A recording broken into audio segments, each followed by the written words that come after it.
Afternoon and welcome to the City Council meeting of February 7th. I will ask that you all rise and join us in the singing of our national anthem.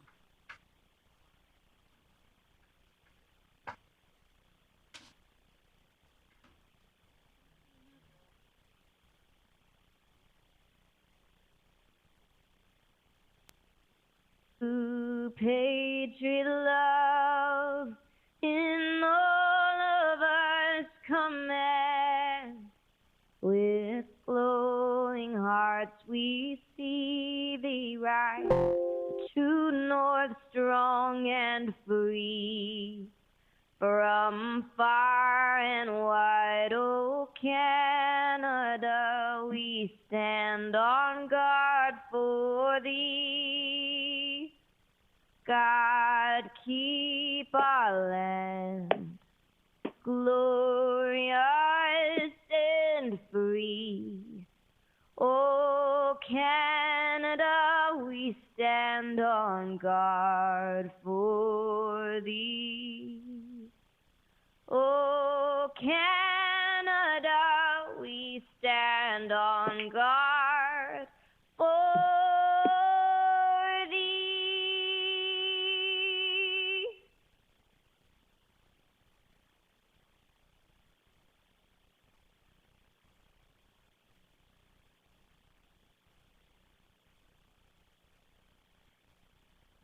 Look to council for the adoption of previous council minutes. I so move. Ressi. Thank you, Mayor Clayton. I would move the council adopt the minutes of the City Council meeting held January 24th, 2022 as presented. That motion is in order. I'll call the question.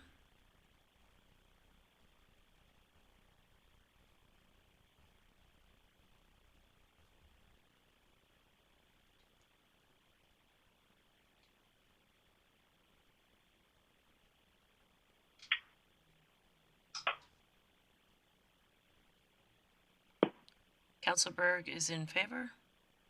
Councillor Bosch?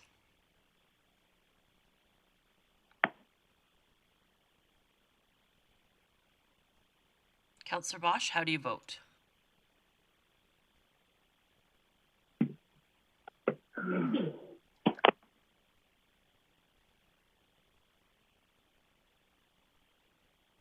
Councillor Bosch, can you hear me?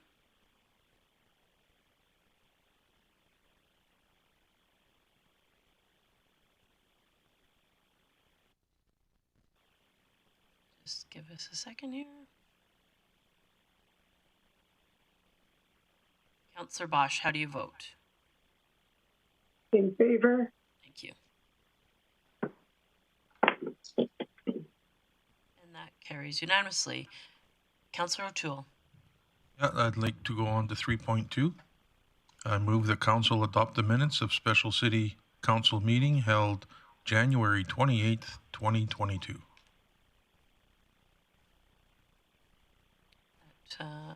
That motion is in order. I'll call the question.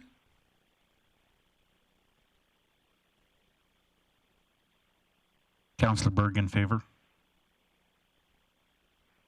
Councillor Bosch in favor. And that carries unanimously. I think we have our audio in line now. All right, we're good to go. Councillor O'Connor. Yes, I'd like to move the adoption of the agenda as presented. Perfect. So moving on to item number 4, the adoption of the agenda as presented. That motion is in order. I'll call the question.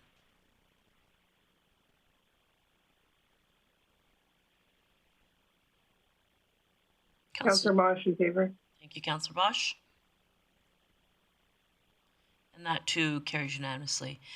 Now we are moving on to item 5 of our agenda, an in-portion camera. We will be coming out of camera. We have 2 items in camera to discuss today as identified in the agenda. Look to council for a motion. Councillor O'Toole. I move that the council go into camera. So item 5.1, council goes into camera. I'll call the question.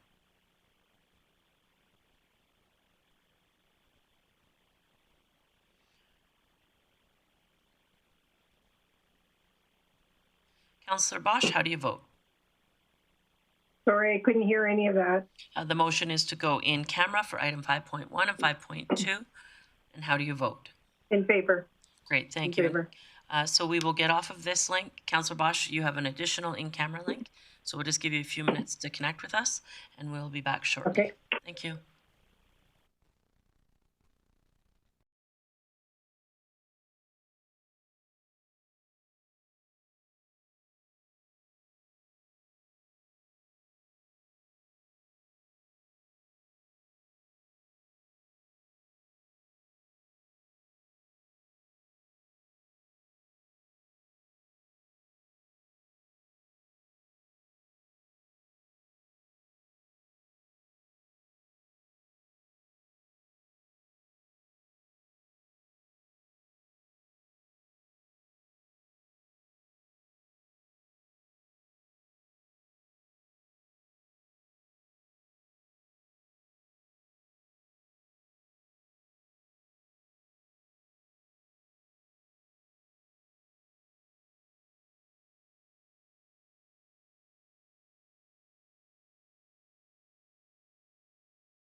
We are out of camera. I'm going to count us 4, 3, 2, 1. Good afternoon, and welcome back to the City Council meeting of March 7th. We have now come out of an in-camera session, and there is business arising. I will look to Council for business arising. Councillor Bressy. Sorry, I'm just not clear, Mayor Clayton. Are we ready for item 5.1 or do we? We are. Okay, in that case, I would move that council appoint Melissa Erickson to the library board. Great. Thank you for that. That motion is in order. I'll call the question.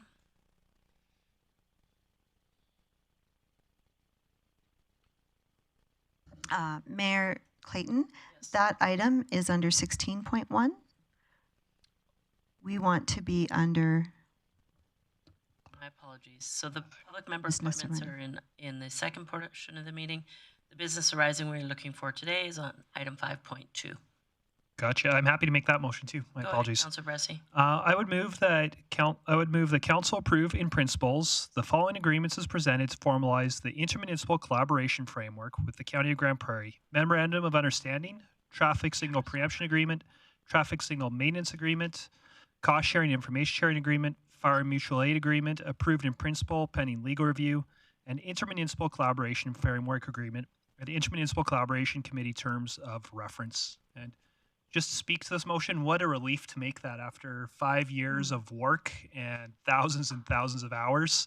And it's a relief to finally have a deal with the county that sounds like we both can live with and get on with collaborating with each other. I do think it's worth, as I make this motion, just thanking everybody for the work that went into it. That's Mr. Tarrant, Mr. Galante, Ms. Friesen, Mr. Minhas, who aren't working with us currently, but also a big thank you to Mayor Clayton and Reeve Beaupre, who really did make this work at the 11th hour. And so thank you to our two leaders for really leading our councils well and figuring out this collaboration. I'm excited to have this before us, and I really hope the council will support it. Great. Thanks for that, Councillor Bressy. That motion is in order. Comments or questions on the motion? Seeing none, I will just add, yes, big thanks to administration. Thank you to, excuse me, the fellow councillors of the past that worked on it. Big thanks to former Mayor Bill Given, who did a lot of work on this as well. But in particular, support from administration was lengthy. The process was lengthy, but I think we're at a good place for both councils to be happy with the work we did. So I look forward to what this brings, not only today, but what it brings in the future. I think the biggest piece, takeaway from this ICF is strengthening of the relationship in the future. There are still some pieces of work that we will do following this signing of this agreement. However, for now, it starts us on the right place for us to grow the region John, can you hear together. Yes, we can hear you, No, Councillor I can Bosch hear you, and Councillor Lanners. So with that, That's all that matters. though. Yes. with They are that, still working on it. call I've the been question. talking with them. They're trying to get it going. Okay. Oh, Amanda, you sound really good. I just ran up and down the stairs.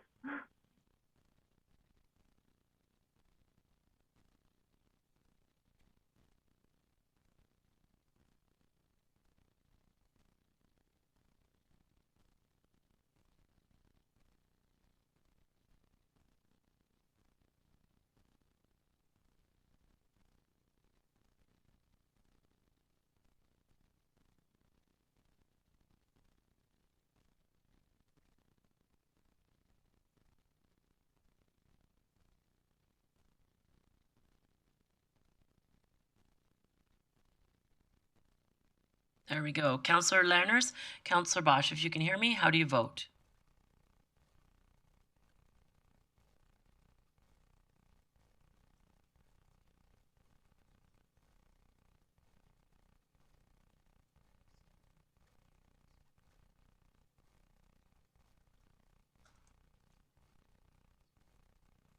Wendy and John, you have a motion up in your e-spread. Can you vote on that, or did you vote verbally? I just did.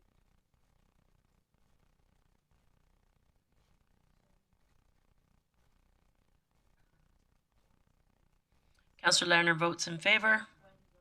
Councillor Bosch votes in favor. That carries unanimously, so thank you. All right, moving on from the to our meeting, to our regular business, open delegations for the 3 p.m. portion.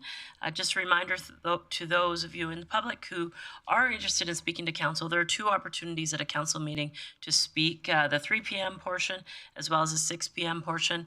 The 3 p.m. portion, you do not need to let us know ahead of time. However, it is appreciated when you do. The 6 p.m. portion, you do need to fill out a piece of paper, a document to let us know that you are coming so that we are prepared for that. Of the groups that let us know they would be here today, first on item 6.1, the Peace Library System, who I have sitting in front of me. Just a reminder, you get 5 to 10 minutes approximately. If it goes too long, we'll just ask you to wrap it up. There will be a time at the end for council to ask questions. And please, ladies, go ahead and introduce yourself, and then you're good to go. Yep. And so if you could just pull that mic a little bit in front of you so we can all hear you better. Perfect. Can you hear me now? We can hear you. Perfect. Hi, my name is Louisa Robison. I am the CEO of Peace Library System. I'm Deb Kreiderman. I'm with the Grande Prairie Public Library. I thought we were 2 different delegations. We are, but We're we're di- here. okay. You're separate, so yeah. So how do I put my PowerPoint up on the, or do We I? will give you an opportunity. Just look to IT. We're trying to display the PowerPoint that's on the computer at the presenters table. There we go. You're good to go. Excellent, thank you. Oh, the gods have looked kindly. So I'm very pleased to bring this update to your council. I'm trying to meet with all of our councils after an election year just to make sure that all councillors are familiar with PLS and our services. For the benefit of any new councillors, I'd like to provide a little bit of background on Peace Library System and our services to your library. I'd also like to review the funding structure and how funds are allocated to make those services happen. And your council package should include a little bit of information about PLS services and their value to your residents, as well as a little bit of financial information. So I'm going to start with the map. As you can see, Peace Library System is one of 7 library systems in Alberta. The boundaries are established by the province under the Libraries Act.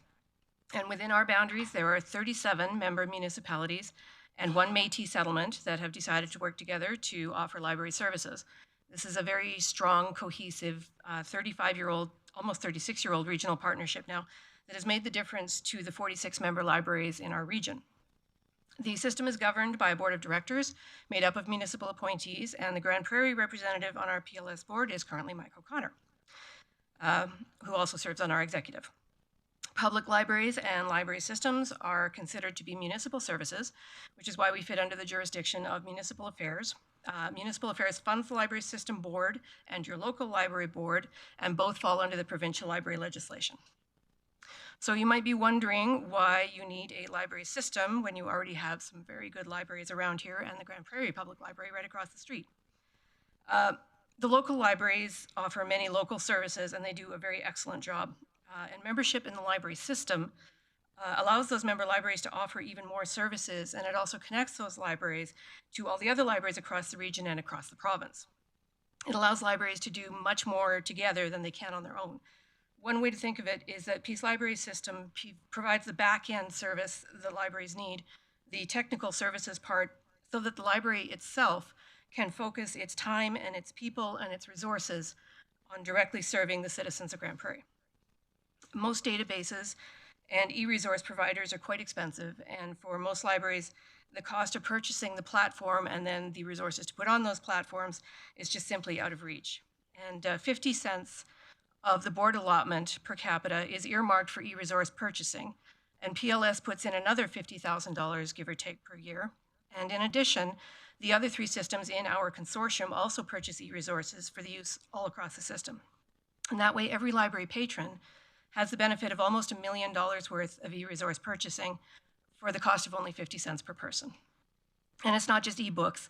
There are e-magazines and specialized databases for things such as extended learning through LinkedIn Learning, language learning through Transparent Languages, Press Reader for online newspapers, Tumble Books, which is for kids, and Solero, which is for homework help, and many others.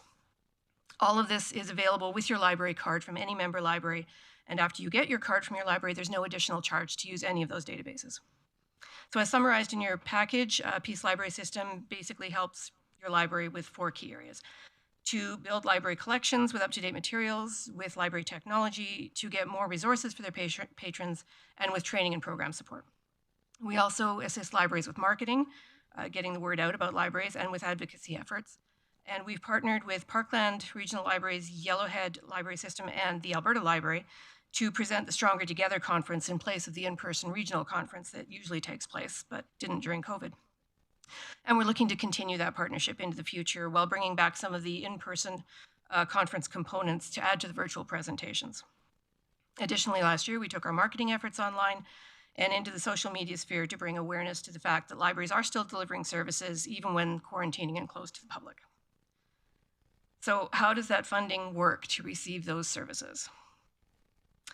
This chart summarizes Peace Library System's funding for 2022. Library system fees are set out in the master agreement between member municipalities, and municipal fees of $6.37 per capita, which has not changed in 5 years, are pooled to offer regional library systems. In 2022, the City of Grande Prairie will contribute $441,791 to regional library services. Library boards contribute a further $2.75 per capita to build their library collections. And the City of Grande Prairie Library Board will contribute $190,726 to an ordering account through which the Grande Prairie Public Library can order new materials. And a small amount of that, $34,677, is diverted to regional e-resources that are shared by all the libraries. PLS will also receive a provincial operating grant on behalf of your population. And I want to be sure that you understand that that's not the same operating grant that your public library board gets. And the last few years, we've seen some additional provincial support. In 2016, Peace Library System began receiving a provincial grant to extend services to Indigenous communities. And each year, we've been working with libraries to add programs and services to attract Indigenous patrons or to make other patrons aware of Indigenous culture. And we're working with some of them on outreach to specific Indigenous communities in the Peace system. Other than that, our revenue consists of some school contracts and a few other miscellaneous sources. So in summary, in 2022, PLS members will contribute about 55% to PLS operations, and the province will contribute about 33%. You may be interested to know how we spend it. So there's a chart. Most of the expenditures translate into services for libraries and area residents, and less than 1/4 of our revenue is spent on headquarters operations and administration activities and board governance. So we'll start with library collections, which is the blue bar on the right, 40%. And that is by far the biggest expenditure that we have is on library collections. It involves funds sent in by library boards or municipalities that are put into ordering accounts for library materials so they're shelf ready, as well as some special and expensive types of materials like large print books, audio books on CD that we lend out to the libraries.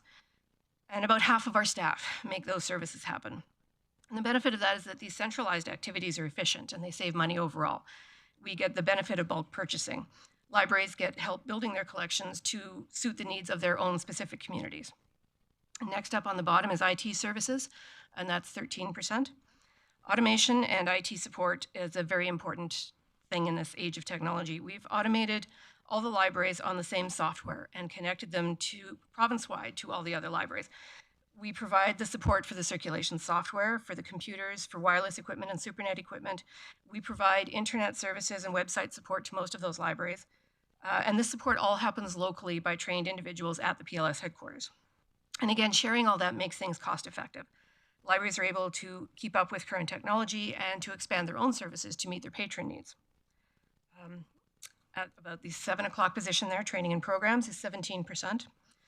Consultation and training, key areas. Library managers and boards need someone that they can call, and they can call people in all departments with questions. They also have a consultant assigned to them specifically to assist them in all areas of library management. Our consultants also offer various kinds of training, including in-person and online training for digital resources and devices. They plan that exceptional conference, and they help with library programs. And through these services, libraries aren't alone. There's always somebody that they can call for help or for ideas or just to bounce thoughts off of. And they can keep up with the latest in library initiatives and keep things running smoothly. At the 8 o'clock position, therefore, resource sharing. Library systems connect libraries so that they can share their resources. That's what we do, we share. In 2020, while most libraries were closed to visitors, member libraries still loaned 141,365 items to other libraries, and they borrowed in 227,937, all from other libraries, and that's while the doors were closed. They can borrow from all types of libraries, from public libraries, college, university, even special libraries, and pick those items up at their own local library. And patrons are also looking for online or electronic resources, and we've been building those up over the last several years. We've added apps so people can download ebooks and other resources onto their own device. We created an app for our catalog called the TrackPack app, which means you can manage your library account from your device wherever you happen to be. And if you happen to be in Grande Prairie Public, you can even sign your books out on your phone. Sharing all that means that libraries don't have to have it all, but they can rely on the interlibrary loan system. Patrons have access to almost the entire provincial print collection, and also to more and more ebooks and other e-resources. There's something for everyone. And because they're members of Peace Library System, they can also take their local library card to almost any public library in the province and borrow books, DVDs, CDs while they're away from home, borrow DVDs while you're on vacation. Or they can take a special card from the Alberta Library and borrow from colleges and universities. And lastly, at the 10 o'clock position there, operations and administration is 18%. And that's the foundation, the support for many of the other services. It includes the building, the office and administrative costs, and However, many of our services take place outside of the headquarters building in Grande Prairie, and many people are on the road at various times. On any given day, the couriers are out driving. The IT support is out doing on-site technical support, and our consultants are out visiting their consulting libraries. And lastly, a chart shows expenditures for Indigenous services and some miscellaneous expenses such as transfer payments and board expenses. So the bottom line, when you send your funds in every year, you can be assured that your libraries and your residents are getting good value in return. And the services we provide are designed for our region. We keep in contact with the libraries regarding where they most need support, and we plan our services accordingly. And lastly, I would like to thank you for your support for libraries and your contributions to regional library service. Grande Prairie was, of course, the founding member of the Peace Library System in 1986. Your membership has made a huge difference to libraries all over the region. And we can definitely do more when we work together. Did I come in under the wire? I wasn't timing you, but I think you were close. Absolutely. So thank you for your presentation today. I'll open up to council for questions. Councillor Bressie. Great, thank you. I've just got a couple questions about the per capita funding. I noticed that you said it was 2016 numbers for the provincial funding, but what's for the municipal contributions? What population is that based on? That's based on the latest numbers that are available from municipal affairs, which at the time that we sent out our billings in December was the 2020 numbers. Great. And has the province made a commitment when the 2021 census comes out to up its per capita funding according to that census, or will the dollar amount likely stay where it is? Their funding numbers have stayed where they are since 2014, but I could look that up. 2014 or 2015, as it has not changed. Right. So you mean the actual total number, not that per capita number. So that per capita number would be falling while the total number is staying the same, if I'm understanding that correct? No, the per capita, sorry, okay. When we get our provincial grant, it's based on, right now, still based on the 2016 population. Okay. And our grant, a system grant, is $4.70 per capita. Right. So and it stayed that way since before they stopped actually upping the population numbers. Gotcha. So I guess what I'm asking is, we're about to have a new census results come out where presumably the populations come out. Has the province indicated yet if they're going to still give you the same per capita funding, which would mean your funding would increase, or? They haven't even actually indicated that they're going to go with the new population numbers yet. Okay. So we're still waiting on that. Great. And then my last question, if I may, Mayor Clayton. Sure. Just looking at that map, I noticed that you maybe had the biggest geographic area of all the library systems. There was one that might have been close, at least going as far north as you're going. I'm just curious, is that recognized in your provincial funding, or do you get the same per capita funding as every other library system? Same as system? everyone else. We have the largest area and the second smallest population. Okay, great. It's interesting to me. It's something that's never been in my radar, but that seems like there's some provincial money there that maybe should be coming to our region that isn't. So it might be something to consider for advocacy in the future. And that's something that we do advocate for at every opportunity, to please go back and reflect on those numbers that are now almost 6 years old, and it's almost 6-year-old population now too. Cool. Yeah, no, I'm glad you highlighted that to council. I think that's good for us to be aware of. That is potential advocacy for us to do too. So thank you. Thank you for that. Councillor O'Toole. Yeah, just a comment. Thank you for being here today, by the way. Just a comment. Councillor Bressie brought up the per capita. I know when the city did our census, it took the province a year to even acknowledge that census, and then they did their own, and that's where you got your money from. It wasn't from the city; it was from the province. So it's a slow turtle that operates. Yes, it's very slow, and it's unfortunate that we're still operating on $2016 in 2022. And in fact, given the inflation rate right now, we're actually working on functionally less money than we had 6 years ago. Correct. Councillor Blackmore. You did mention that you're the largest service region in the province. I'm wondering what the number of libraries served by you compares to other service areas in the province. So you served 30 some, I think. 46 libraries, 37 municipalities. And one Indigenous community. Correct. How does that compare with the number of libraries served in, say, Marigold or Yellowhead? Yellowhead has slightly more than we do. Marigold has about the same. Northern Lights has significantly less. So does Chinook and Shortgrass. Parkland's the other one. Parkland has, I believe, 2 more than we do. Okay. I just wanted to get a feeling for that number of libraries compared to ours. The ones that do have more libraries than us also have them in a smaller space. Yes. So they're 10 kilometers down the road rather than 140. Yeah. It makes it hard. Yeah, it does. That's all I had. Great, thanks. Councillor O'Connor. Yes, thank you. Thank you very much for your presentation. And Councillor Bressie stole both my questions. So I just want to say thank you very much. I think we need to be able to lobby and advocate for today's numbers, not 2016. So that's very disappointing. Thank you. Great presentation. Thank you. Councillor Bosch. Thank you for the presentation. Thank you, Mayor Clayton. My question is overall, do you see an increase or a decrease in your services to all the other libraries from pre-COVID to now? An increase or decrease in services? Mm-hmm. Like what, I guess what I'm asking is there more, like what is the increase in use to your services? Okay.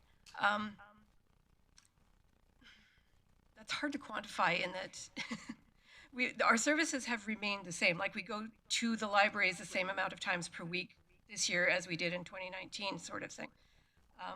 They are getting more materials brought in, but at the same time, while the use of physical materials is either staying the same or going down slightly, the use of digital materials is going up quite significantly. And so we don't have to do anything for those, but we are the ones providing the platform and those digital resources for people to use. So if you want to count our services as things that we're providing, we're increasing them. But if you want to count our services as things we are actually physically doing, it's staying the same. Okay. No, it would be more of the first. And I'm just curious if there is some sort of trend changes is, I guess, what I'm looking at. When you're servicing these communities, are the trends changing pre-COVID to now or just demographically? A little bit of both, yes. We took a look at some of the circulation numbers in some of our higher population libraries, Manning, Peace River, Slave Lake, Grand Cache, and we're increasing services or increasing the number of times we go out to them to exchange resources, simply because they do have such a high volume of materials going through them. And of course, I think Grande Prairie gets services 5 days a week already.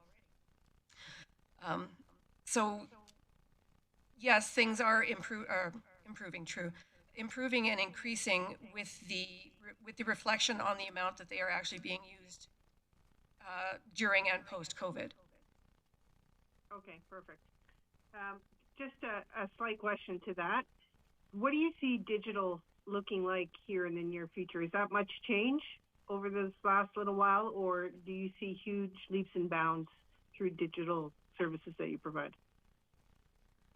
Ooh, I'm not even actually sure. The digital providers are kind of the leaders in that we don't have much of a say in how they provide their service or in what they provide or even how they cost it. We kind of have to go with what they have and what they're deciding to give us because they're the only ones who are providing those services. So if there are leaps and bounds to be made, it's going to be made with those providers with the input of the users who use them, but really it's up to them if they're going to decide if it's cost effective enough for them to do it or not. Okay, thank you. All right, so I do not see any further comments or questions. Nobody in the queue. So our delegation business is handled at the end of this portion. So thank you for coming and appreciate your time. And now I will move on. Item 6.2, the Grande Prairie Public Library is the next delegation. And so same process, 5 to 10 minutes to speak, and then I'll open it up for questions. Thank you. Oh, I have a slideshow. I hope that can go up so we don't have to look at my face. Excellent. Just a reminder to please introduce yourself for those who are watching. Perfect. Thank you so much. Good afternoon, Mayor Clayton and Council. My name is Deb Kreiderman, and I'm the Director of the Grande Prairie Public Library. I appreciate you allowing me some time here to bring an update to Council and to familiarize those who are new to Council with the Grande Prairie Public Library. Today, I'll give you a very quick overview of the Grande Prairie Public Library, including structure, funding, and the services we offer. The Grande Prairie Public Library was established in 1939 by a bylaw that would have been by the town of Grande Prairie back in the day. The library was officially incorporated in 1942, and Grande Prairie Public Library is a nonprofit corporation. Grande Prairie Public Library has lived in a number of locations around the city, but moved to the MCC in 2009. And as a hub for this area, people from all over the region use GPPL. Am I on the right? Yes. Okay. The Grande Prairie Public Library has 3 main documents that guide us. The library's Act and Regulation, which Louisa referred to. The Act itself establishes the library board to provide municipal and regional library services. The Act sets out the powers and the duties of the board, and the library's regulation outlines the practices required of the board for effective management of the public library service. It requires that boards develop service plans and set relevant policies. Our plan of service is a requirement of the regulations. It stipulates that we consult with our communities to determine the services that they want the library to provide, and everything we do in the library is tied back to that plan of service. And finally, the board has developed their own strategic plan to guide their work, and that is focused on governance, advocacy, community engagement, board renewal, funding, and facilities. During the creation of our most recent plan of service, we updated our mission, vision, and values to represent the modern, inclusive library. These 2 were informed by our community consultation and the wishes of the community. Going too fast here. In this brief summary of the plan of service, or this is a brief summary of the plan of service up here. For a more complete description of our service responses, you can see it on our website, or I'm happy to email that to you. Essentially, the community asks for a place to learn, to establish foundational literacy, to enable literacy throughout their lifetimes. They ask that the place give them the opportunity to learn together, to share their learning experience with one another, and for information to be provided in ways other than just books. Finally, they ask that the library be their conduit to other services in the community, other services and other agencies in the community, to help negotiate complicated information, and to be a space that welcomes everyone regardless of their background. I'm especially proud of that part, that the community asks for an inclusive library. This is a direct reflection of the position statement of the Canadian Federation of Library Associations, which states that libraries have the responsibility to foster inclusion by affirming the dignity of those they serve, regardless of heritage, education, beliefs, race, religion, gender, age, sexual orientation, gender identity, physical or mental capabilities, or income. As a municipal service, funding the library is a municipal responsibility. And in the case of the county and the MD, the funding request goes directly from their library board to their municipality for approval. In addition to the funds that the county and the MD pay directly to GPPL to support the library services for their citizens, they also contribute an allotment to PLS so that GPPL can purchase materials to support their community's borrowing needs. Louisa talked a bit about that. This brings our total materials purchasing budget to almost $210,000 a year, or approximately 7,400 new items each year. And this, just briefly, is our flow chart that demonstrates where our funding comes from and where it goes. And these numbers are from 2019. So they're not completely up to date, but we're still working on this year's budget. If you'd like a copy, I can email this to you, or I can even update it and email you a fresh copy. And these numbers are all from 2021. We're just now working on our annual reports to municipal affairs. In our staffing, our 24.38 full-time equivalent includes 6 people with a Master's of Library and Information Studies degree, 3 with other university degrees, and 7 with a Library and Information Studies diploma. Staff have put years into their education for very specialized training, and together we bring hundreds of years of experience to our work at GPPL. Over the past 2 years, things have not been normal as far as volunteers go, since visits to seniors' lodges were very limited. However, we have added some new volunteer opportunities, including having more teens help us out. And we've had volunteers who did tax returns for over 70 low-income people last year. We expect it will take some work to rebuild the adult volunteer base after the pandemic. And we are hoping there will be an after the pandemic soon.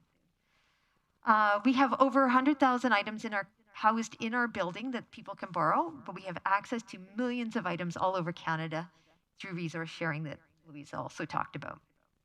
Our circulation in 2021, 378,594 physical items were borrowed from the GPPL.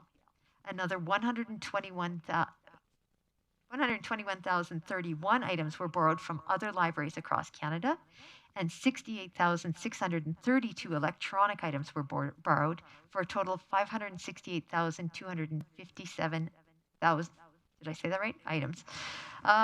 This works out to more than 8 items per person living in the city of Grande Prairie, or more than 7 items per person if we count the MD and the county as well. We also printed 424 vaccination cards for the public in 2021, and we answered approximately 42 questions per day that involve some level of research. And I'm going to share some of those questions with you. Can you show me all of your government documents on Bigfoot? Can you get me the coordinates of this field so I can go and harvest some magic mushrooms? Can you help me legally serve my ex-boyfriend on Facebook? I'm a linguistics student, and I was wondering if you could recite the lyrics to the Scooby-Doo theme song. Do you have any books for witches to learn spells? And Bloomington University's theater department regularly puts on productions in the spring and summer. Can you please tell me the names of the theater productions between now and the end of April, the names of the playwrights, and the dates of each production? In 2021, our visitors were approximately half of our pre-COVID rate due to closures and our 1/3 capacity restrictions. But visitors are now up to an average of between 350 and 500 people a day using the library. We are looking forward to a return to full capacity. Even while we're open, curbside service remains a popular convenience for many of those people. 9,853 people used curbside in 2021. Due to provincial mandates, we were unable to do as much in-person programming as usual, but we still reached nearly 14,000 people via library programming. Programming opportunities for people to gain information and knowledge Programs provide opportunities for people to gain information and knowledge by participating in activities or presentations. In-person programming also allows people to connect with one another and feel like they're part of the community. And Wendy, for you, we are looking at opening up in-person programming again immediately. That's coming down the pipe right away. In 2016, the United Nations declared access to the internet as a human right, and the library continues to be a bridge over that digital divide. With our computers being at 1/3 capacity due to pandemic spacing requirements, we still had almost 10,000 people use our computers in 2021, and more than 21,000 people use our Wi-Fi. We also migrated to the PLS website, which saved us thousands of dollars a year. We calculated our return on investment at $7.52. Included in your package is a list of items, programs, and services that other libraries around Grande Prairie are offering, and I'm going to highlight a few of them here that we're offering at GPPL. The Lendery is a collaboration between the County of Grande Prairie Libraries, PLS, and us, GPPL. It is a service point established to bring more convenient library service to those living north of the city. This venture was funded by the GPPL Reserves, a Government of Alberta CIP grant, PLS, and the County of GP Library Board. Our creative stations provide high-cost professional software such as Adobe Creative Suite and AutoCAD and LinkedIn Learning. They've allowed GPRC students to complete school projects with the correct programming languages. They've allowed patrons to assemble and organize court case materials electronically, and they've allowed patrons to upgrade their education as they head to new jobs. Our Chromebooks and Wi-Fi hubs have helped people remain connected during COVID, whether it be school, finding employment, upgrading tickets, or participating in online mental health therapy. During 2021, the Chromebooks and hubs were borrowed 696 times. Our Little Free Pantry has been an important part of the pandemic, as people who don't traditionally use the food bank have been experiencing food insecurity and need a wee hand. This project has been funded and entirely supplied by the community, with some donations generated by TikTok coming as far away as Montreal and Texas. I think they were sending it to the wrong Grande Prairie Public Library. There's a grant. Anyway, we're okay. We spent the money. We're fine. Yeah, we got an extra 30%. Anyway, so libraries aren't only about what we have, but they're also about what we do. We're a service organization of people, not a static building of stuff. Through the community consultation process of our plan of service, the number one top need identified was a sense of belonging. Libraries are right at the center of this, bringing people together with services, staff, programs, and even our stuff. We are a local service responding to our community's needs. Consultation is continual, and we adapt what we are doing accordingly. In partnership with PLS, we soon hope to hire an Indigenous services specialist to provide library services to residents around the Horse Lake Reserve and on settlements.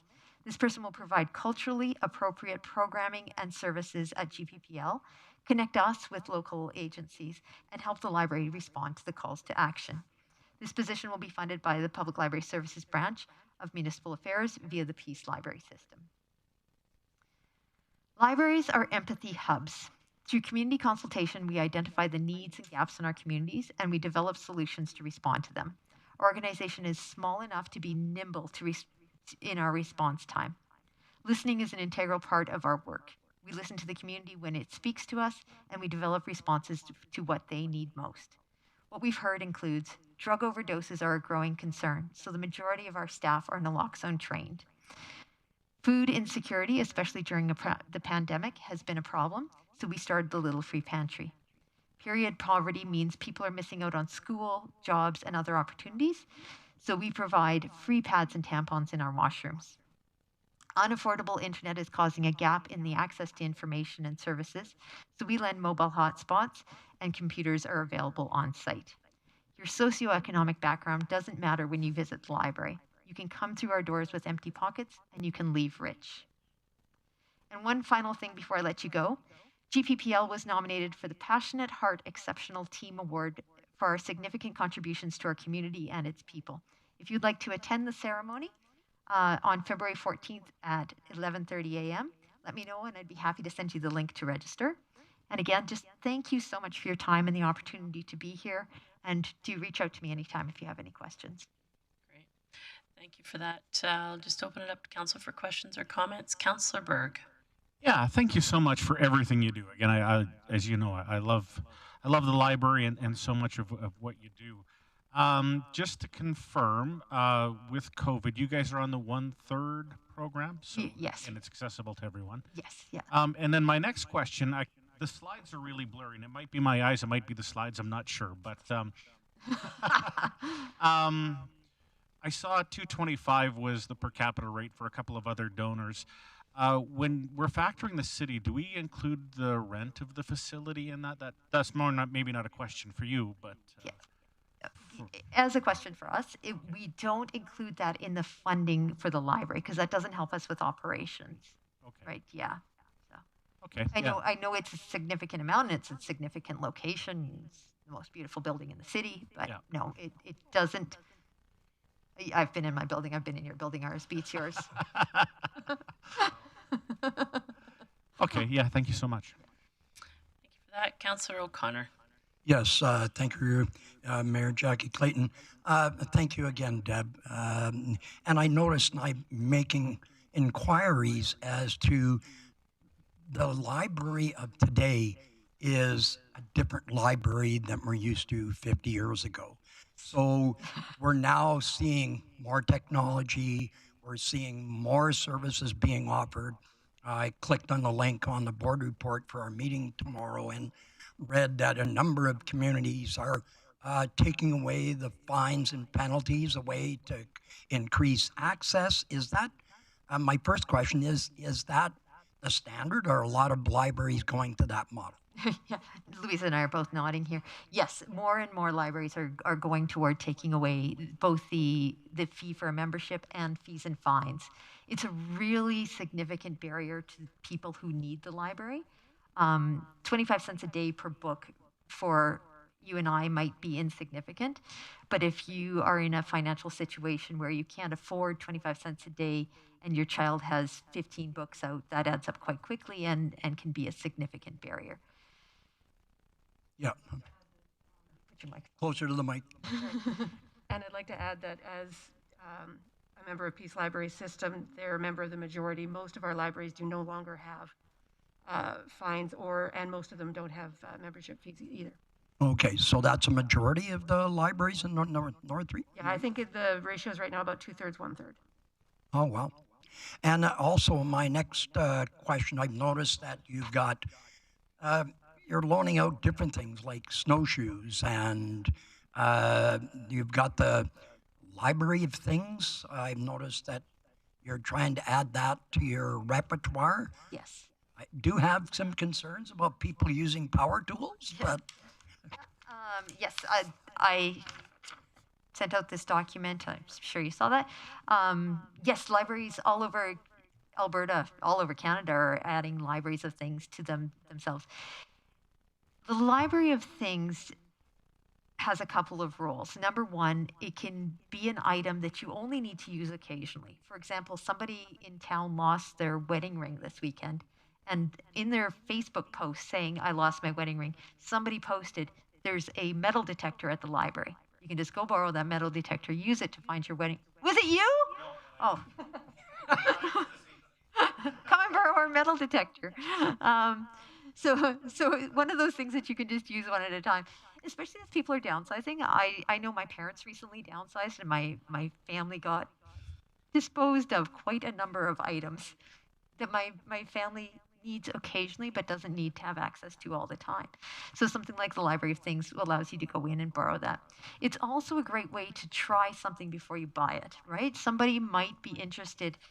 We have a chin-up bar. I'll never use it. But somebody might want to try a chin-up bar before they go out and invest in a chin-up bar. Or somebody might want to try a kettlebell before they try out or buy a kettlebell. What else is in our library things? We have an AED, a defibrillator. So that's something you could use for a special occasion. You're not, if you need it at a wedding or what have you. It's something you could borrow to use occasionally, but it's not something you need to have in your home. So, thank you very much. Very welcome.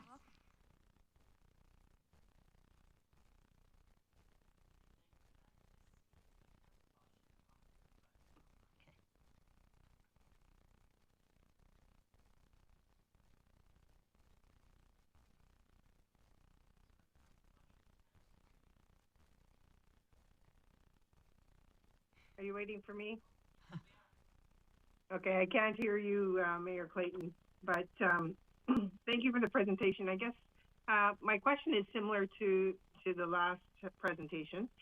Have you seen any type of trends over this last little while that you're seeing that libraries are in need of?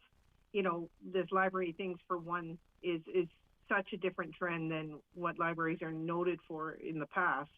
I'm curious, is there more cultural interest in the Grande Prairie region, or, you know, like you said, mental health or politics? I'm just curious, what are you seeing as a trend or a pattern? Oh, the trends are as varied as the. Oh, that's my own feedback. The trends are as varied as the people in Grande Prairie are. And that's something where we're continually communicating with the community and finding out what they need. That's where our programming can respond quite nimbly and respond by providing programming in response to that. Things like the Library of Things, those have been going around in libraries for at least the last decade. They're not new at all. They're new to the Grande Prairie Public Library. They're about 3 years old, but they've been happening in libraries across North America for at least the last decade. It really depends. We communicate with the community continually, and we respond to that. So, do I see any trends? The trend is just what the community wants. Does that help you at all? So no, I can't say that I have a crystal ball and can see what 2 years down the road is going to look like, but I know 2 years down the road we are going to respond to what the community wants by providing that. Right. I guess I'm looking at it more of like a business model. When you see there's an interest in specifics, you know, of course you know, bulk up on those specifics. I have no doubt that you won't do that, but I'm just curious that, you know, how things are changing in your world and what you're seeing as trends now and future trends. And maybe you can answer that, maybe you can't, and that's okay. I would just say the question. Okay, yeah, it's going to depend on what's happening in the community, and we will respond to that. Okay. I would say that what we're doing would be completely different than something AirG was doing or Medicine Hat was doing. It would be very local. Okay. Thank you. Thank you. All right, thanks for that, Councillor Bosch. All right, I see no one else in the queue, so I thank you both for coming tonight. Appreciate your information and you updating us. Thank you. Moving along in our agenda, just for those of you who are watching, we have one more delegation for the afternoon portion that we are going to do. Following that, we will do item number 7, which is under reports. Then we will move committee business to item number 16 and right in front of reports so that we can have a regular break and get on with our evening delegations and our public hearings as close as possible to on time. So moving into the next delegation, item 6.3, Mr. Daryl Hugo. I'll just let the library ladies have a minute to pack up here. No worries.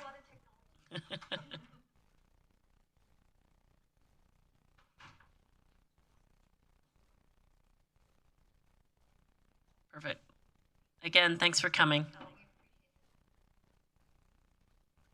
All right, Mr. Hugo, come on up, and thank you for letting us know that you're planning to attend again this evening. If you would like to, once you get set up there, introduce yourself, and same format as the other 2 delegations, 5 to 10 minutes, and then an opportunity for council to ask questions. Whenever you're ready, no rush, just get yourself set up and then introduce yourself for those who are watching. My name is Daryl Hugo. Mr. Hugo, if I could just ask you to move the mic. There we go. Thank you. Perfect. My name is Daryl Hugo, resident of Grande Prairie since 1980. And I'm here again to follow up on a couple of matters. One, some comments from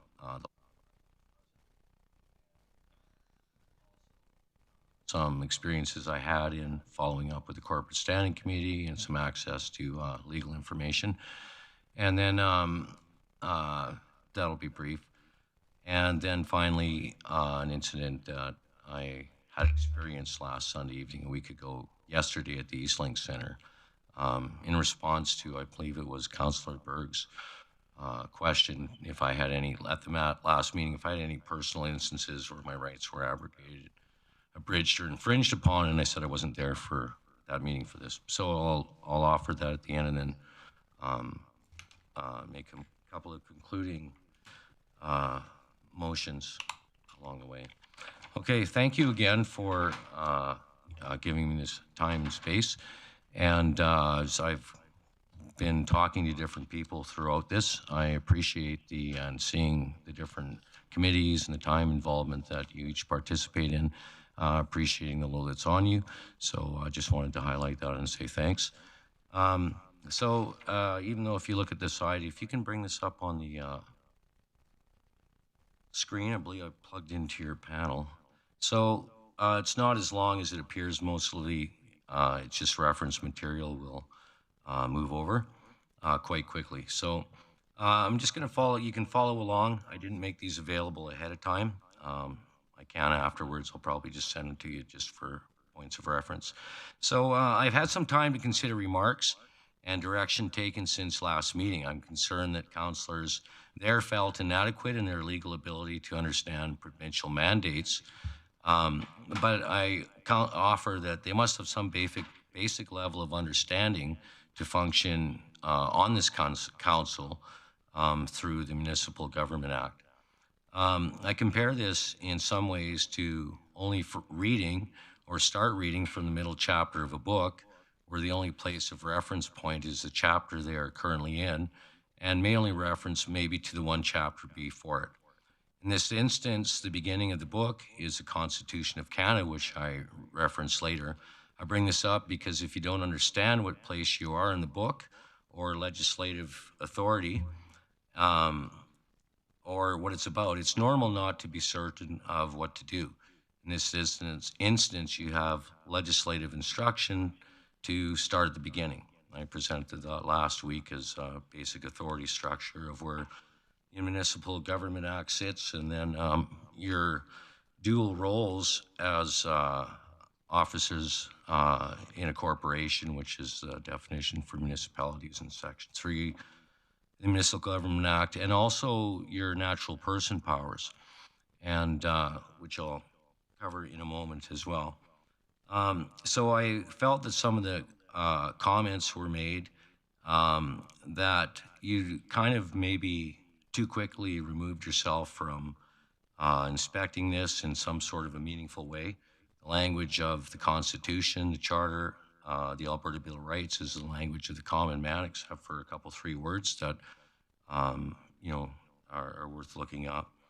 Okay, so as a follow-up from the last meeting, I'm just going to ask on this natural person powers, because as it shows up in the Municipal Government Act, it's of note. It shows up in the interpretation, beginning portion of the document, again in Part 1, Part 3 again, which are the opening sections of the Municipal Government Act, and then again referred to later, and I forget the section, but it allows committees as well to use that same capacity of power. So because it is rather unique, but has specific applications, it's mentioned numerous times and provided a definition section for as well in the interpretation, that I want to kind of establish a starting point. Like, I'm not sure of your understanding on this, but because it's of your scope of bylaw passing powers and things you're able to do underneath this act, I just want to start with this. So could the mayor or any councillor please give me their personal opinion, I mentioned personal there, as to what the application of natural person powers or natural person is, as presented the 4 times it's referred to in its relationship to the ability to make bylaws.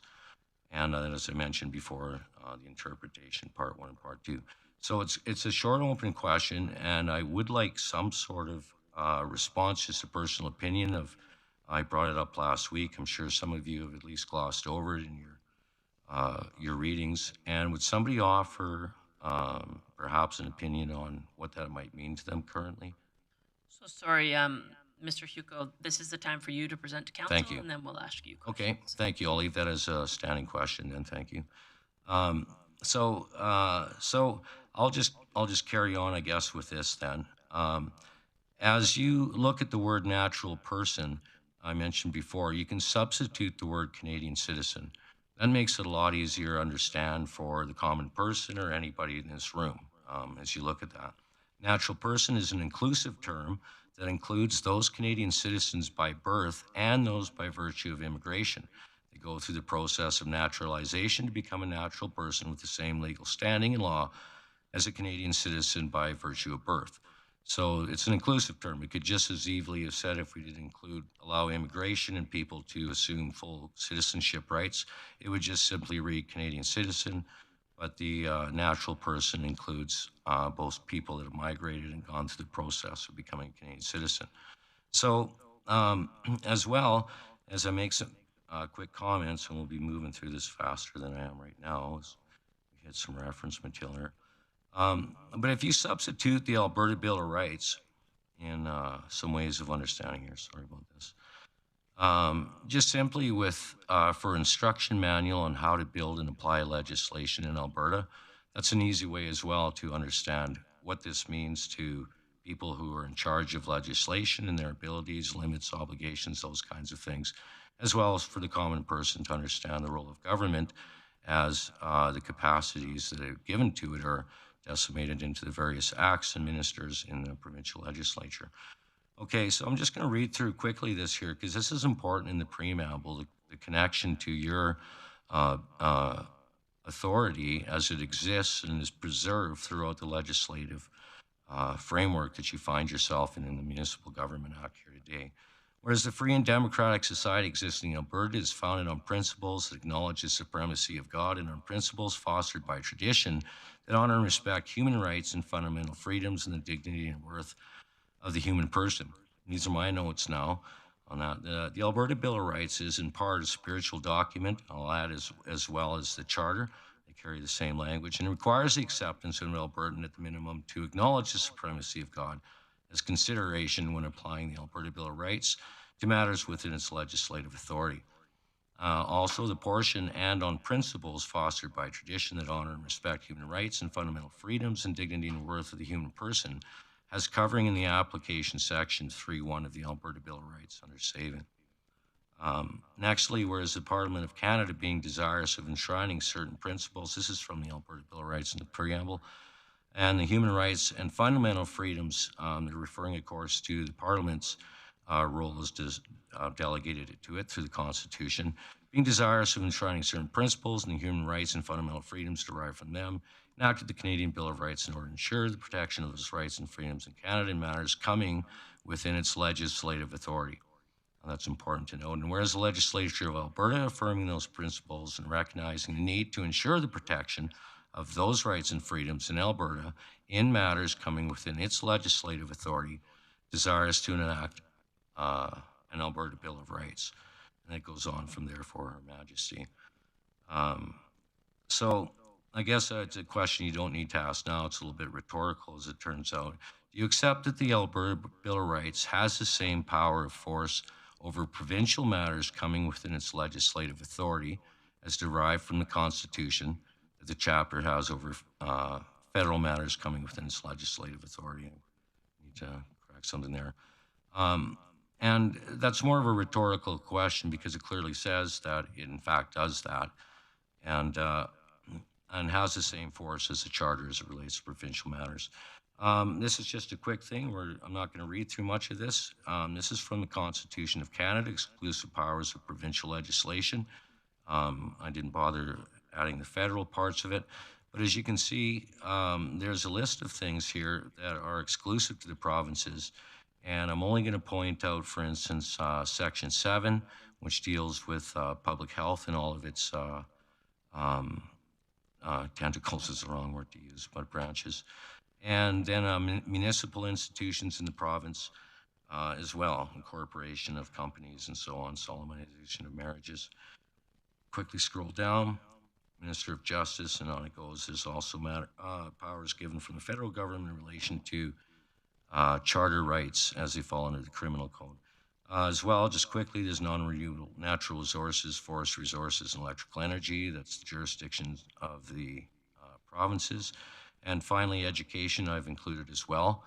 It's highlighted as last item in the Alberta Bill of Rights as rights guaranteed to provinces. And I also mentioned it before that you each in your capacity as councillor or mayor did swear or did take an oath of office. Okay, so please note that health and municipalities are exclusive to provincial jurisdiction. Please note that all these items are covered within ministerial appointments containing the Alberta Legis framework, which means all those items of jurisdiction are held in ministers' legislative authority within the province. And of course, here we find ourselves under the Municipal Government Act. Okay, so I asked last week prior to the delegate to be a delegate for the corporate. Oh yeah, I asked the week prior to be a delegate for the corporate meeting prior, corporate standing meeting when it dealt with my matter that was referred to. Thanks. Further, the City of Grande Prairie Council has removed it from outstanding items. Further, the City of Grande Prairie has blocked all correspondence it had with legal counsel over these past 2 years as well. I emailed my request for that information, who Councillor Bressy had made me aware of on the January 24th meeting, that they obtained illegal advice throughout this duration. I made the former request to the city administration's, I believe it's Freedom of Information policies, protection policies, and was told late last week that none of it is available to the public unless council make a motion to release it. Also at this moment, make that request to consider later, or make the motion that council today immediately makes available to the public all the legal correspondence it or its members have relating to COVID variants and mandates pertaining to it through its FOIP policy, and still use the policy. It's a good policy to release information. But I was dismayed that very important decisions that, all have kind of steered us, that the council that you received legally is not available by any avenue, either asking you, or as I sent out an email, and thank you, Councillor Bressy, for directing me to the city's access to information portal.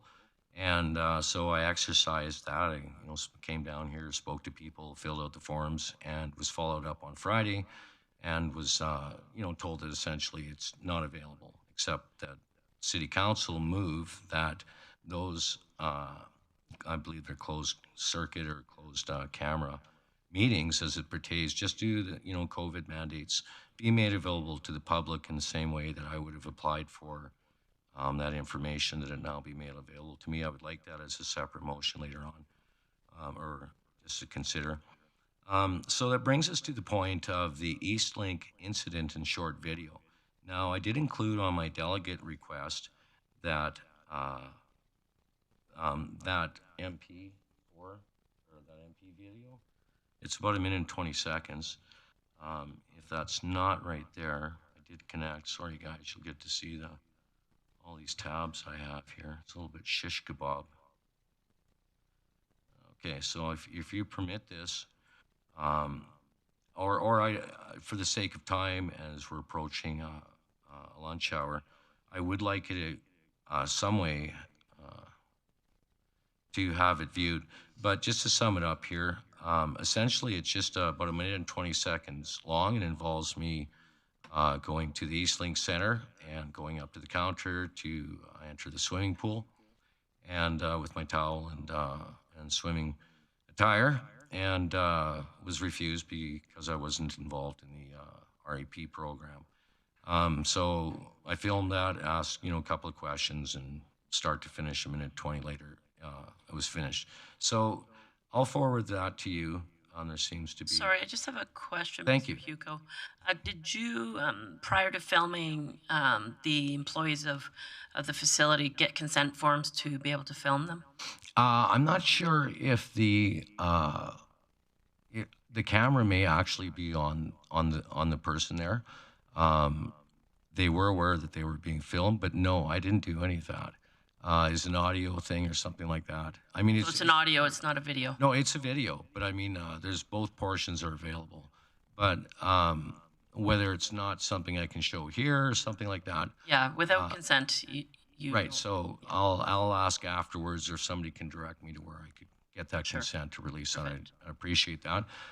If you can watch it privately, but you might, if you're not bound by any privacy thing that permits you as counselors to view it without prejudice or whatever some of those fancy words are. Okay, so we'll just follow up on that afterwards. I'll go back to this. And just about done here. So I'm just going to go through quite quickly example. So short videos. So council had asked for an example of when my rights were abrogated, bridged, or infringed upon 2 weeks ago. And so I offer one from 8 days ago. Here are the definitions for abrogated and abridged. Those are the terms used in the Alberta Bill of Rights.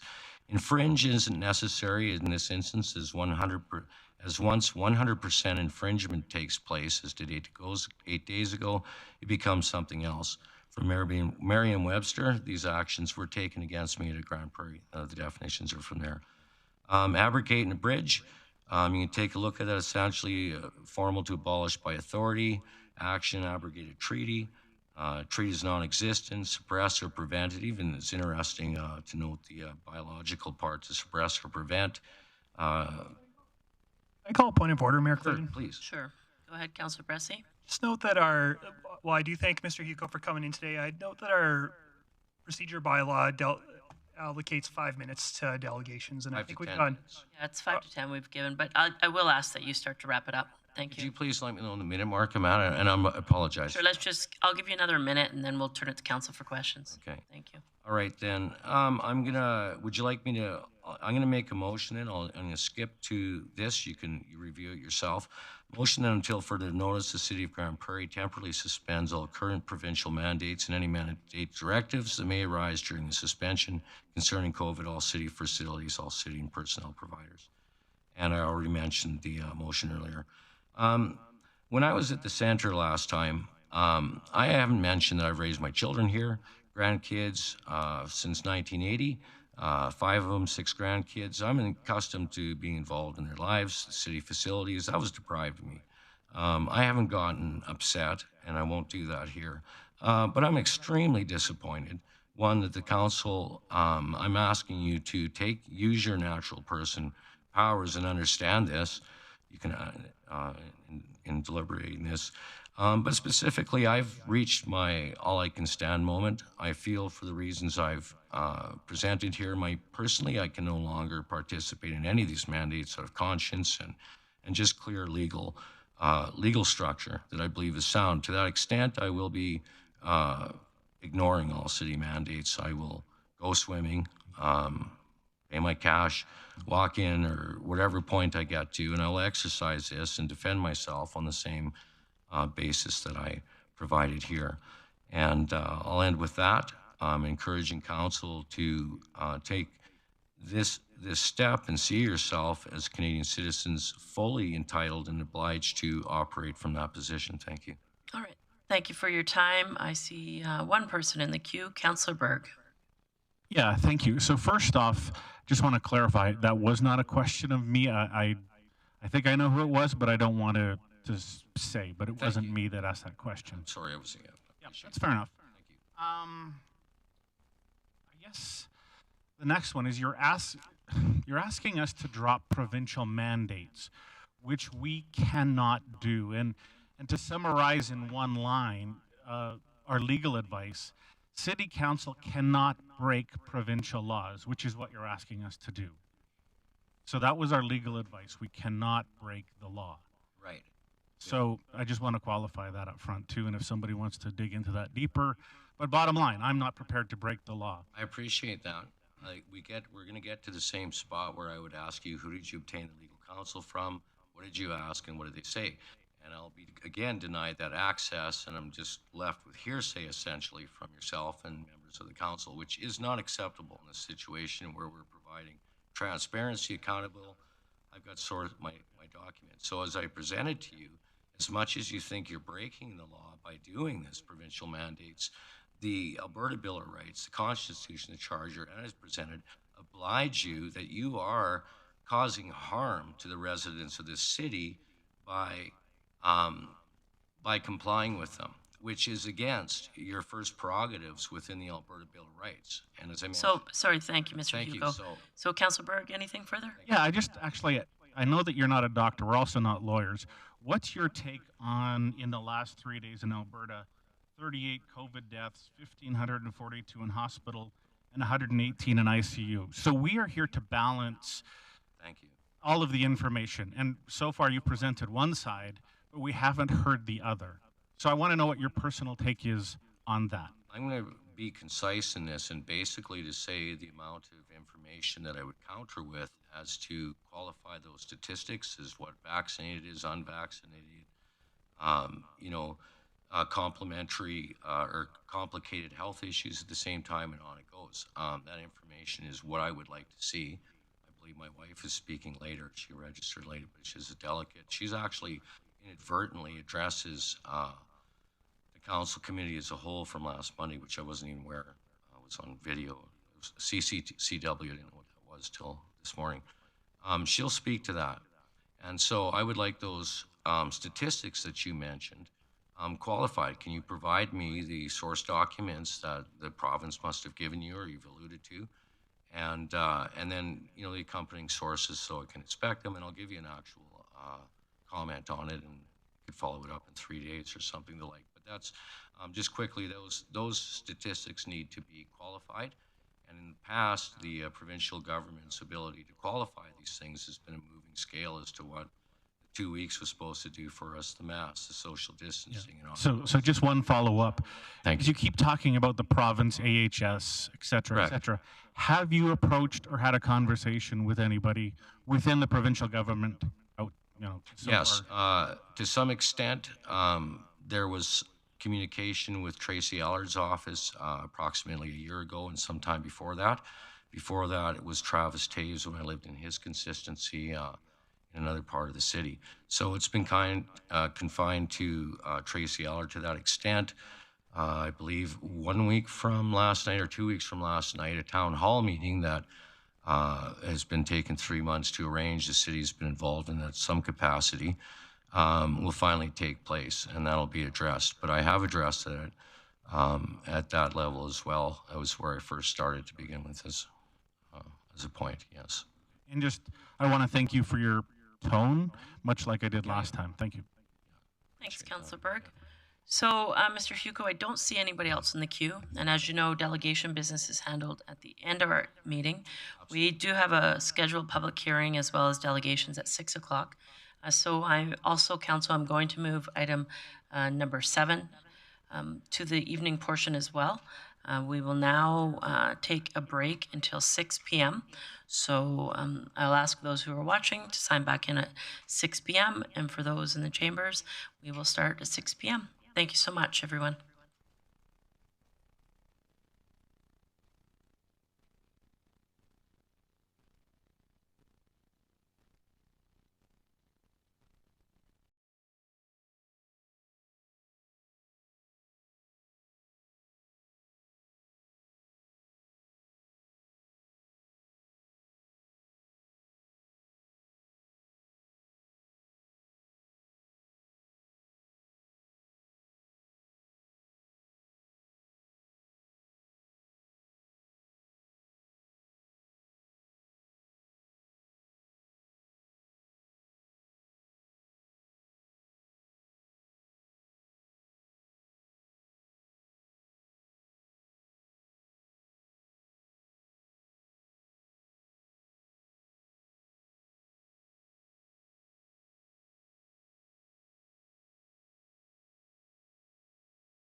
Good evening and welcome back to the evening portion of the council meeting of February 7th. We have had some adjustment to our agendas, but we will try to stick as close to schedule as possible, with the first item being on the evening delegation evening agenda as the scheduled delegations. As I mentioned earlier, delegations are more than welcome to come to council, and there's two options. The 3 p.m. option, you do not need to let us know ahead of time. However, if you'd like to come to the 6 p.m. option, there's just a simple form online that we ask you to fill out prior to coming, and then you're more than welcome to come at 6 o'clock. Tonight we have 2 scheduled delegations, and then we'll head into 2 public hearings and then additional committee business that we didn't complete in the earlier portion of our meeting. So first up, under scheduled delegations, we have item 8.1, Mr. Raphael Bowman. So Mr. Bowman, please feel free to turn on your audio, and then just once you're queued up, if you could just introduce yourself as well for those who are watching. Thank you. And sorry, I'm going to just mention one other thing for the delegations. As the earlier delegations, I was a little forgiving in the time allotment. I'm going to try to be as close as possible to 10 minutes max on the delegation time. If the questions go a little bit longer, that's more than acceptable in regards to council may have questions. But the delegation portion is intended to be 5 to 10 minutes, and I will ask that you speak no longer than 10 minutes, and then there is back and forth in regards to questions. So go ahead, Mr. Bowman. Thank you. Thank you, Mayor Clayton, and thank you, City of Grande Prairie City Council Administration, for allowing me to present today. My name is Raphael Bowman, and a resident of Grande Prairie since mid-1999. And I'm talking about my complaint, I guess, is excess noise in the city. I do want to say that I've forwarded a letter and an article from Edmonton that I did get a very good amount of positive response from Mayor and several council members. So I think this is something that's already been in front of many of you. And I just want to say that my letter, after reviewing it again, was a bit of a rant, and I'll tell you why. But even though I live in the south near 68th Avenue, I don't believe this is the only trouble spot in the city. I think it does go citywide. The 68th Avenue seems to be a bit of a perfect storm, with a whole bunch of CKC football field and high school parking lots where youth can congregate in their vehicles and sort of watch things as they go by, and that seems to be their amount of fun in the spring and summer. But again, it's not the only place. And what seems to be happening, because I live a block away from 68th, I can tell you what is happening is that numerous vehicles are taking the opportunity to do a little bit of, I would say, showing off to people who are spectating or not. And this is happening not just in the evenings, but also in the daytime as well. It's migrated, I think, to a place where vehicles can just, show the performance of their vehicle. And with that comes, in my opinion, excessive noise. Keeping in mind that 68 is home to the Knowledge Campus, which houses Eastlink, gymnastics, minor hockey, speed skating, football, soccer, 2 high schools, and more. So there is a lot of families going in and out of the intersections around 68th where this is happening. For me, the straw that broke the camel's back, and I guess this isn't the first time I brought this to council. I do want to thank Councillor Bressie for a couple of years ago fielding my calls, and he's been really good in communicating with me. But the incident that prompted this letter was a 1-ton stolen welding truck coming through the intersection of Mission Heights and 68 at an estimated speed by onlookers of between 100 and 120 kilometers per hour. It hit the embankment, sending it in the air, and it cleared, thank God, an empty city lot. Without touching the ground, it cleared the 120-foot city lot before it landed in the middle of my cul-de-sac and then went between 2 houses and plowed down a few fence posts, coming to a complete stop. It was the most ridiculous thing that I've ever seen. If Dukes of Hazzard wasn't a comedy TV show, this would have been the beginning of that comedy TV show.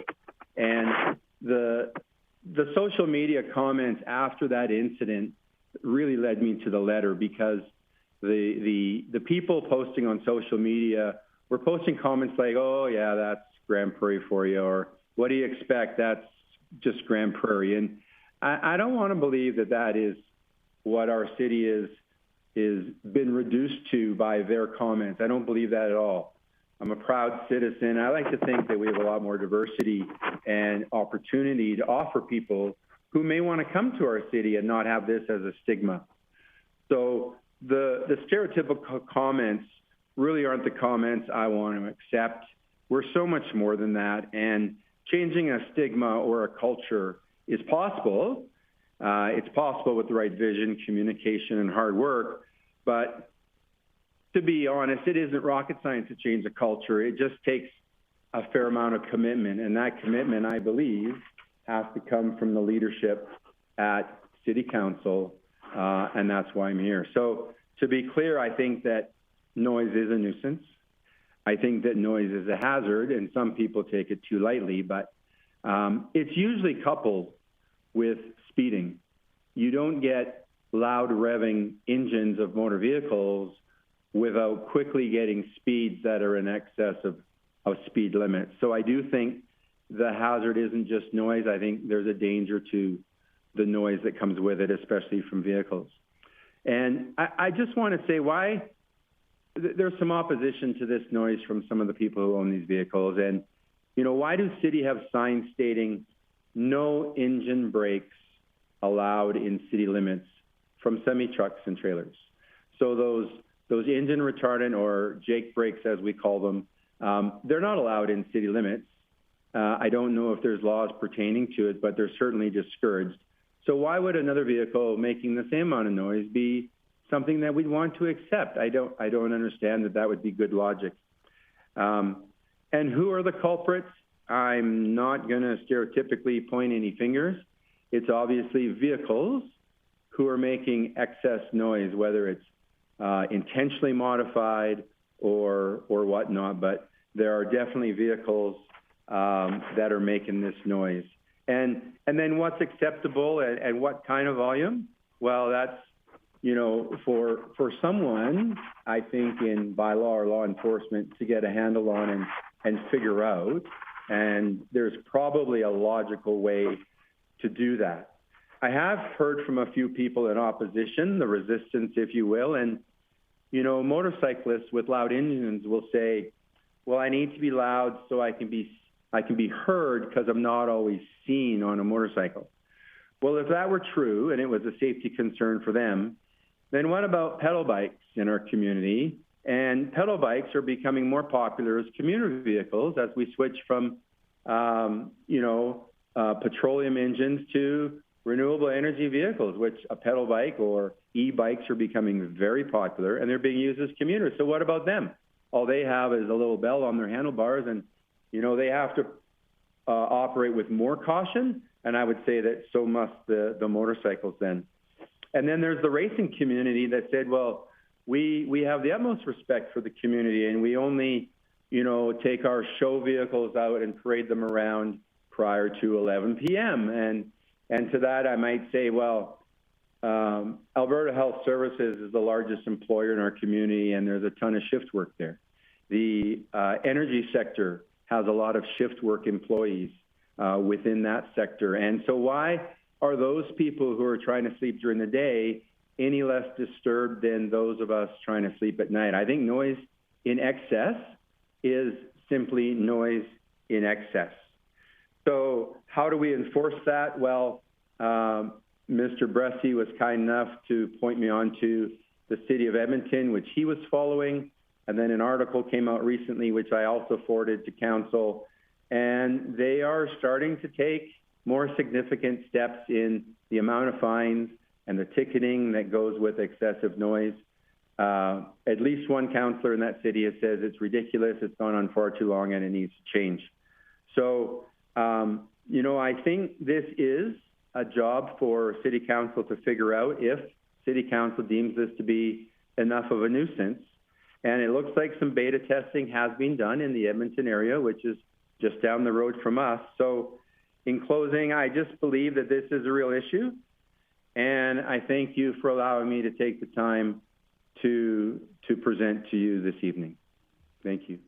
Well, thank you, Mr. Bowman, and I appreciate you abiding by my recommendation and strong words of 10 minutes. You were literally had 12 seconds left, so I appreciate that. And I'll now open it up to council for questions or comments. I see Councillor Berg in the queue first. Yeah, thank you, Mayor Clayton. So, Raphael, you and I did exchange some friendly ideas back and forth. I drove down there earlier today, and I noticed the speed limit was 60. A lot of similar roads around the city are around 50 kilometers per hour. Again, this isn't an expert opinion. Do you think that might alleviate something just from your own anecdotal experience? Well, perhaps, and that's certainly a good start, but then enforcing that speed limit would have to come next, because currently I don't think they're even abiding by the 60 kilometer per hour speed zone. So yes, I think that would help as long as enforcement came with it. Okay, and then big echo there. Follow-up question: when do you find it is the worst? If you were to pick, say, a 2 or 3 hour window of time, when do you personally find it the worst? I can say that I've been on that road walking during daylight hours, and I've heard the noise. But for me, I guess the biggest nuisance is when I'm trying to sleep more into the evening hours, because that's when I notice it the most. That's when I expect the most quiet. So for me, it's the, I would say 9 to midnight zone hours. Okay, so if you were looking for enforcement, that would be that window then. Yeah. Okay, great, thank you. Thank you for that. Councillor O'Connor. Thank you, Mayor Clayton. Thank you, Raphael. It's fortunate and unfortunate that there's two issues here. The first one is the welding truck going through the fence and flying itself was the straw that broke the camel's back, to use a phrase. So I'm glad that precipitated you to bring up this issue, which I've had a huge concern on. So I agree with you about the noise. It's very, very hard to prosecute. And so I hope whatever data that you're finding gets forwarded on. I know that Protective and Social Services has received many complaints on this issue in the past and are trying to deal with it. So I'm not sure what we can do to find the technology to enforce this. So thank you for Councillor O'Connor, your comments. When we get to the delegation portion, feel free to ask administration in regards of opportunities in regards to this issue, and legally what our limitations are and or our opportunities. Now there's a time and a question. Now is the time for questions for the delegation, if you have any. Otherwise, I'll go through the councillors in the queue, and then we'll deal with delegation business at the end of our meeting. So, Councillor Blackmore. Thank you, Mayor Clayton. My general feeling, Mr. Bowman, is that modified vehicles are bigger culprits than the average person who's just driving down the road. So you have two groups of people. You have people who are modifying your vehicles so that they exceed noise and pollution levels. And then you have a group of teenagers getting together in the parking lots and then racing down the road to show how adult they've become overnight. Of those two issues, which do you feel is the most impactful in your neighborhood? Which is having the most negative impact? That group of young race car drivers, or the people who are modifying your vehicles to make as much noise as they can for no known reason? So, great question. And to be clear, I'm not convinced that the teenagers congregating in the parking lots are actually the culprits at all. They just happen to be the audience for what I believe are the culprits. They may or may not be participating, but mostly, judging from the vehicles that I've seen, they're not the ones making the excess of vehicular noise. But they are just hanging out, and they become a spectator, which sort of promotes the vehicles because of their audience. So I would say clearly it's the modified vehicles. You know, without pointing the stereotypical brush, it's usually larger trucks. In the summer, it's motorcycles. And I won't even say that it's predominantly the Harley style motorcycles. Sometimes it can be a cafe racer style motorcycle that burns through the gears at a different pitch of noise than the other motorcycles, but it's all of those vehicles that are, and usually they're modified, yes, to answer your question directly. Thanks. You raised an issue that I hadn't thought of, which is the audience part. So thank you. All right, Councillor Bosch. Thank you, Mayor Clayton. Just give it 1 second, Councillor Bosch, for the speed to get up to par. There we go. I think you're good now. Okay, thank you. Thank you, Mayor Clayton. Thank you, Mr. Bowman. I have to agree with you. I've witnessed a lot of this too, more predominantly in the summer, and probably more areas than just your area. So I think it's a citywide issue that we have to look at. I can tell you from experience sitting on a patio, not being able to hold a conversation with someone because of the motorcycles and the vehicles making noise. So to that point, to actually make me notice that I can't have a conversation with someone because the vehicles are too loud, that's, sparks an issue. So we'll definitely look into this. I know I will on my side as well. So thank you for coming in and raising this. Great, thanks for that comment, Councillor O'Toole. Thanks very much, Raphael. Kevin O'Toole here. I've been a motorcycle rider for 54 years. I have rode many types of bikes.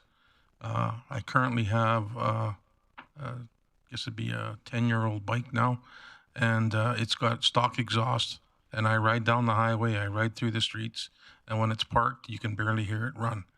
I personally hate the modified bikes that race by you, and I hate the diesel trucks when you're parked at the light and they just roll coal, I guess is the comment that they make, and you're covered in soot and they're laughing at you. So you're in my corner, I'm in your corner, and whatever we can do, I want to stop some of this as well. I don't know how we're going to do it. I'd like to slow it down, come to a complete stop, but we'll see what happens. Right. So again, Mr. Bowman, thank you for your time. I don't see anyone else in the queue. Our delegation business is addressed at the end of the meeting. You're more than welcome to stay on and listen. I just ask that you turn off your camera as we will move into the other delegation that's scheduled for this evening. Oh, sorry. Go ahead, Mr. Bowman. Oh, just give us 1 second for the sound to catch up. There we go. I don't like to be one that just presents a problem and then is no longer part for the solution. And if I may, if it's possible, I would be more than willing to be part of a committee, subcommittee, volunteer basis, whatever is structured, to try and be part of a team that provides or comes up with a solution, not that I'm viewed as someone who just brings a problem to council and then just wants to forget about it, because that's not my intention. I appreciate those comments. All right, I'm going to move on to the next delegation, item 8.2. Mr. Bowman, if you could just turn off your camera for us. Thank you for that. Ms. Rhonda Hugo. I understand Ms. Hugo is in the room. Please come join us. I'll turn on the microphone for you. As noted, 10 minutes. We're keeping to a tight 10 minutes tonight. I understand you do have potentially some slides. Okay.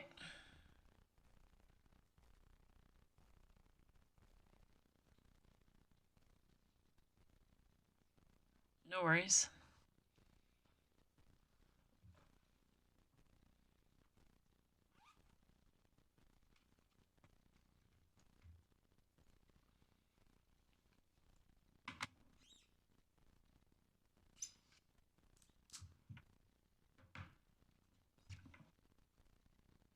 Once you're set up there, Ms. Huko, if you could just introduce yourself for those who are watching online. I'll remind you when we get to about 9 minutes, which in turn, at that time, I'll ask you to wrap up, and then council will have an opportunity for questions. And feel free to start as soon as you are connected. Right. I have a number of slides, so I'll just go through them quickly. Sure. And just before we start, just introduce yourself for those who are watching online. Sure. My name's Rhonda Huko, and I'm from Grande Prairie. Perfect. Thank you.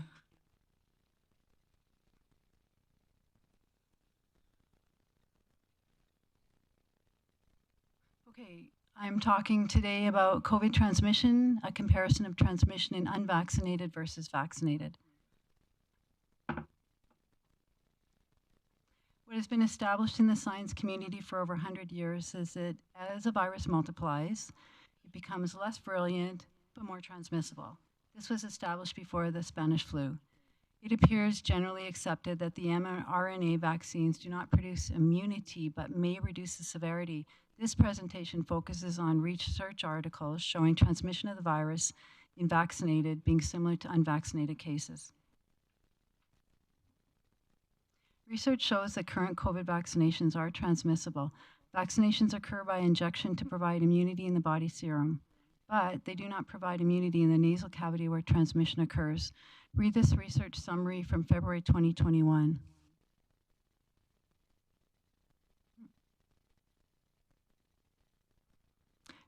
Preclinical studies of adenovirus and mRNA candidate vaccines demonstrated persistent virus in nasal swabs despite preventing COVID-19.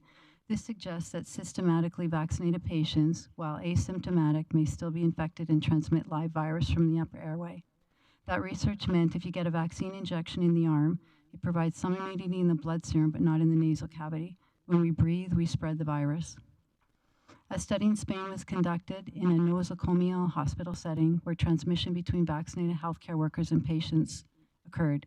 Read this research summary from January 2022. Strict transmission control measures between healthcare workers and healthcare workers to patients in nosocomial settings must not be relaxed and should be kept as strictly as during the pre-vaccination period. Am I too close? Oh, we're good. Okay. Keep going. That research meant that the healthcare workers still transmitted the virus, even though they had been vaccinated. A study determined vaccinated individuals can efficiently transmit to others. Read this research summary from November 2021, UK study in 602 households and non-households contact testing. Fully vaccinated individuals with breakthrough infections have peak viral loads similar to unvaccinated cases and can efficiently transmit infection in household settings, including to fully vaccinated contacts. That research meant that transmission of COVID was occurring between fully vaccinated cases, similar to transmission in unvaccinated individuals. A study on vaccination showed less transmission in the Delta variant than in the Alpha variant. Read this research summary from January 2022, very recently, of 146,243 contacts tested in England. Vaccination was associated with a smaller reduction in transmission of the Delta variant than of the Alpha variant, and the effects of vaccination decreased over time.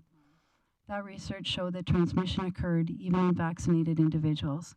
As the virus continues to multiply, it becomes less virulent but more transmissible. A study concluded that the vaccine didn't have any effect on reducing transmission for the Delta variant. Read this research summary from October 2021 of 232 cases in household contacts. This study unfortunately also highlights that the vaccine effect on reducing transmission is minimal in the context of Delta variant circulation. That research means that any vaccinated cases may transmit the Delta variant. There is no significant difference in viral load in nasal cavity between vaccinated and unvaccinated. Read this research summary from October 2021, studied at the Mission District of San Francisco and the University of California. If such vaccinated individuals carry high loads of active virus, asymptomatic vaccinated individuals may increasingly contribute to the ongoing pandemic as the proportion of vaccinated individuals grows. That research stated that as the number of vaccinated individuals grows, the amount of transmission of the virus will grow. Finally, an article was conducted from January 2022 summarizing 7 research articles on transmission of the COVID virus in unvaccinated versus vaccinated cases. They summarize the 7 research articles and then conclude. Thus, the current evidence suggests that Current mandatory vaccination policies might need to be reconsidered, and the vaccination status should not replace mitigation practices, even within highly vaccinated populations. That research summary concluded that there was no difference in transmission of unvaccinated versus vaccinated cases, so the science does not justify the mandates. So how do things look in Alberta, vaccinated versus unvaccinated cases? I just took a screenshot from February 1st. So the unvaccinated cases right now, new cases 27%, active cases almost 20%, hospitalized almost 30%, which then means the vaccinated would be almost 73% new, active, just over 80%, and hospitalized, just over 70%. And what are the statistics across Canada, vaccinated versus unvaccinated cases? Like, in other words, are we different in Alberta, or are we similar across Canada? So from December 4th to January 8th, the unvaccinated proportion was 11%, and the vaccinated was almost 89%. Finally, some statistics. I just decided let's go outside of Canada and see where we are. Here's a country of Scotland, of vaccinated versus unvaccinated cases for comparison. This is a little bit noisier slide. It shows unvaccinated have lowest age, standardized case rate. So if you look at the fourth column on the sort of the first row, the bottom row, there's 252.76 unvaccinated in that period. And then the last row shows 340.60 for one dose. The very bottom line for 2 doses shows 515, and 3 doses, 379. The provincial mandates have caused harm to me in the following manners. Lockdowns and restrictions have depressed the economy and caused vacancy in my business tenancy. As a business owner, I have staff missing work who test positive but have no symptoms, positive for COVID, but have no symptoms. But those who test negative with minor symptoms can still come to work with no quarantine. This becomes difficult for owners to manage. Conclusions: there's numerous research articles exist propounding the transmission of vaccinated cases from the nasal cavities similar to unvaccinated cases. Case numbers from Alberta and Canada and outside of Canada confirm these current research studies. Lockdowns and restrictions have caused harm to many. Those of us who are vaccinated are incorrectly being told we should segregate from those of us who are unvaccinated when there's no science to justify that. So I've got some recommendations I'd like to propose to City Council. Do not enforce the city mandates. Stop segregating those of us who are vaccinated from those of us who are unvaccinated. In the meantime, send a request, please, to Minister of Public Health, Honourable Jason Copping, requesting research articles, not government policy, that can refute the recommendations from the research articles in this presentation. Request Honourable Jason Copping to stop the testing of COVID. It is unnecessarily causing harm to business owners and families. That's my presentation. Ms. Hugo, for being respectful of the time. I appreciate you coming here this evening. I do have a couple members of council in the queue, and I'll allow them some time to ask you questions. Councillor Lerners, and before you start speaking, give us a minute to get the the sound up. There we go. Go ahead, Councillor Lerners. Okay. So, thank you very much for speaking today. I know you've obviously given this a lot of thought, and it's important to you, and so I always admire people with passion, and so and the courage to stand up for what you believe in. You know, it's funny, 6 to 8 months ago, the stuff that you would have just said would have got you kicked off of Facebook, and now everybody kind of understands that you know, vaccinated people and unvaccinated people are both transmitting the disease. I guess my question to you is not, I don't know if you work for the city or not, so that's not really my point. But we have a policy where we don't test unvaccinated, or vaccinated rather, and we test. Is your goal here to test vaccinated people at the same standard or the same emphasis as we do unvaccinated, or to completely get rid of the vaccine mandates for both unvaccinated and vaccinated? Well, thank you for the question, Councillor Lerners. I would prefer to see, as this is, some countries have already rolled this over into an endemic from a pandemic. And I honestly, as a business owner, I have, just as I said in my presentation, we are running into conflicts. And I think it's at this point it'd be much better to stop the testing and have people self-manage their own risk. I would say after 2 years, our Alberta residents have to be able to be have enough information that they can manage their own risk. Thank you. All right. Thank you for that. I don't see anyone else actually in the queue. Nope, there we go. Councillor O'Toole. This is not a city mandate. This is a provincial mandate. And I understand sometime this week, our premier will be making an announcement regarding this.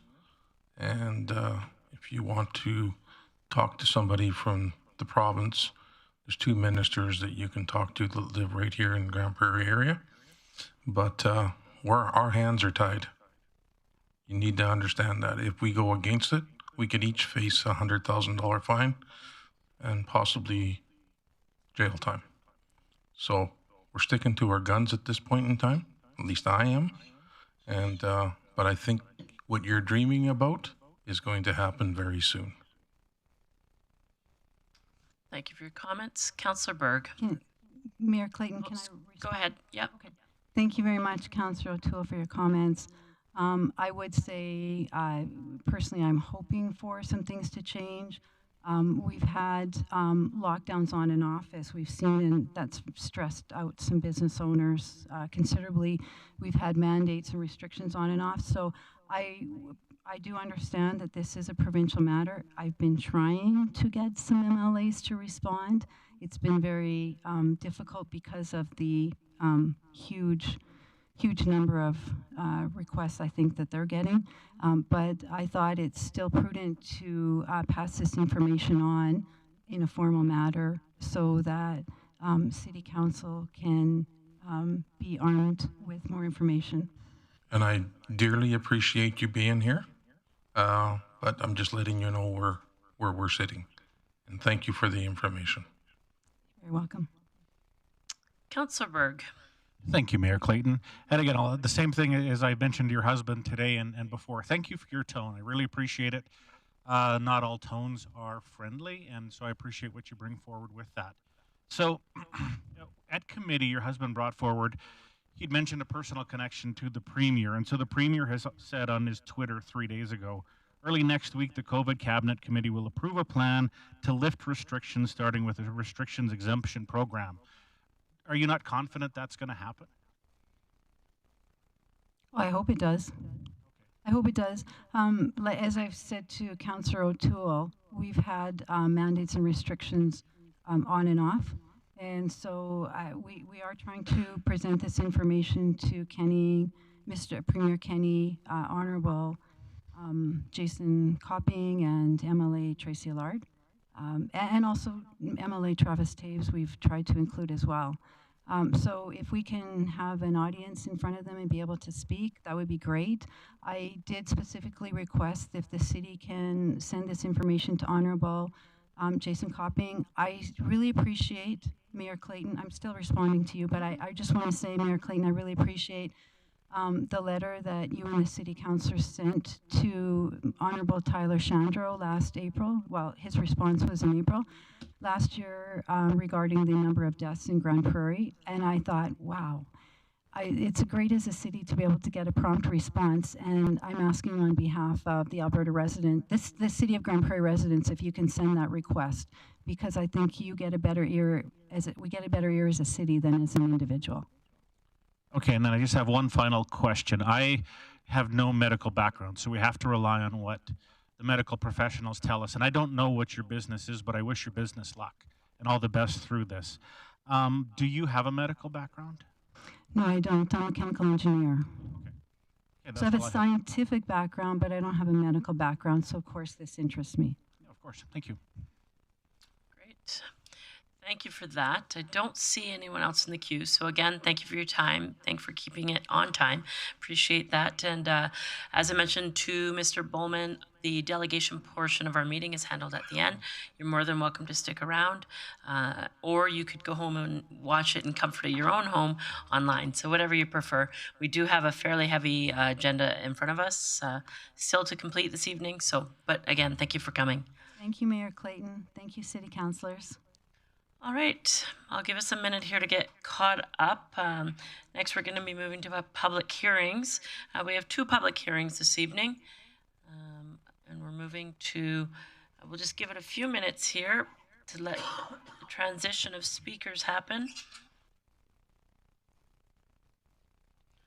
First public hearing on our agenda for this evening is public hearing C-1260-150, Kingsgate Landing Outline Plan Amendment, the Land Use Plan Amendment. This says Kingsgate. I jumped ahead. My apologies. That's the second one. First one we're going to do is C-1344E, which is an outline plan amendment, a land use bylaw amendment. As well, I understand that Mr. Welton is not here this evening. Mr. Johnson will be introducing this. So I will call this public hearing to order and turn it over to Mr. Johnson for introduction. Thank you, Mayor Clayton. I am presenting bylaws C-1260-148 and C-1344E. Being amendments to the Kensington Outline Plan, as well as the Land Use Bylaw Amendment. Bring up the PowerPoint, please.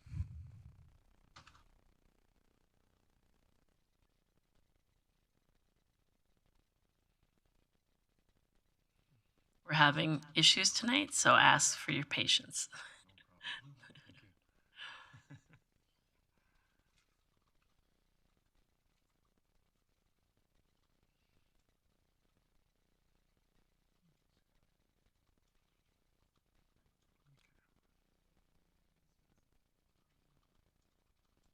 Desktop.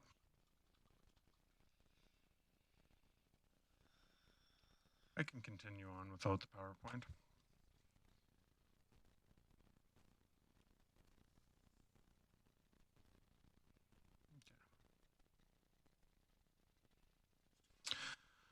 Okay, the proposed amendments are located in the Kensington neighborhood. And forgive me this evening if I happen to say Kingsgate when I'm supposed to say Kensington and vice versa. I've always struggled with those and they both happen on the same night, so it's kind of a cruel situation, but I'll try my best. So we are in Kensington, which is west of 116th Street and along the 84th Avenue extension.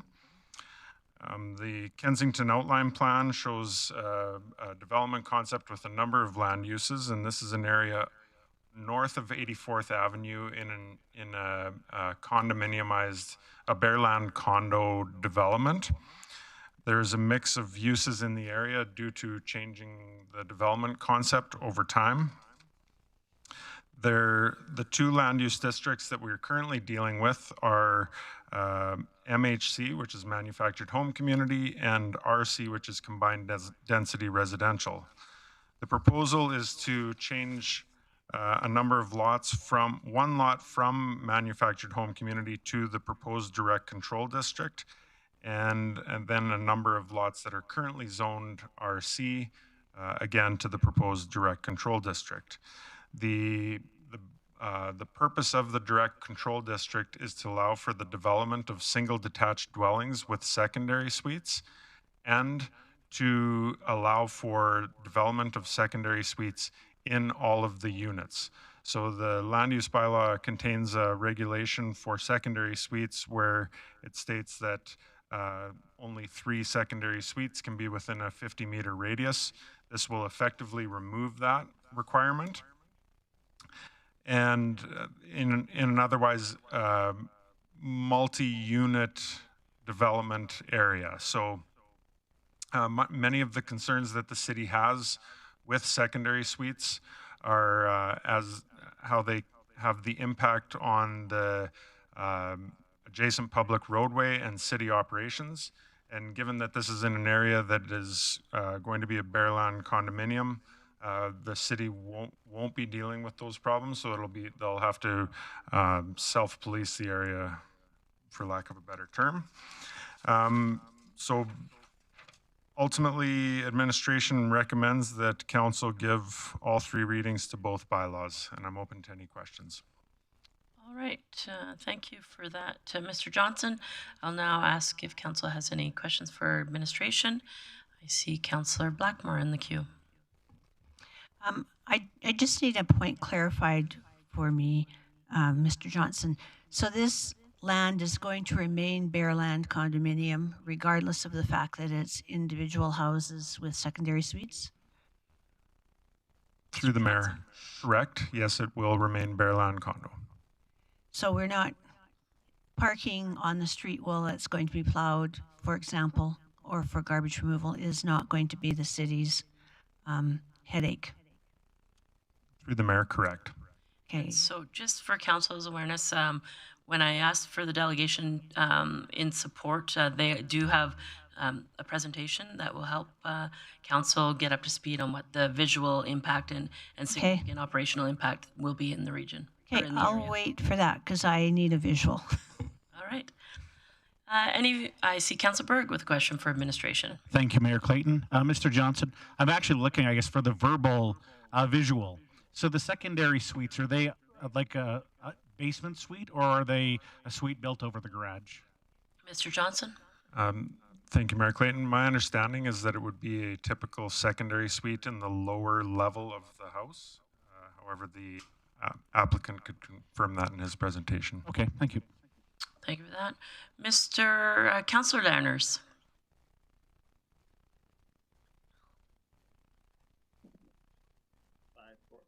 Oh, wait a second here. Okay, so I'll assume I'm ready. So, Mr. Johnson, so we have a bylaw that was approved in 2019 that talks about kind of randomly dispersing these secondary suites within a neighborhood.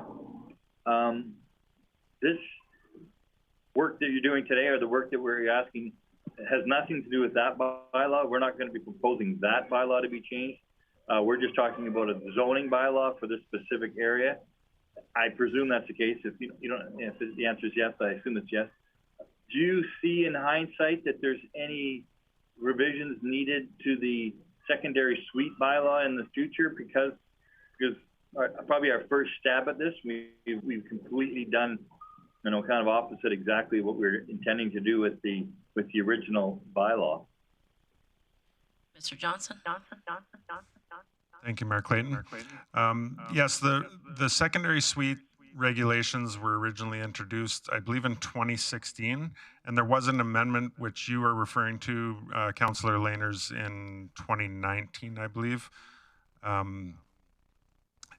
I do not believe that the existing secondary suite regulations require any review at this point. I believe they're working as intended. And as I noted in the presentation, the primary reason why we're in support of this proposal is that this is a unique circumstance in that it's an area that, again, is condominiumized, and much of the issues that we have associated with far too many secondary suites concentrated in an area having an impact on city operations, that won't happen in this case because, as Councillor Blackmore noted, we simply won't be in there from an operational perspective. Thank you. Councillor Bressie. Great. I definitely understand how we don't have to take care of snow removal and garbage removal, but one service that we would still provide is fire, I assume. Has there been any conversation with the fire department about, do they still feel this would be serviceable? Mr. Johnson? Through the mayor. I do not have firsthand knowledge of the comments received. However, I trust that if there were concerns raised, that Mr. Welton would have incorporated that into the report and raised it to at least a discussion. I'm not aware of anything. However, having said that, this is an area that with the RC zoning, it allowed for quite dense development. This is just a different type of development. So I think in a way we're not really increasing any of the density. We're just changing the product that could be in there. So then if I... Go ahead, Councillor Bressie.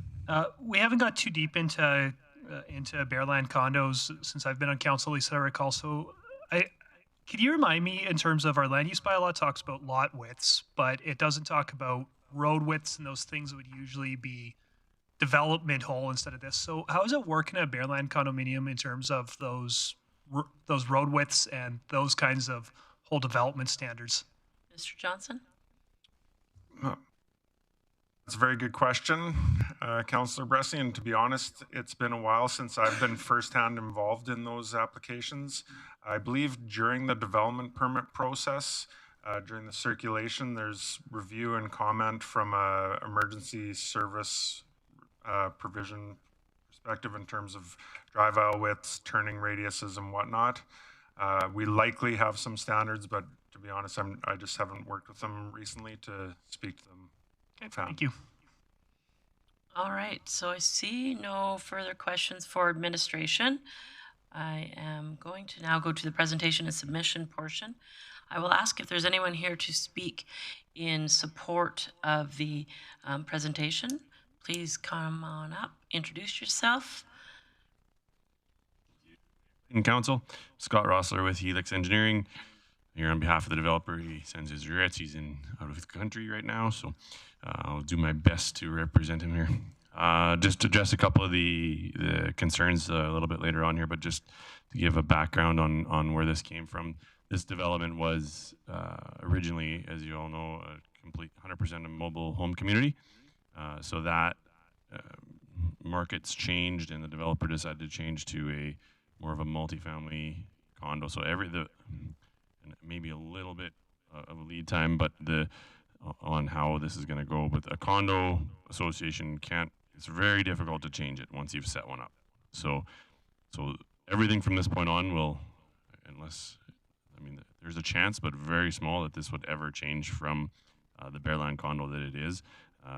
So I don't see that ever happening. So what's happening now is that he's looking to provide units to the public and to purchasers who are able to that are reflective of what they're looking for in the market. And currently there isn't any market for mobile homes in this area. So the RC district was set up for that. What he found later on was that there was a lot of demand for single family homes in this area, which and secondary suites. So that's the reason we're here. I recognize there's been a lot of changes to this neighborhood, so well aware of that. I think I've been here for every one of them. So just to address a couple of the comments and concerns, and maybe I'll get I don't have an actual presentation for this one, so I'm sorry if that was So I apologize if I set you up for failure. Just tried to throw one together, but so if the overhead camera works, I'll use that one. It'll be a question. We'll just you never know. Not that overhead. So while that's there we go. Oh, look at that. There we go. All right, I'm going to turn it because that might be easier. All right, so to give everyone an idea of what's happening, this entire area is mobile home community. So there's a storm pond down in the southwest corner of it. Everything that's lotted out there that you see is currently an existing Bearland condo lot. So how condos work is, just to give a little bit of background, is all the road areas that you see on here are all classified as common areas. So no different than buying in like Inverness Estates is exactly the same way. So the parking lots and parking structures are all taken care of by the condo association, and you own your individual space. So same idea here, just a little bit different configuration. So the only areas we're talking about tonight are the areas that are bolded. So I think it's 12 lots. Now everywhere else in here, secondary suites are not permitted. So the only areas that would now be allowed secondary suites are these 12, 13 lots. So to address the concerns about parking congestion, within the city's bylaws, we would be allowed to park across streets and whatnot, but these are all private roads. So the snow removal gets taken care of by the condo association, garbage, same thing. As to Councillor Bressy's question about the fire department, that is something that is addressed at the at development permit stage. So a little bit different than a subdivision. Because it's a condo, it's basically treated as a single site by the city. So we apply for a development permit. Your administration reviews all of those internal things, much the same as we would for a commercial building. To be honest, that's probably the closest comparison you can make. So fire department gets circulated. They also get circulated on this application, and then that's followed up with any concerns that are there. So we've been through that a few times. Road widths are very similar to the city of Grande Prairie's roads. They're actually a little bit wider. The biggest difference, if you were to drive in there, is there's no curb and gutter. So it's a center swale on the road with storm sewers down the center of the road, and drainage runs down the middle of the road rather than in a curb and gutter on the edges. So that is the difference. Other than that, the standards are very similar. Lot sizes are very similar to city lot.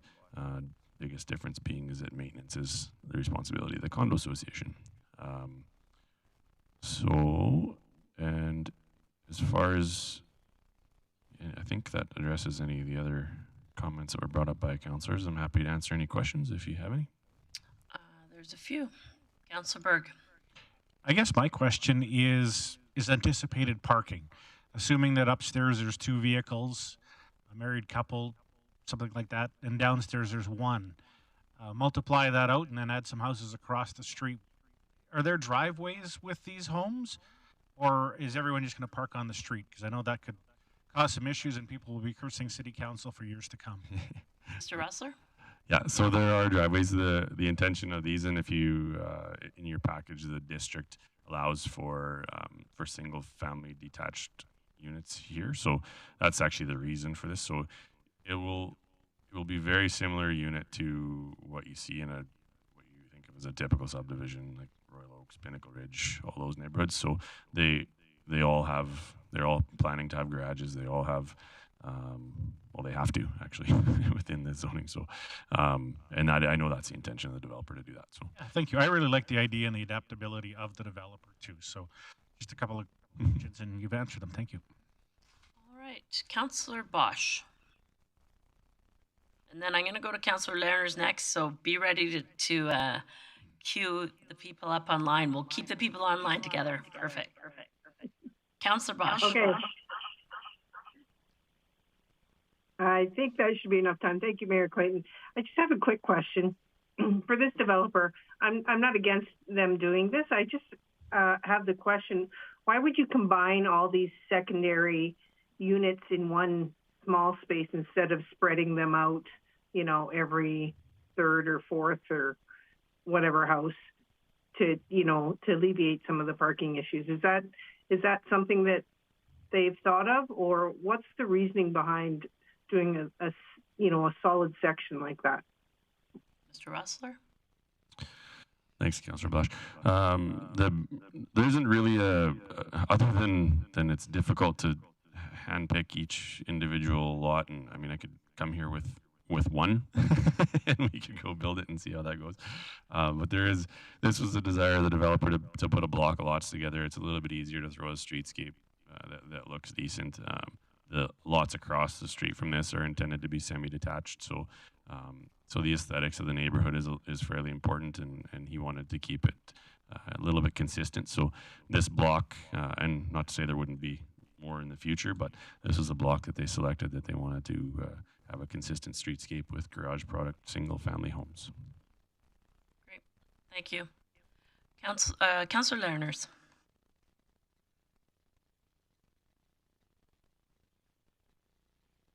Just give us 1 second. Okay.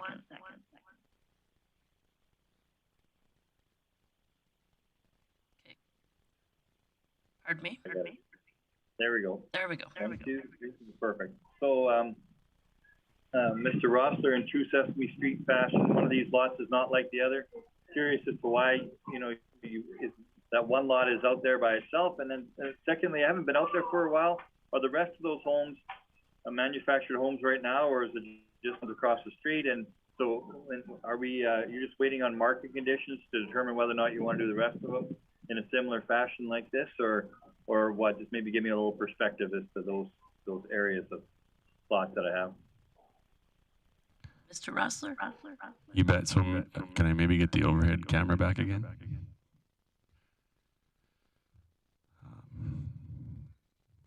So there are I think 25 manufactured home units out there. So currently they're all constructed along, well, they're all on piles along this row of lots here. So this one's an odd. It is a vacant lot right now. It's actually the emergency access for the development currently. The intention is once the second access is provided that we would develop that as a lot. So so this row is full of manufactured homes currently.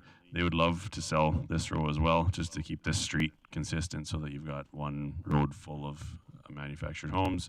The next row over would be secondary suites and then semi-detached. So with trying to keep a little bit of consistency through the neighborhood and now that being said, manufactured home product is very difficult to move right now. The price point is about the same as an entry-level house, so they're getting very limited interest in that, and they don't see any interest coming in the future. So the intention of this would be, as we move forward, to continue, and we actually this is rezoned RC up to this point. So as far as this one being a little bit out on its own, it's kind of in between two other zonings. So that one is odd, Councillor Laners, I will admit that. And it is, like I said, it's currently an emergency access that in the future will be converted, and they don't have a desire to put a manufactured home on that lot. So. All right. I see Councillor O'Toole, and go ahead. I'd just like you to keep that slide back up. I got one question on the lots there. You've got 84th Avenue, and there's a large area there that's not divided up. And then across the street, there's another large area. Can you tell me what's proposed in that area, in those two areas? Mr. Rossler? No, the other way. Yep, for sure. So this is a storm pond. Yep. That's constructed today. This is the development we're talking about. It's currently subdivided. The one to the north is also was planned originally to be a manufactured home community. So as this neighborhood grows, similar to a regular subdivision, we'll develop. It's actually fully serviced. The roads are paved. Everything's built already in there. Okay. So once we figure out what works within the development, I'm sure he'll change to that. On the other side of 84th, this is just vacant land. So this is actually part of it's called Kensington Estates. So you can catch the corner here that there are 4 or 5 lots that are developed there. We're actually bringing a phase forward right now. We've got subdivision approval, and we'll be starting construction in the spring of a block of lots. That's a direct control district that we brought last year in this area. And there's a school site kind of. Okay, so the area that's highlighted in black line, yep, that you got right there, yep, where it says 3250.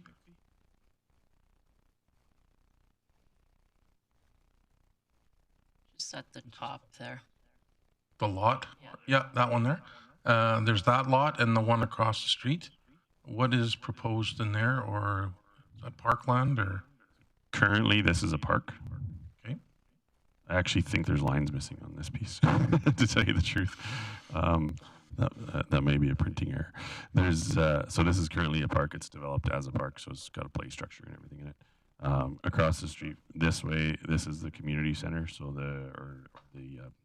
their offices, and then there is a community center that they have been throwing around constructing on across the road further. So in a condo community, you got to provide all your own amenities. So there's that's in discussion currently as well.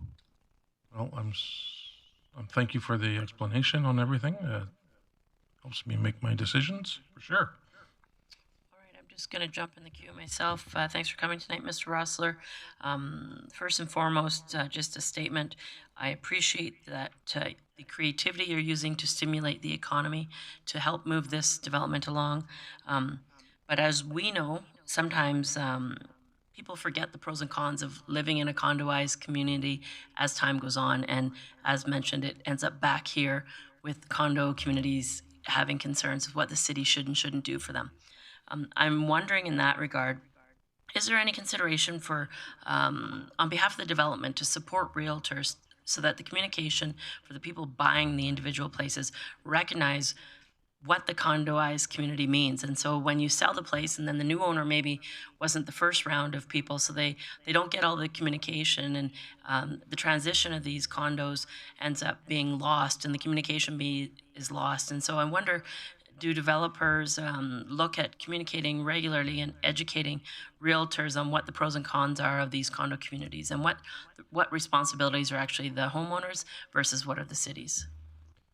Yeah, so there are, it's a condo association, so they do have regular meetings. There's everybody who owns a property in there becomes a member of the condo. That is something that, I mean, I'll pass that on to the developer for sure. There's a single realtor and a single builder working within there. Not to say that that will continue to be the way, because it's usually not the first iteration of the sale that is the problem. So transmitting that communication down to the second, third, fourth owners of it, it is difficult.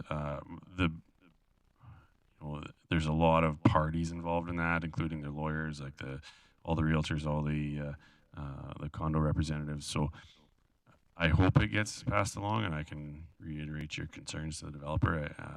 But as far as a lot of the control that we have, we kind of we're educating it at the first sale, and then from there on, it's a little bit out of our control. So. Yep, no, and I can appreciate that. I guess in the design of this as well, I've been to condoized communities in other municipalities, and there's often to alleviate any parking concerns, there's areas that are allocated for guest parking, etc. Was there any consideration given in this development for that? Yes, there is. So the city of Grande Prairie has parking requirements for all the different zonings and land uses. So that has been accommodated within the neighborhood. I don't think any of them are shown on this plan. This whole lot is a parking lot right now. So right across from the park. So sorry, that wasn't up there. This is a parking lot currently. Okay. So perfect. So in that regard, also in regards to communication, I would hope that the condo owner, the developer is really firm in that. I think that we know in regular single-family dwelling parking that some people don't move their vehicles before snow removal, and don't move their vehicles when appropriate, and don't like to tandem park. And parking's always been something that's been on my mind. But in recognition of this, the condo associations need to be firm, in my opinion, on what's allowed to be parked and what the expectations are with those visitor parking stalls. I've been to some condo areas where you literally can't park more than half an hour in front of that house before you need to be in a guest parking stall. So I'm not opposed at all to this development. I think it's a great opportunity to hopefully stimulate some growth in that area of town. I think that there's some communication that needs to improve so that we're not in the situation that council's been faced with, previous council faced with, and previous council faced with in older condo areas of communities. So I absolutely, I think this is a great creative idea, and I think that we need to just continue better communication from our perspective as well as from the condo association. So I appreciate your time. I see no one else here with questions, and no one else in the queue. So seeing none, Mr. Rossler, I think unless you had anything else to add, we are good for that. Thank you very much. All right. I will, as Mr. Rossler's moving away, to see if there's anyone else here to speak in support of this submission. Seeing no one move too quick, I'll ask, and no one coming on camera, I'll ask a third time. Is there anyone here to speak in support of this submission? Seeing none, I'll now ask if there's anybody here to speak in opposition of the submission. I know there's no one moving in the council chambers, but I'll check online. I see no new callers, so I'll ask a second time. Is there anyone here to speak in opposition of this submission? And a third time, anyone here to speak in opposition of this submission? Seeing none, I'll close this public hearing and look for business arising. Councillor O'Toole. Thank you, Mayor Clayton. I move that we give first reading to bylaw C-1344E, being an amendment to the Kensington Outline Plan. Thank you for that, Councillor O'Toole. There's no discussion or debate on first reading, so I will call the question.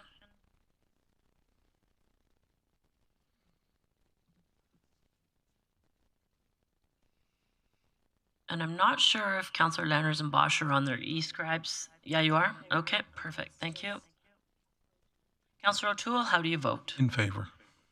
Councillor O'Toole votes in favor, and in turn, that carries unanimously. Councillor O'Toole?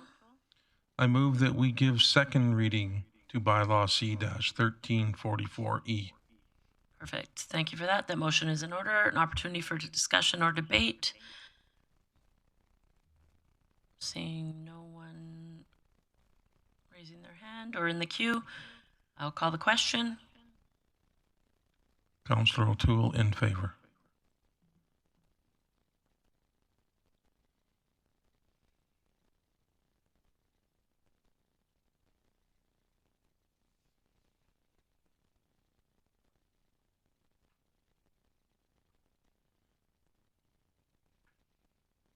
Councillor Lerners?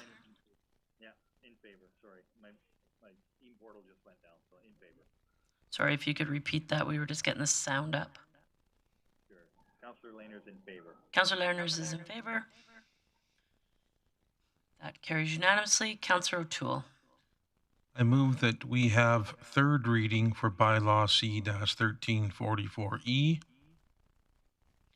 That is a motion at this meeting. Have third reading tonight at this meeting. This must pass unanimously in order for us to have third reading tonight.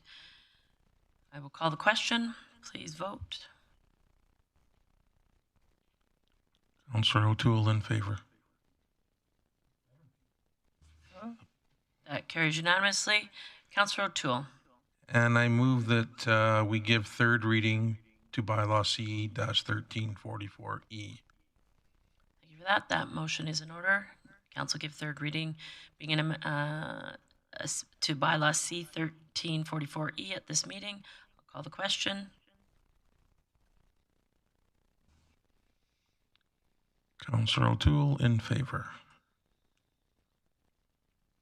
And that carries unanimously. Councillor O'Toole, would you like to keep going? Yeah, I move that we give first reading to bylaw C-1260-148, being an amendment to the land use bylaw. That motion is in order. No discussion or debate on first reading, so I will call the question. In favor. You know who I am, right? Councillor O'Toole votes in favor, and that carries unanimously. Councillor O'Toole? I move that we give second reading to bylaw C-1260-148. So that motion is in order. An opportunity for discussion on or debate on second reading to bylaw C-1260-148. Call the question. In favor.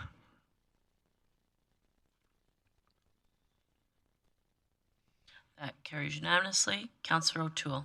I move that we have third reading of bylaw C-1260-148 at this meeting.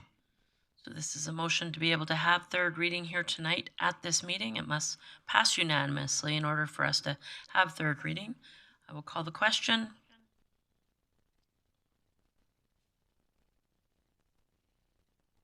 In favor. Councillor O'Toole votes in favor. And that carries unanimously. Councillor O'Toole. I move that we give third reading to bylaw C-1260-148. All right. This is a motion to give third reading to bylaw C-1260-148, being an amendment to the land use bylaw. I'll call the question. In favor. And that carries unanimously. Thank you for that, Councillor O'Toole. Moving on to item 9.2, the Kingsgate Landing Outline Plan Amendment, the Land Use Bylaw Amendment, and I will look to I will call this public hearing to order and look to Mr. Johnson for an introduction. Thank you, Mayor Clayton. I'll be presenting two bylaws this evening, the Kingsgate Landing Outline Plan Amendment, which is C-1410A, and the associated land use bylaw amendment C-1260-150.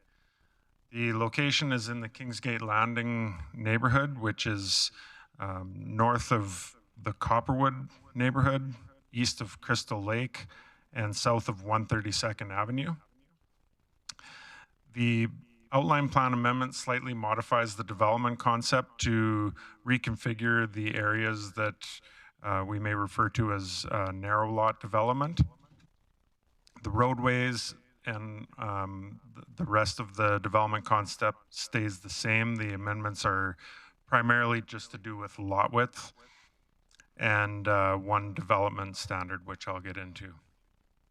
In order to achieve the product that the applicant wishes, we're proposing 2 direct control districts.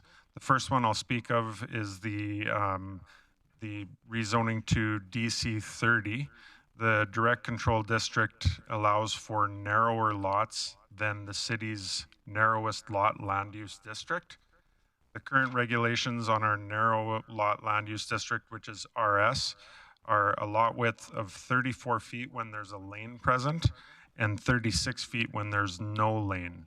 The proposal is to allow for a lot width of 30 feet when there's a lane present and 34 feet when there's no lane present. So it's a reduction of 4 feet when there's a lane and 2 feet when there's no lane. This is a very similar direct control district that the city or council passed last year in the Kensington neighborhood with some minor changes to the district wording. The DC 31 district is it doesn't affect lot width. It simply provides for the opportunity for a rear lane access as well as a front driveway. That's all that the DC 31 district is achieving.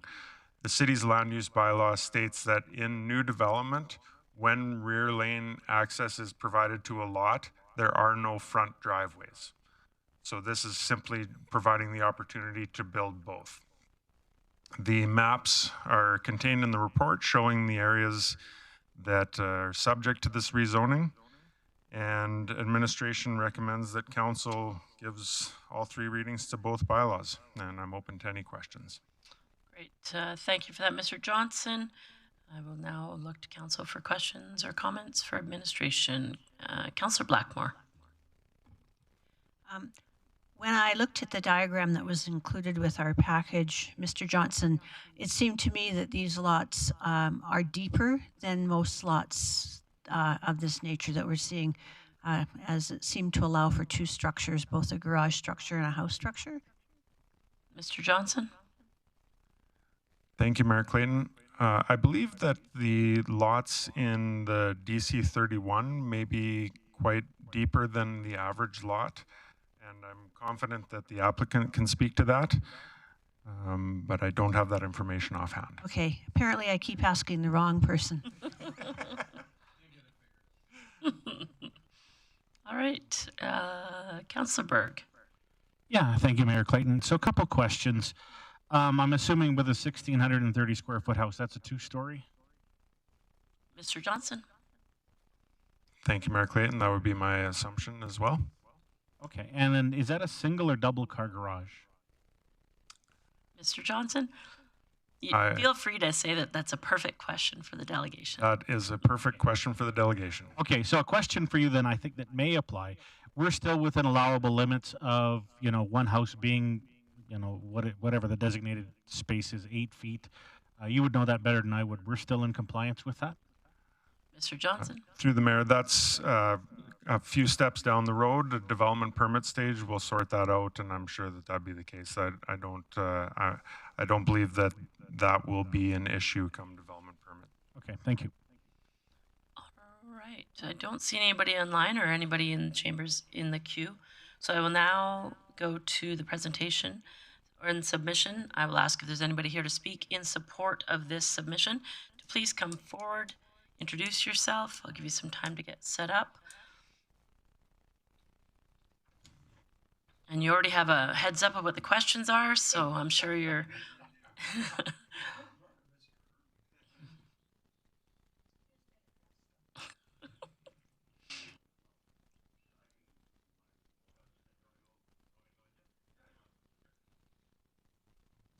Contrary to public belief, we actually are quite friendly, so. Okay. Yeah. Yeah. Yeah. All right, so as you get set up, just a reminder, if you could please introduce yourself for those who are watching. Should work. Yeah, you're good. So again, I'm Scott Rossler with Helix Engineering for the second time. And here with me today is the developers of the Kingsgate development, which is Anthem United Communities. So Craig Dickey. And yeah, my name is Craig Dickey. I'm the Senior Vice President of Corporate Development for the Anthem Group of Companies. We also have Mr. Dylan Hunchak behind us, our Vice President of Land Development, and Kevin Backus, one of our development managers as well here tonight. Perfect. Welcome. Thank you. Perfect.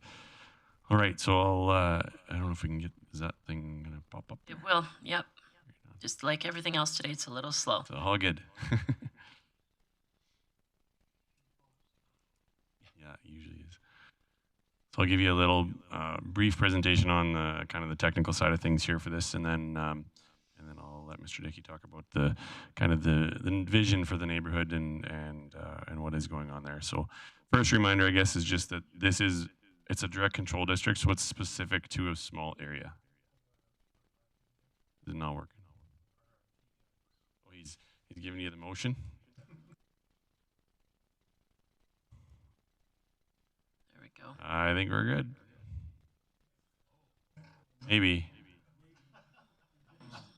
That's funky. Try this one.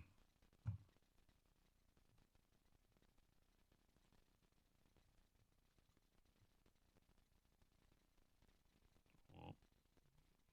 It's trying really hard.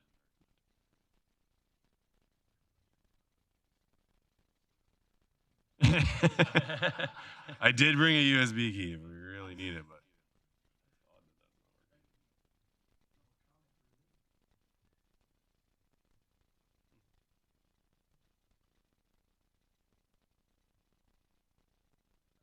Our audio visual is still in shock from our historic announcement earlier, so it's having a hard time to catch up. Can I just give someone a? Yep. Yeah. If you get to Mr. Johnson there, I think he, or Mr. Glavin, one of them. Oh, yours. Oh, good, good. Wow. Yes. Okay.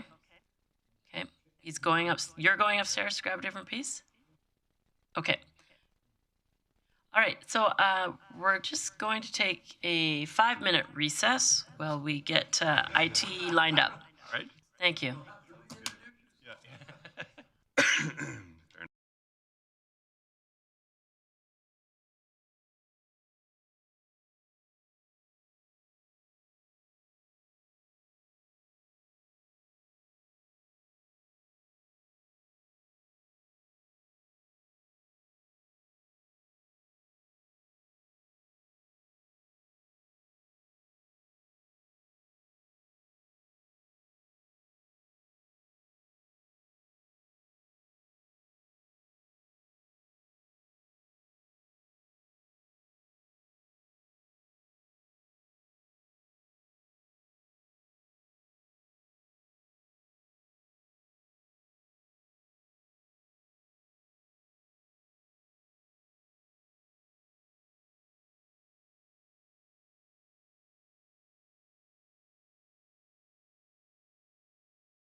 3, 2, 1.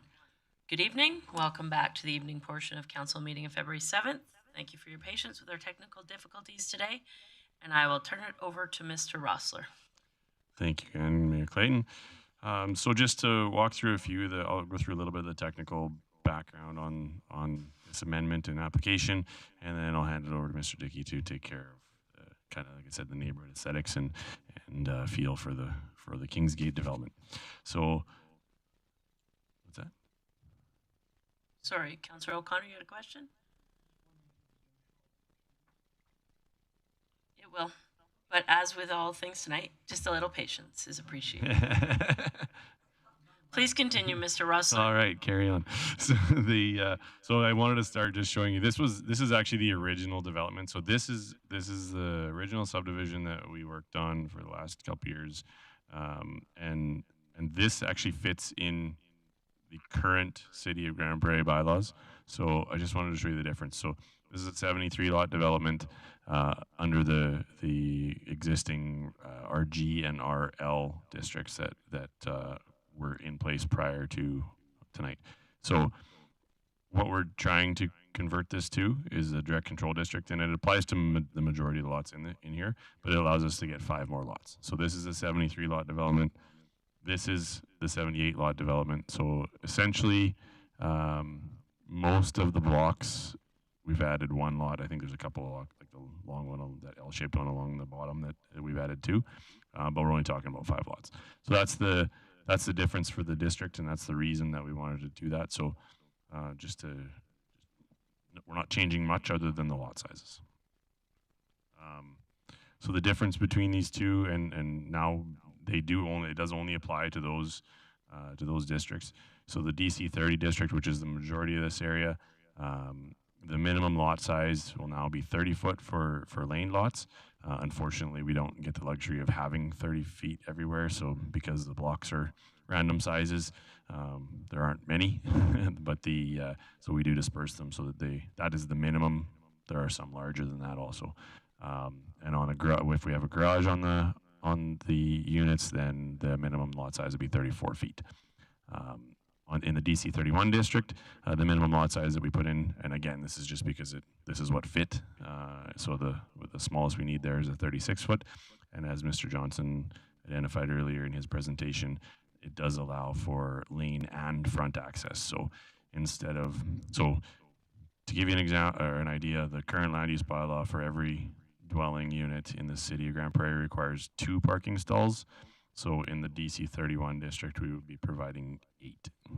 So and they're a little bit of unique lots, and I'll show you here in a minute on a slide. But they're quite deep, so I think this is a really interesting product that Anthem wants to put in there. Also, we've added in the district because we are making them a little bit smaller. They were going to do this anyways, so we threw in. On local roadways, we're not required under the land use bylaws to put trees in, but within this district, we'll put a tree on every lot. So this is just an illustration. There was a comment earlier, I think Councillor Berg asked a question about the lot sizes. So there's no science to the size. I had to pick a house. So I took a plot plan that we did in a different neighborhood and put that exact same house, so a 1,630 square foot house, which would be a 2-story, with a garage. So that's a 552 square foot garage. And we put that on the right. I see the white's not showing up very good, but on the right, that's a 40-foot lot. In the middle is a 36-foot lot, and the left is a 34-foot lot. So what we're kind of get here when we do this, and I've been here a couple of times talking about that, but we're trying to get away from the wasted space. So if there's a side yard, a 1,630-foot square house is a fairly large house. So the point being is, on a 34-foot lot, it fits quite handily, and it does reduce parking somewhat. I did have a question earlier in the week about parking in front of the units, so I threw that on there as well. But I see my text is a little bit small. But on the 40-foot lot, you've got 24 feet of parking between the driveways in the front, and that's in accordance with the city bylaws. On a 34-foot lot, because of the driveway restrictions, it only knocks 4 feet off of that area. So So essentially one vehicle in either scenario, maximum parked in that space. And this is the DC 31 district. So this is the garage in the rear and also a attached garage in the front. And again, this is conceptual, not necessarily the way that would happen, but should you want to develop in this way, because you're allowed to have driveways in the front and rear, in the front you'd have it would look like a typical house that everybody's used to seeing with a garage and a parking pad. In the rear, you could have the exact same thing with a garage and a parking pad in the back. I think some people will choose to shove their garage right to the lane because the rear yard setback there is quite small. So they could move that back if they wanted the extra parking. They can have the 6-meter buffer. But what I really wanted to illustrate is in the center of this, where that white text is the yard so that green space between the garage and the house is the same size as what a backyard would be on a typical house. So not compromising green space, just trying to add a little bit more flexibility for structures. And I'll let Mr. Dickey comment on the neighborhood, and if I'll run this for you if you want, or you can do it. Yeah, I'm sure you handle it. Yeah, you're good. Yeah. Okay, perfect. So again, my name is Craig Dickey with the Anthem Group of Companies. It's a pleasure to be here tonight with you live for the first time in a number of years for me. So thank you for allowing us to just give a little bit of background on the Anthem Group, if you're not familiar with us and ourselves, and what we're envisioning here for the Kingsgate community. Anthem itself is an integrated company. We have over 400 team members that over the past couple decades have built almost 15,000 homes. We manage about 8 million square feet of retail and commercial space. We operate in a number of different jurisdictions. Our core offices are in Edmonton, Calgary, Sacramento, and Vancouver. And our mission is simply to create real estate that works. Real estate that works for the consumer, that works for the municipality, that works for the community, and that works for the business. We focus on quality, we focus on value, and we focus on customer service. So, there we go.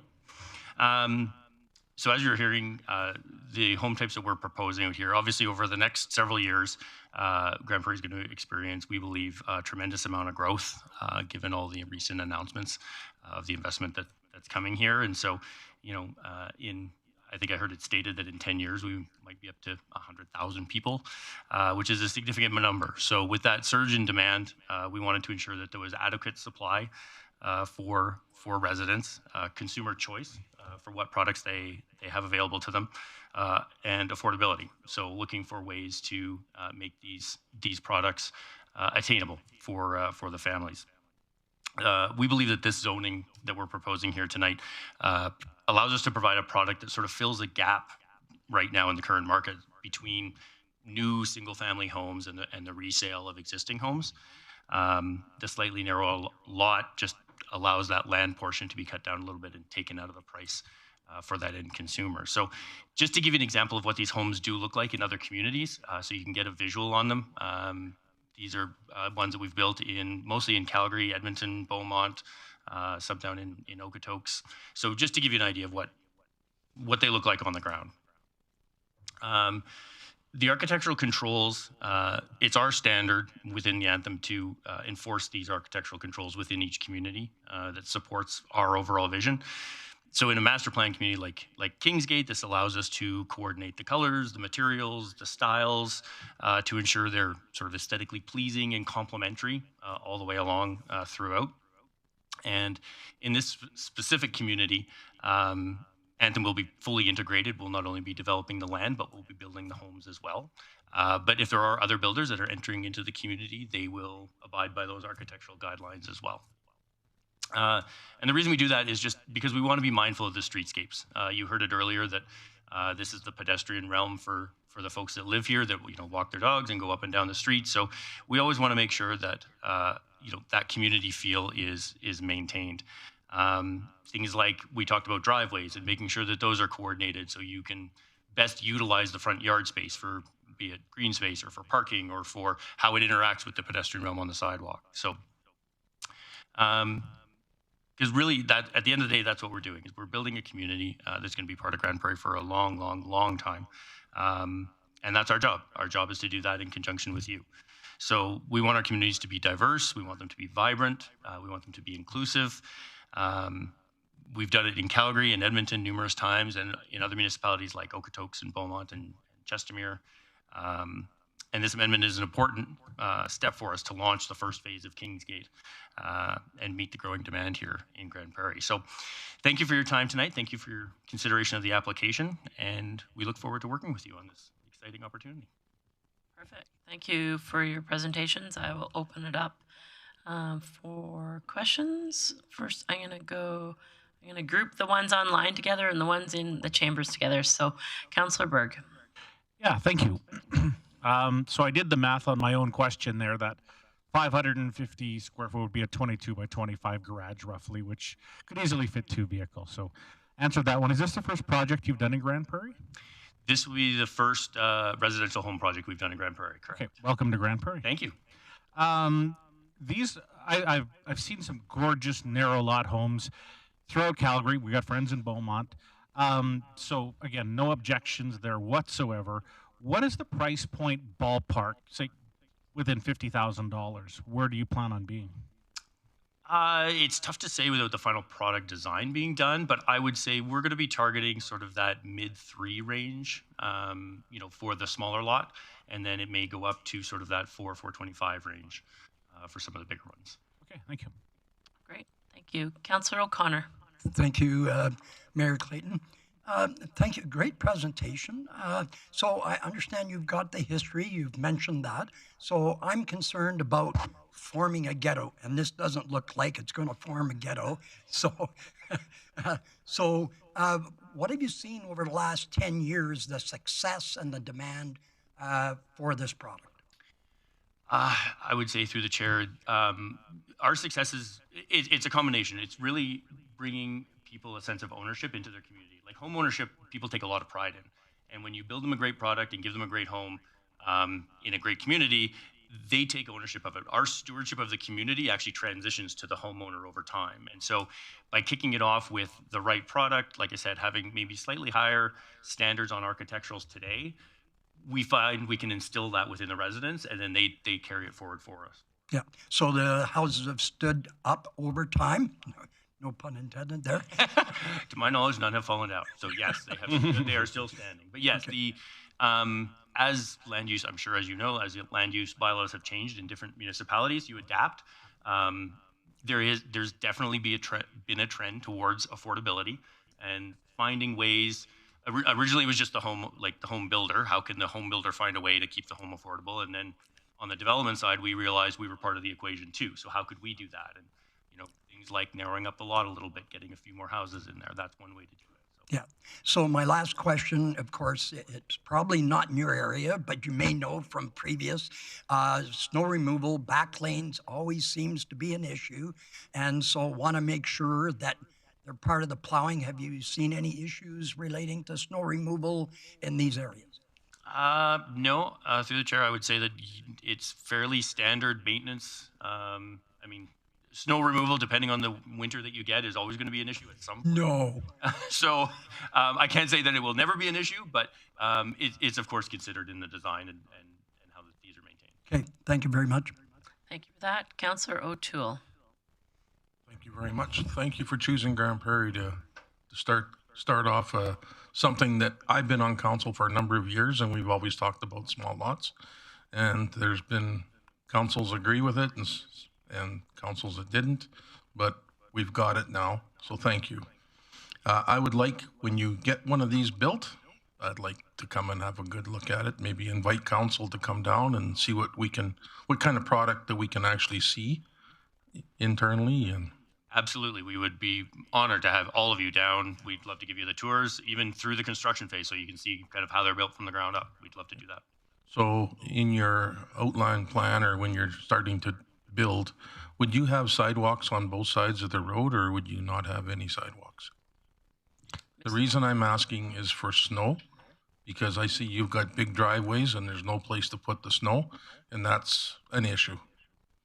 So I can comment on that if you want. So current city standard is that any of the collector roads would have separate sidewalks on both sides. So so the main road down on that plan, I don't know, we can pop it back up if you want, but the main Kingsgate landing in your package is a major collector road, so that would have sidewalks on both sides. All the other local roads would have a monolithic walk on one side. So it'll be one side sidewalk. Perfect. Thank you very much. Councillor Blackmore. We're really stuck on snow today. So It's all melting. So. I believe that the current standard of snow removal in Grande Prairie does not remove snow from lanes. So we're expecting homeowners to do this, or what are you doing with snow removal in lanes? And maybe Director Glavin, who's starting to lift his mic, would respond to that. Director Glavin. Thank you, Mayor Clayton. We do remove the snow on lanes, but they are a lower priority.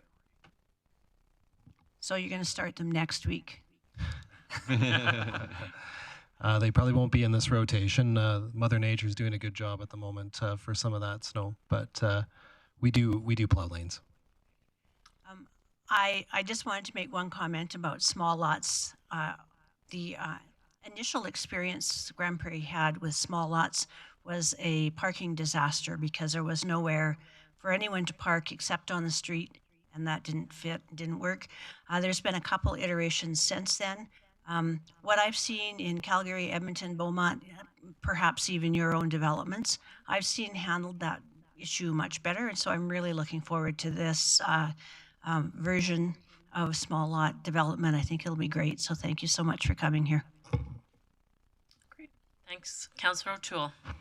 Yeah, just one final question. So you're getting, maybe you get approval tonight, maybe you don't, I don't know. But when could you see a house in the ground that's marketable? Give me a kind of a ballpark timeline. Yeah, realistically, you know, with approval here tonight, then, you know, we would go into the design and construction phase. Obviously, we would get these lots probably being serviced. The earliest would be towards the end of this year, and then we have the home building on top of that. So realistically, you're not looking until probably 2023 to actually have a physical home being built out there. So a year from now. Yeah. Thank you. All right. Councillor Berg, and then I'm going to go online because I think we're into round two, and the online councillors have been very patient. Okay. The comment is, I think you guys already have equipment on the ground, according to social media, clearing off some snow. Is that true? Again, it's not a problem. I'm just saying that you're already underway. I was going to say, you're going to correct me if I'm wrong, but I believe it's to do with the offsite work. Okay. To bring the servicing up to the property line. I don't think there's too much happening right on site right now. Yeah, they're clearing for geotechnical drilling. Okay, thanks. All right. So thank you for that. I'm now going to move to the councillors online. Councillor Lerners, I'll give you a few minutes, or give us a few minutes, I guess, for us to get the volume up. Okay. There we go. You're good. Perfect. You don't have to answer this question, but I'm just kind of curious. When it comes to this land, did you just buy the phase, or do you have an option on the quarter? The reason I ask that is I'm just kind of, I wonder sometimes when we set especially the introductory one, we establish a pattern, and then if it's a different owner for the rest or whatever, then you start to evolve and things kind of go hodgepodgey. So I'm just curious to see what that is, and if you don't want to answer that, I would understand that too. No, that's a fair question. And back through the chair, we do own the entire quarter section. We've been planning it as such and intend to develop it as such for the full quarter. Just a second, Councillor Lerners, we'll get there. Just give it. Sorry, and my second question is, I noticed in your architectural guidelines that your houses seem to differ in style and color a little bit, and it's atypical of your normal subdivisions where the houses are just they all look the same, just a different color of siding. Is that your intent to do that again with different house models, forcing developers to kind of adhere to that, not putting two side by side that look identical? What's your thoughts around your architectural guidelines? Yeah, that's a great question, and through the chair, the architectural guidelines do try and preclude similar housing being close together. They try and have complementary coloring on them. The house style, typically we will specify 2 or 3 different styles within a community. So, the consumer can choose whether they like a craftsman style or a prairie style, but it'll all be done in materials that are complementary to each other. So you will see a variety of housing. But some of the pictures we put up there, some of our communities have a very, very modern feel. Some have a more traditional feel. So that's all part of the visioning process that we have for a community like this, to see what we want it to ultimately look like, and then have the styles that'll get us there. Thank you. Councillor Bosch. Thank you, through the mayor. I guess my first question was price points, so that was taken care of ages ago. I'm curious, how many were you planning to develop in your first phase? Mr. Dickey? I believe we have 78. 78? I was going to say 75. 78. Okay. And yeah. Oh, sorry, just one sec, Councillor Bosch. Try again. How many can you put in total if this was, the magical day and you could, build the entire quarter? How many are in the quarter entirely? Was that the question? Yes. Yeah. I think overall within the plan there is close to, I want to say close to 700. Yeah, maybe 600 or 700 for sure. Yeah. Okay. I don't have the exact number. My last question is, there's no contemplation to secondary suites for any of these houses, is there? Go ahead. So the secondary suites would be in accordance with the city's secondary suites bylaw. So in this scenario, not consistent with the last public hearing, we're just following city policies on that. So it would Okay. So fall if you under had the a bunch of people radius. who wanted that, it necessarily wouldn't happen. Sorry, say that again, Councillor Bosch. My question was, I guess, just wondering what the steps were in something like that. Just because if somebody wanted it, doesn't mean it will happen, right? It would have to come through City Council first. No. So what happens currently is the secondary suites bylaw allows a suite to be constructed on a specific lot as long as it adheres to the policy. So they would apply through administration, and we had heard a little bit earlier about the 50-meter radius. So there's a maximum amount of secondary suites that are able to be constructed in proximity to each other. So just to ensure the density doesn't get to a level that is undesirable. Right, because then it creates the parking issue you had in the past. Sorry, can you try that again, Councillor Bosch? We need a little bit of time to get your volume up. I'm just concerned about the parking and such in the future, but it sounds like you've got it figured out. It's nice to see this coming. I'm just gonna turn it to Mr. Johnson for any additional comments in regards to secondary suites. Thank you, Mayor Clayton. One important regulation that's worth keeping in mind for this area is that secondary suites require a minimum lot width of 40 feet when there is no lane, so the majority of this area won't be eligible for secondary suites. All right. Okay, that's exactly the answer I was hoping for, because, things, I know building changes, and here we're looking at smaller lots, just like they are in other communities. I just want to be careful that we don't change too much. All right. Thanks for your comments. I'm going to move on. Councillor O'Connor. I will wait.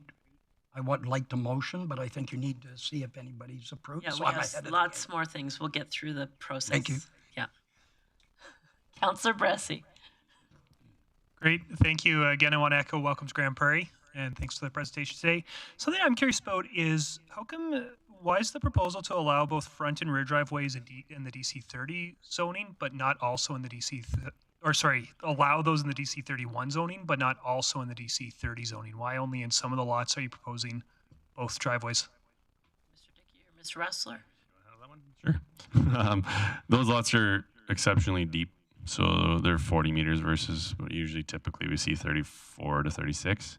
So the additional space allows us to do that, still provide a yard. There is interest in that on other lots as well, but it does tend to pretty much take away your backyard if you don't do that. So, not to say you won't see that in the future, but that's the reason. So, Okay, thank you. All right. I see no other comments or questions from council.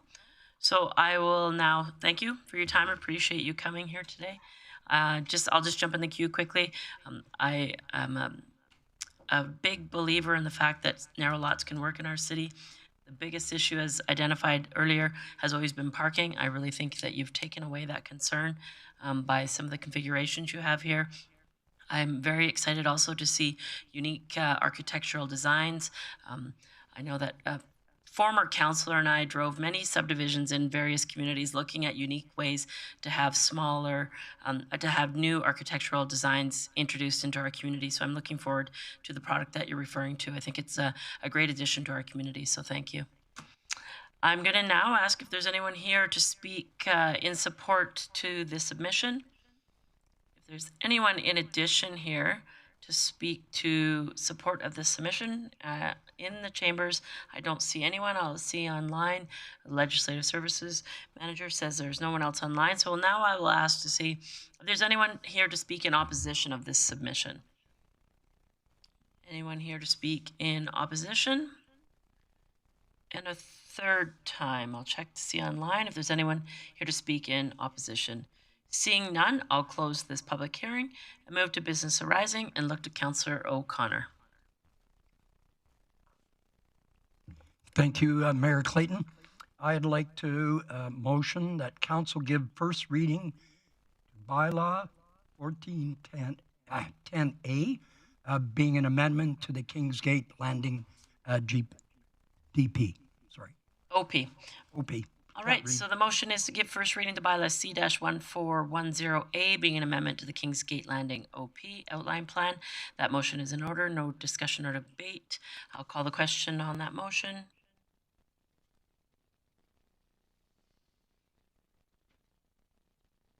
We'll just give them a couple of minutes in case the ones online are lagging.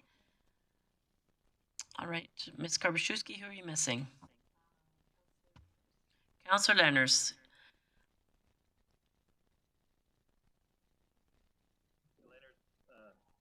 He votes in favor.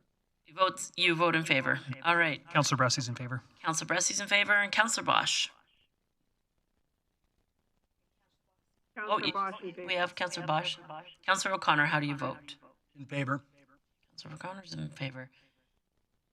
That carries unanimously. If you'd like to continue, Councillor O'Connor.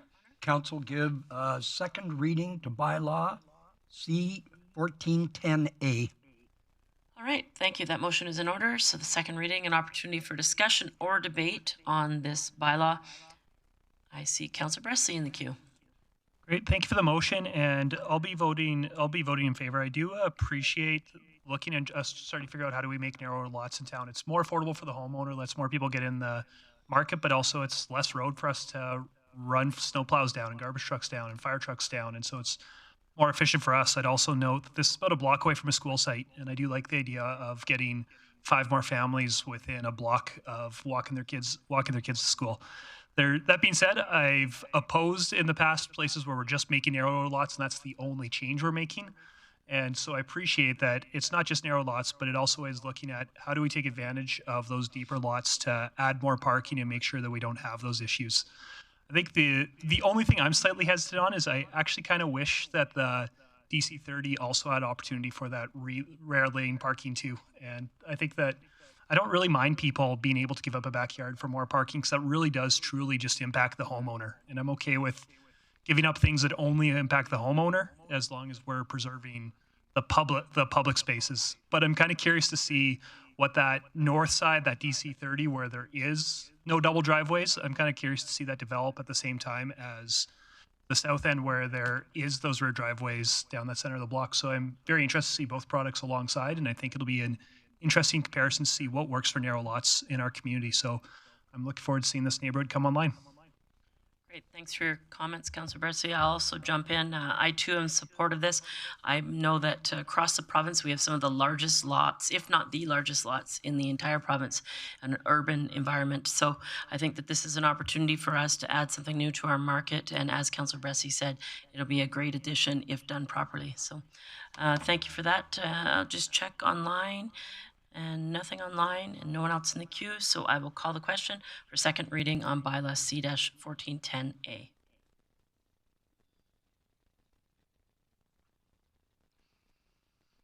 O'Connor in favor? And that carries unanimously. Councillor O'Connor, if you'd like to continue. Yes. Council have third reading of bylaw C of 1410A at this meeting. Perfect. Thank you for that. That motion is in order. So this is a motion for us to be able to have third reading here tonight at this meeting. This must pass unanimously. I will call the question.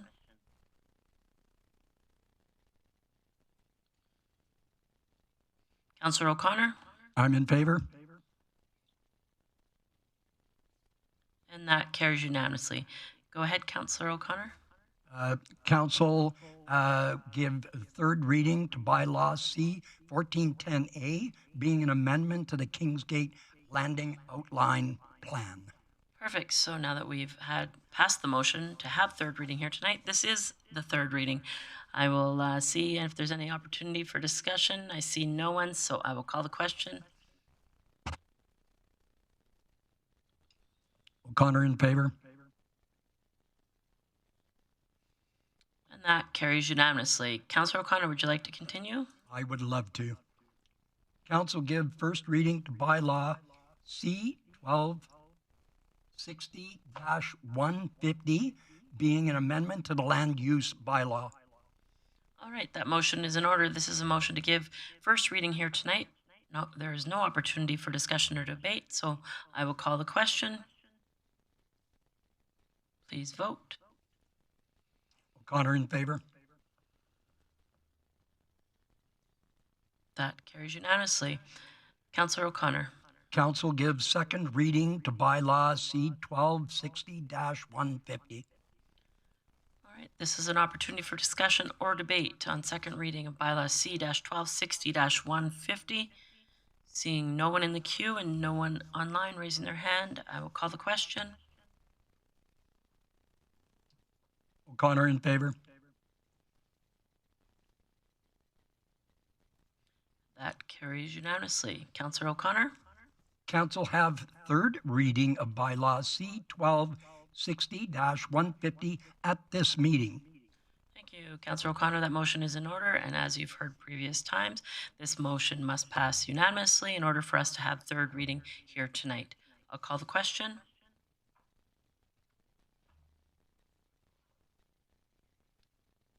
O'Connor in favor. That carries unanimously. Councillor O'Connor. Council give third reading to bylaw C 1260-150, being an amendment to the land use bylaw. Thank you, Councillor O'Connor. That motion is in order. I do not see anybody looking to get into the queue, so I will call the question on third reading of bylaw C-1260-150.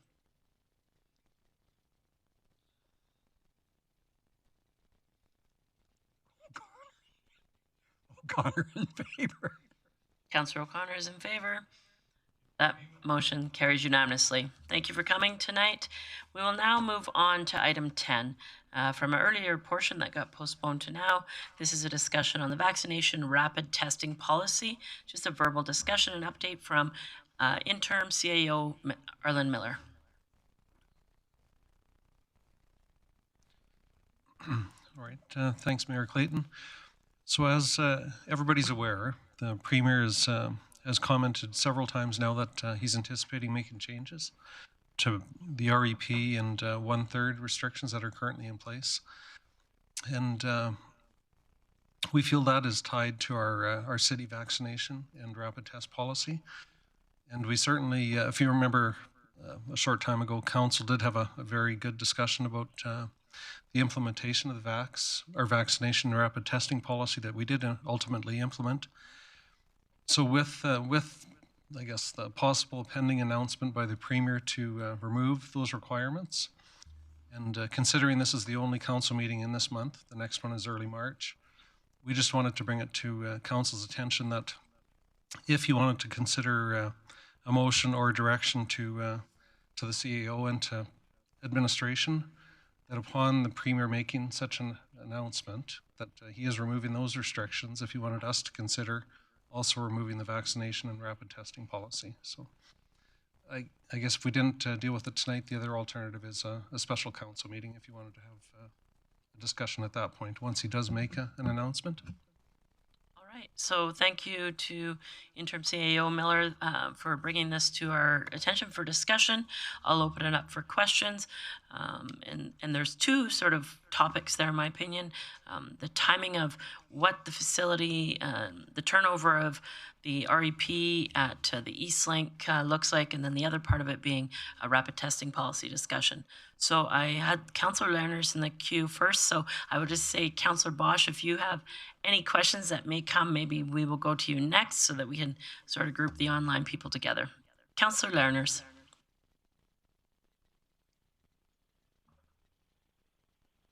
Well, thank you. Am I ready? We're good. We're good. We're good. We're good. Yeah.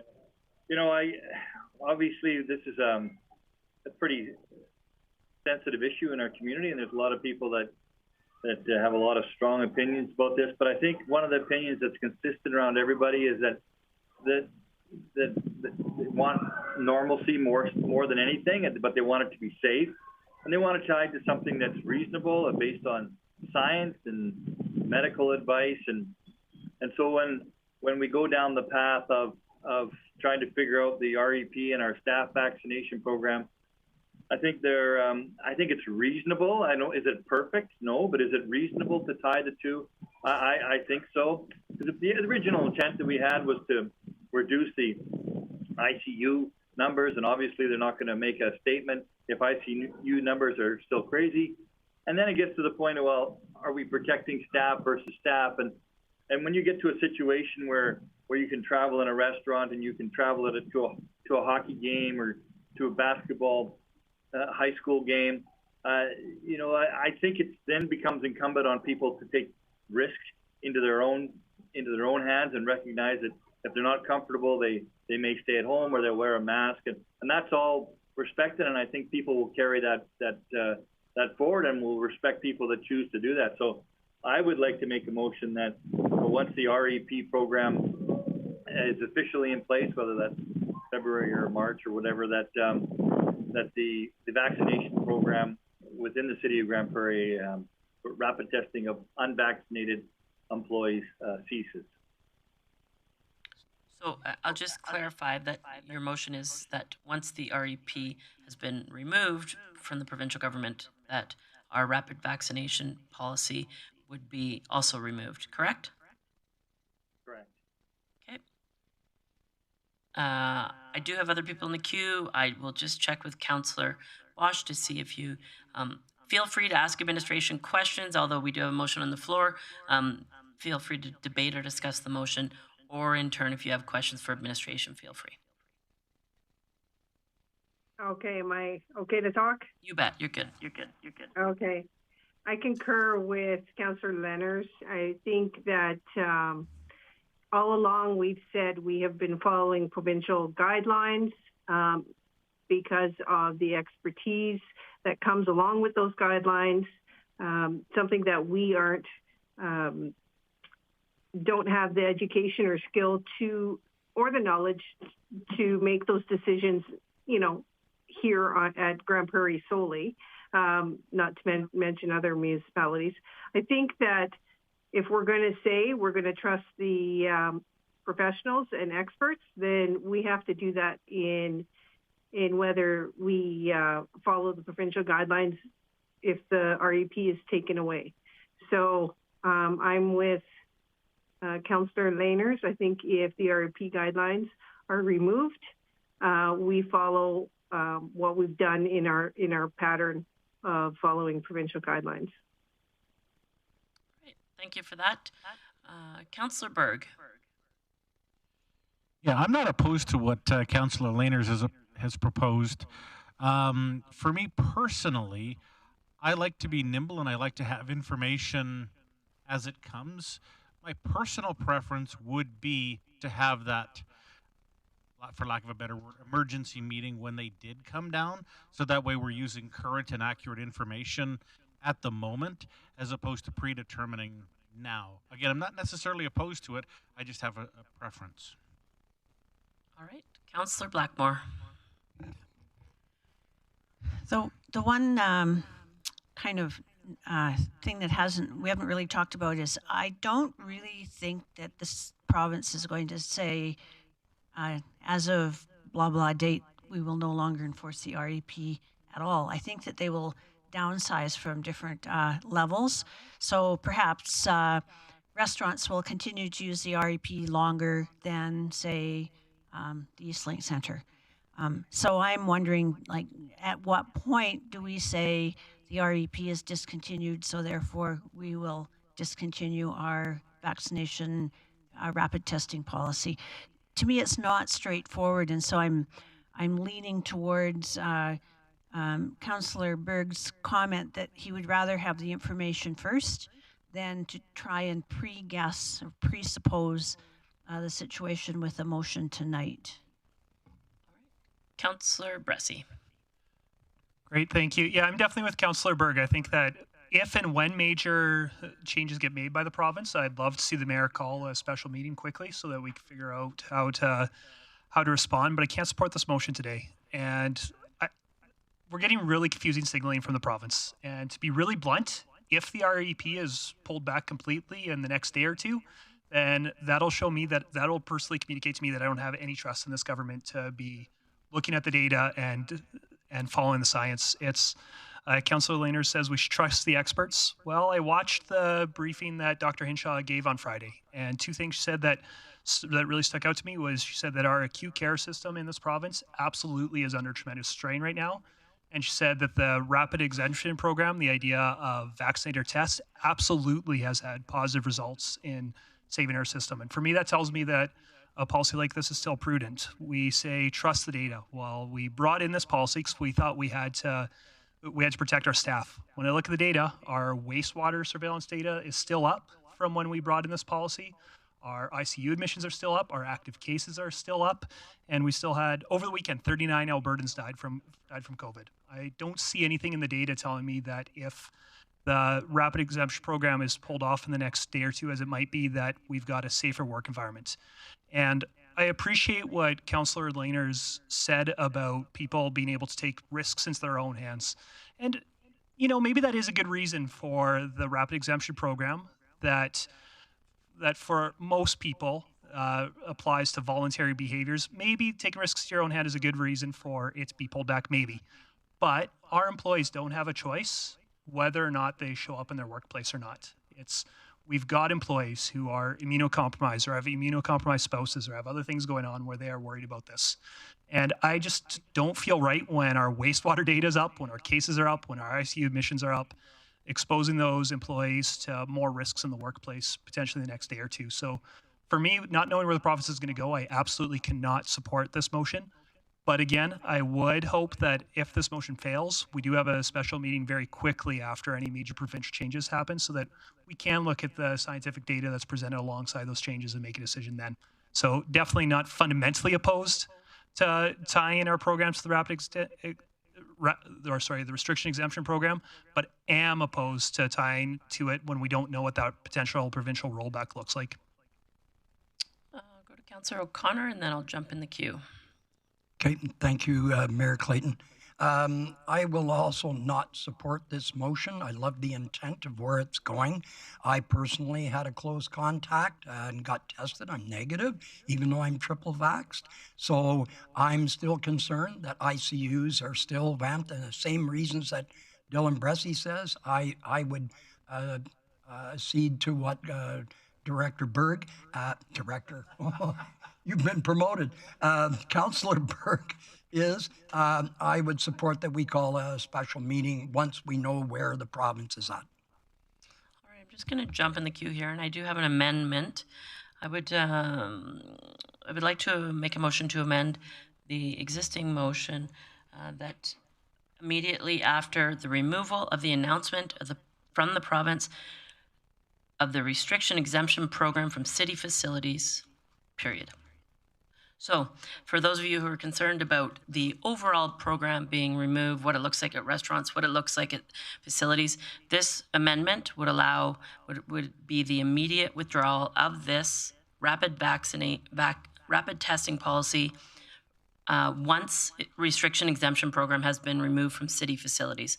So the reason that those two are tied together, in my opinion, it's odd that we would still be taking QR codes at the city. Sorry, if QR codes were not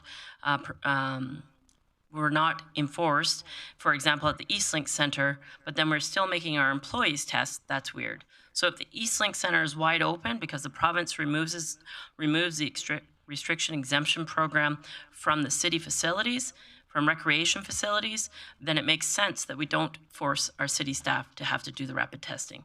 So this amendment would align with the fact that as soon as the announcement is made from the province that the restriction exemption program has been removed from recreation facilities such as the Eastlink facility, that we would no longer require testing of our staff. So I will look for discussion or debate on the amendment, and I see Councillor O'Toole. Thank you very much. There's been a few times where decisions are really tough to make because you have your personal beliefs and what the people of Grande Prairie want. And I think that the motion that you just made with the amendment is something that I can live by. And so I'll be supporting that motion. Thank you. Councillor Bressy. Great, thank you. I'll be supporting the amendment because it's better than the original motion, and I don't like the original motion. It's better because it's narrowing it down, but it's kind of a begrudging support because I'll highlight that it's not just recreation employees we have, and one of my biggest concerns actually is the availability of emergency services. I am worried about our fire department. I am worried about our dispatch. I am worried about our RCMP and our municipal support for our RCMP, and we have had, my understanding is there have been times where it's been close in our emergency services whether or not we were going to be able to provide the level of service our residents rely on without bringing in more. There have been emergency services across the province that have had to pull back service because of COVID, and I worry about that. And so it's a begrudging support of this amendment, but still, what I worry about this is it's making it sound like we're only worried about our recreation staff. And so I'm happy to take to do a friendly amendment to remove the word recreation so that it be city facilities. So that once the REP is removed from city facilities, the rapid testing staff policy would be removed. Councillor O'Connor? Yes, I'm just wondering, because there's a motion on the floor, should we defeat that motion, then take the second one? Because I'm concerned. It's an amendment to the original motion. We're voting on the proposer needs to accept that amendment. No, he doesn't. Okay. We are voting on the amendment. Okay. All right, Councillor Bressy. Yeah, just a point of Yep. Point of order, Mayor Clayton. I don't know if you're able to make motions in council meetings, but you're right. I'm happy you to are make correct. that motion on your behalf. Thank you. I appreciate that. You are correct. All right. Okay, so the amendment is in your scribe. It would basically be the rapid testing administration policy be removed after the announcement from the province. I just don't know where you're inserting for city facilities. So Council directs CAO Miller to repeal the city vaccination and rapid testing administrative policy immediately after the announcement from the province that the restriction exemption program has ended at city facilities, or has been removed from city facilities. Any other comments or questions on the amendment? Go ahead, CAO Miller. Thanks, Mayor Clayton. I just wonder if you would consider just a slight amendment to the motion that to give us maybe 24 hours, just so we can communicate with the managers and the staff as well, saying it is being removed, and just so there's no confusion, so we can try to get the word out as quickly as possible, and so we don't have some staff going for testing and some don't go. Right. Yeah, I'm happy to add that into my amending motion. So it's, I'll just check with Ms. Karbaschewski. Would you like us to amend the motion and then in turn look for another amendment in regards to the time period? Okay. Okay, so we're going to vote on the amendment for inserting the word at the end of the motion for city facilities. Then we will see if there's anyone else looking to make an amendment. Seeing no one in the queue to, oh, sorry, Councillor Berg. I was, again, just going to comment where the word immediately is. Perhaps we could put 24 hours in there. Well, we will. We'll come back to an amendment for, yeah, you bet. Perfect. Okay, seeing no one else in the queue, I'll call the question on the amendment only.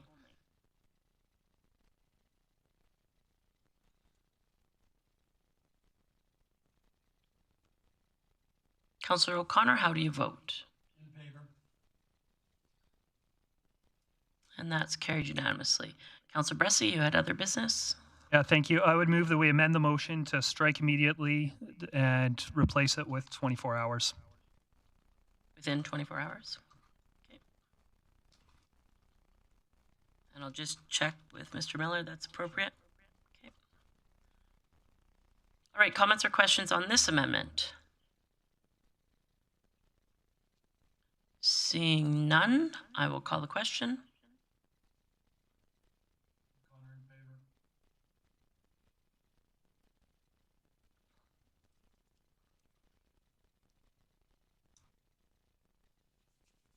And that carries unanimously.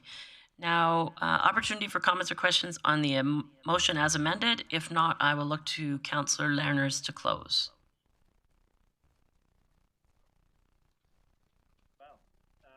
Just give us 1 second. Just, okay, try again. Sure. Because I'm online, it was a bit of an awkward thing, but I would have accepted both of those as friendly amendments. I think they're in the spirit of what I was trying to say.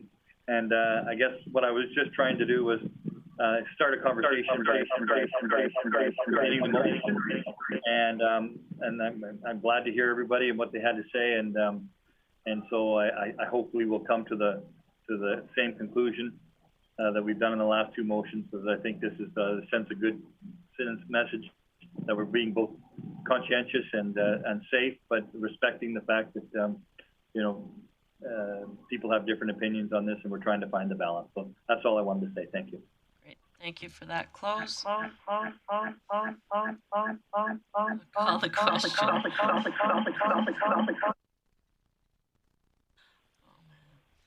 All right, please vote.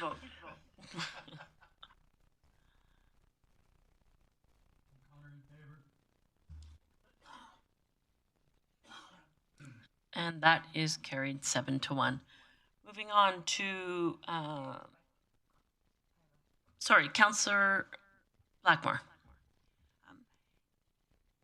My understanding is that we have purchased a number of tests that if we don't end up using for mandatory rapid testing, perhaps we can make available to city staff for testing when they're uncertain of their health.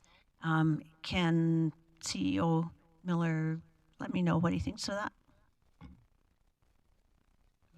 Thanks, Mayor Clayton. You're right, we have purchased a number of tests, and I think they have arrived already. And we will distribute those to staff that would like to do the rapid testing at home. In addition, what we're doing is if the Premier does make his announcement and we stop the rapid testing for staff, we probably have about 1,000 tests still with HSE, or the contractor who is providing the service, so we'll quickly obtain those as well. And then I think we have to seek permission from the province to be able to use them for staff. But it's on our minds already that we'll act quickly. All right, so there still is a decent amount of business. I'll just double check with council. Do you want a 15-minute break? Are you good? Just give me a thumbs up or a thumbs up to continue, or a thumbs up. Okay, we're going to keep going. Item number 11, committee business. Council Committee of the Whole. The minutes are in your package. Council Committee of the Whole, January 4th. Councillor Bressy. Thank you. I would move that council adopt the minutes of the Council Committee of the Whole meeting held January 31st, 2022. All right, that motion is in order. Comments or questions on the motion? Seeing none, I'll call the question.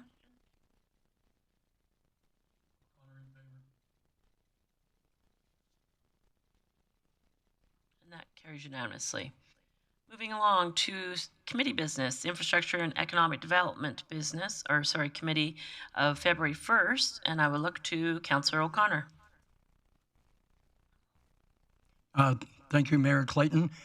Council adopt the minutes of the Infrastructure and Economic Development Committee meeting held February 1st, 2022, as presented. Thank you. That motion is in order. Seeing no comments or questions, I'll call the question. O'Connor in favor.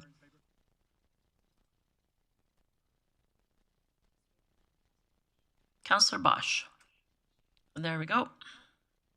That carries unanimously. Councillor O'Connor, any highlights from your meeting? Yes, very quickly, our incentive grants are still, and we think we're going to get more uptake as we get into the spring. We're planning the Growing the North, not we, them, are planning Growing North for February 22nd to 24th.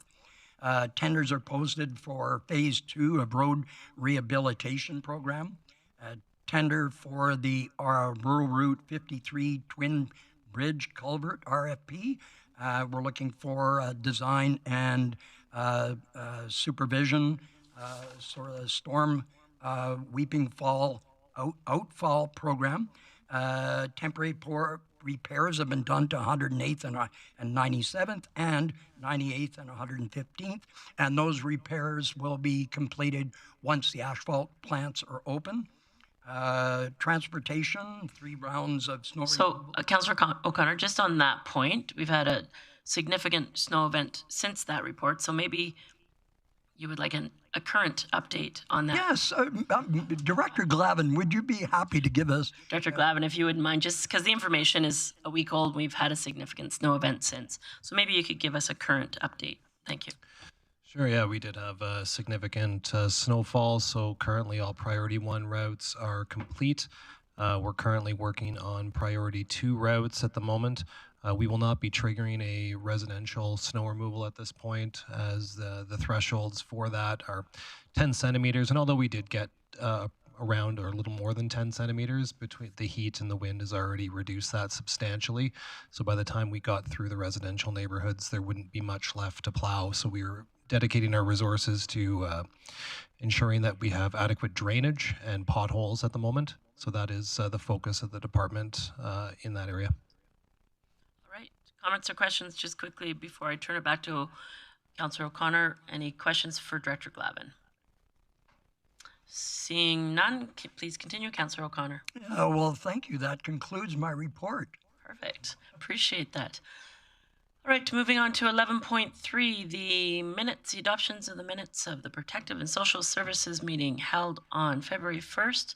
And I will look to Councillor O'Toole. Thank you very much, Mayor Clayton. I'd like to adopt the minutes of the Protective Social Services Committee meeting held February 1st at this meeting. Great, thanks so much. So a motion to accept these minutes as presented. I'll call the question.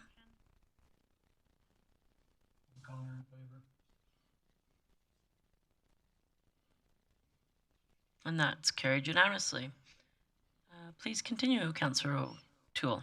Okay. Just waiting for my e-scribe. It's been doing weird things tonight. So with that, I'll just give you the Director Services Area Report. Community... Sorry, just Councillor O'Toole, before, you had one piece of business there before you went to highlights. Hang on. No worries.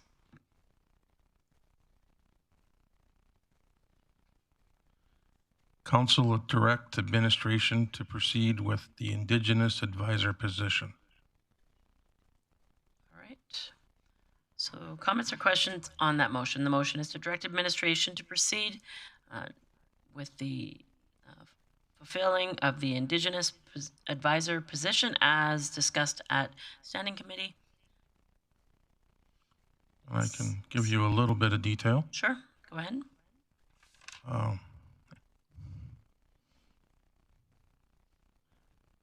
Miss Angela Sutherland, Community Social Development Manager, presented committee with information regarding the Indigenous advisor position. Having a dedicated person in this is an important step in building a strong reconciliation framework for the city and will help improve communication, relationship, and opportunities with the Indigenous community. The requirements are a long list of things that needed to be in place. So it's given us a great opportunity to hire somebody that can be sort of a middleman or a person, middle lady, whoever may get this role, but it'll be something that they'll be busy doing be a very busy role for them. Thank you. Thank you for that, Councillor O'Toole. Seeing no further comments or questions, I'll call the question on that motion.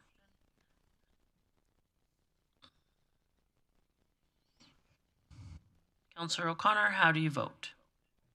I'm in favor. Councillor O'Connor votes in favor. And that's carried unanimously. Now, Councillor O'Toole, if you'd like to continue with any highlights from your meeting. Yeah, I'll just mention a few here.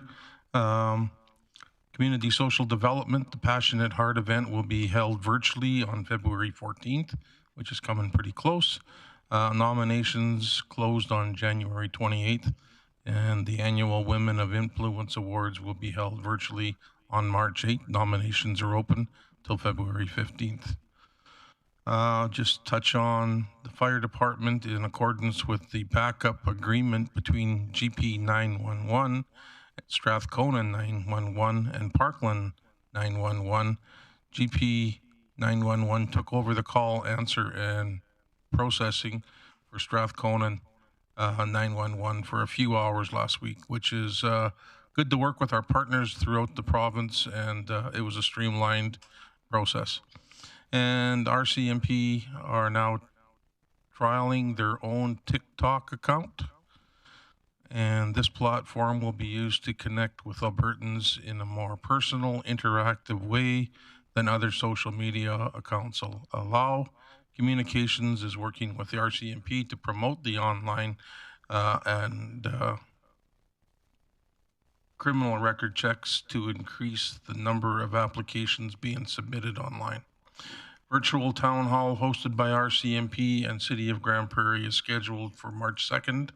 Registration will be open on February 9th. And with that, that is my report. Thank you. Thank you for that, Councillor O'Toole.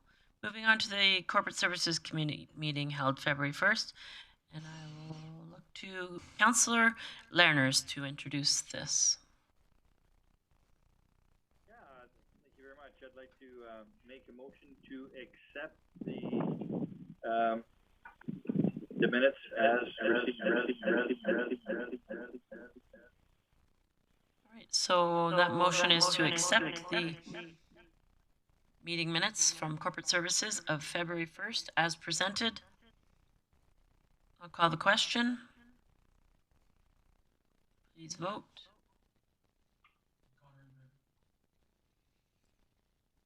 And I'll just, Councillor Lerners, I'll give you a minute to queue up, but if there's any highlights from your meeting that you wanted to present. Yeah, we didn't have any solutions per se, but there was some interesting information that was brought forward. So taxpayers in general will see their notices within the next couple of weeks, and if you don't get it and you're pretty excited to see it, not many people probably are, but if you want, just phone Assessment and Taxation Department and they'll get you on the right track. We've kind of got a group of students from SAIT that are doing kind of a core project of theirs, looking at some of the flooding areas in Grande Prairie, and so I'll be curious to see how some of that works and allowing us to maybe look at some areas that maybe were precarious before, but with further study show that there's opportunity for growth and development and those kinds of things. And then we looked a little bit at the events calendar, and we try our best to try and keep everyone up to date on what's going on there. But you know, if just so people are aware, if the event is not partnership with the city, then we typically don't put it on there. So if some people have asked that question. So it's not a comprehensive list, but it is, it's helpful, hopefully, nonetheless. So I think I'll just leave it at that and go from there. Great. Thanks for that update, Councillor Lerners. Moving on to the Community Services Committee committee meeting held on February 1st. Councillor Thiessen is not with us tonight, so if I may ask Councillor Bosch to handle the business arising in the minutes, the adoption of the minutes from this meeting. Sure. Are we good? Yep. Okay. I move that council adopt the minutes of the Community Services Committee as presented from February 1st, 2022. Great. That motion is in order. Call the question.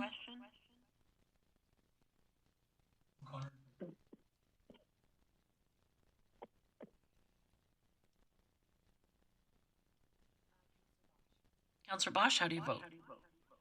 I vote in favor. That carries unanimously, and you have a couple items of business there, Councillor Bosch, if you wanted to go ahead. Okay. I'm not even far away. Good heavens. The Community Knowledge Campus Piranha Swim Club had a swim meet. The Meerkat Classic Volleyball Sorry, tournament one sec, was a Councillor success. Bosch. There was- There are three items of business just prior to the meeting highlights. Do you see? I don't have that. Okay, What so do you mean? I'm just going to defer to Councillor Berg. Nope, we're going to go to 11.5.1. I would like to move the council accept the Crosslink County Sportsplex expansion report as presented and support the project in principle with no financial commitment at this time, and refer the project back to the Grande Prairie Regional Recreation Committee for further evaluation. All right, so comments or questions on that motion? Councillor Bressie. Great, thank you. Having had the privilege of working on this with the Regional Rec Committee for a couple of years, I'm really excited to see this moving forward. Definitely support it, and I think it's worth highlighting. This is why it's so important that we signed an ICF today. I think that because we figured out existing services and how we're going to cost share those, that's why I can wholeheartedly support moving forward and seeing if there's opportunities to work with the county for new services. So already I think we're seeing good results of being at the negotiating table for 5 years to figure out that ICF. Perfect. Thank you for those comments, Councillor Bressie. I'll see if there's anyone else. Comments or questions on the motion? Seeing none, I'll call the question.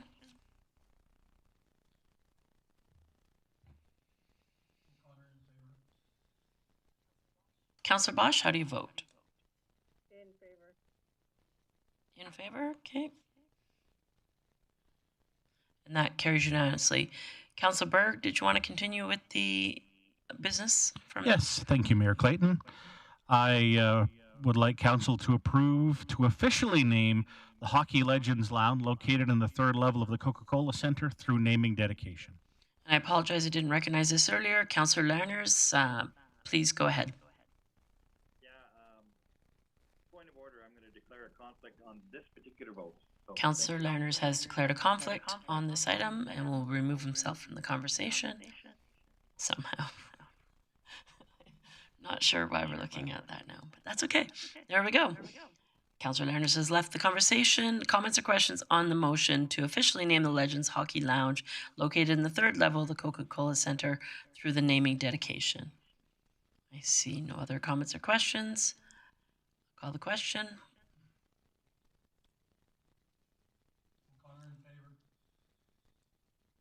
Councillor Berg in favor. There we go. All right, we'll give, I'll call that motion carries unanimously at 7-0. And Councillor Lerners has jumped back in again. I will now look to Councillor Berg for the third item of business from that committee meeting. Thank you, Mayor Clayton.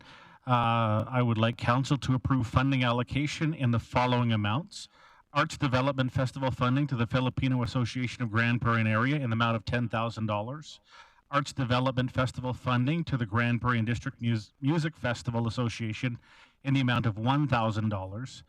Arts Development Festival funding to the ACFA for $10,000. Arts Development Festival funding to the Real Shorts Film Society in the amount of $12,000. Arts Development Festival funding to the Center for Creative Arts in the amount of $10,000.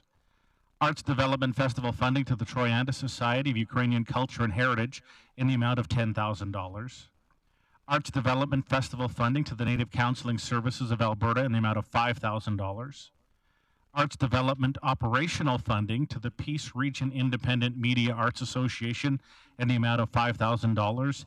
And finally, the Arts Development Operational funding to the Grande Prairie Music Society in the amount of $5,000. All right, thanks, Councillor Berg. That motion is in order. However, I will point out that if anybody had interest, I'm not suggesting that they do, to split these motions, they're more than welcome to. Councillor Lerners, I think your hand is up from previous times. Okay, so seeing nobody jumping in the queue, I'll call the question and the motion as presented. Please vote. Councillor O'Connor, how do you vote? In favor. Councillor O'Connor votes in favor, and that motion is carried. Councillor, I'm going to go back to Councillor Bosch for highlights from the meeting. So I'll give you a minute to queue for us to queue up the sound, and I'll let you go ahead with your highlights. Oh, thank you, Mayor Clayton. Sorry, my e-scribe's doing funny things here today. So thank you, Councillor Berg, for getting those motions in. So I did bring up the swim club and the volleyball tournament. There was 60 teams and their spectators, so it was fantastic to get people together to watch their kids play sports. The events and entertainment side, the request for expression of interest for the naming rights to the Twin Ice Arenas, the outdoor pool, the CKC turf will be closing February 9th. Sports and development, wellness and culture. Registered non-for-profits hosting sporting events can now apply to receive up to $5,000 from the city's new sport hosting grant. So we've seen that in the media all over the place. People are excited to have this grant. Transit, we talked a lot about that, about in two capacities, that the shelter at GPRC, the heated shelter has opened up just recently.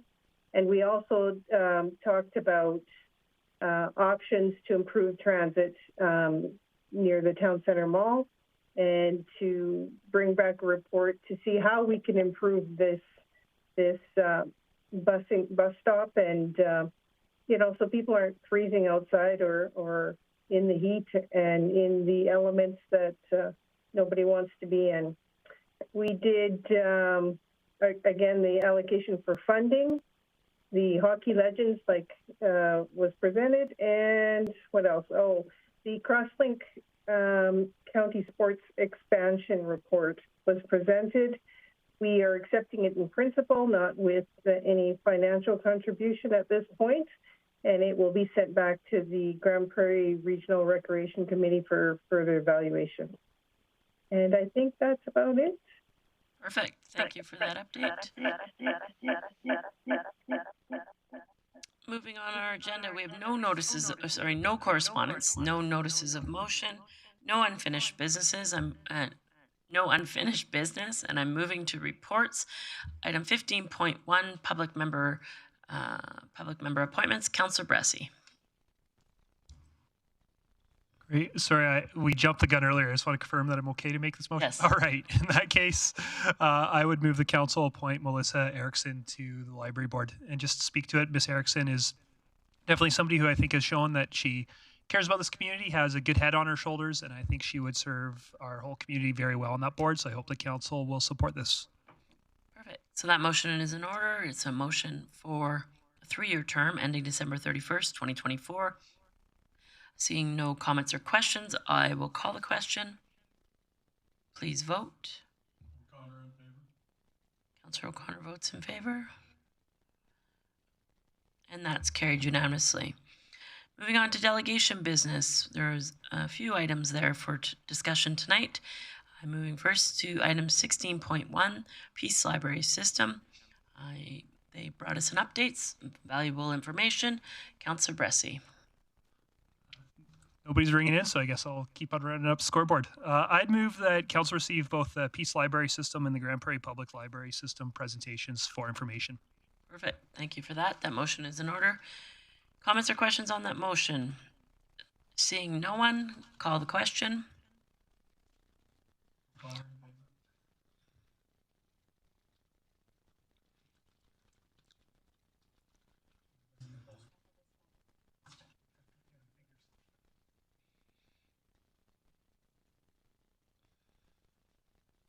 All right, Councillor O'Connor voted in favor,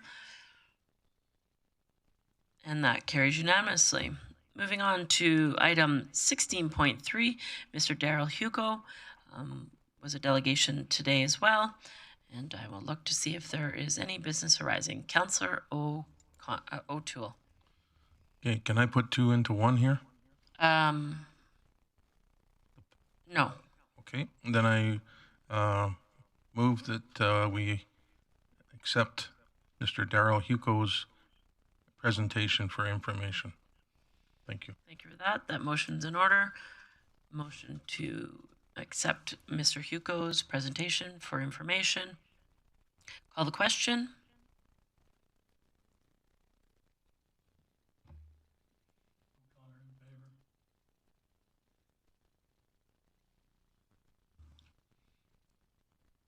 And that carries unanimously. Moving on to item 16.4, Mr. Raphael Bowman was here to speak about various things, including speed, noise violations, and the audience in regards to the youth proximity. I will look to see if there's anybody from council that had any business arising. Councillor Bressie. I guess just a question for Director Manuel. It's before we get to business, talk about 68th. I know you gave it a committee a little bit ago, but just for people that are watching this meeting, because this got brought up, could you just remind us again of some of the efforts that have been undertaken on 68th Avenue recently? Certainly. So going well back into the summer, community concerns led to a significant increase, as in multiple times per day, actively patrolling, particularly CKC site, but also the 68th Avenue between 108th Street, Highway 40, and 100th Street, and actually South Bear Creek as well. South Bear Creek is another site of pretty heavy activity at times.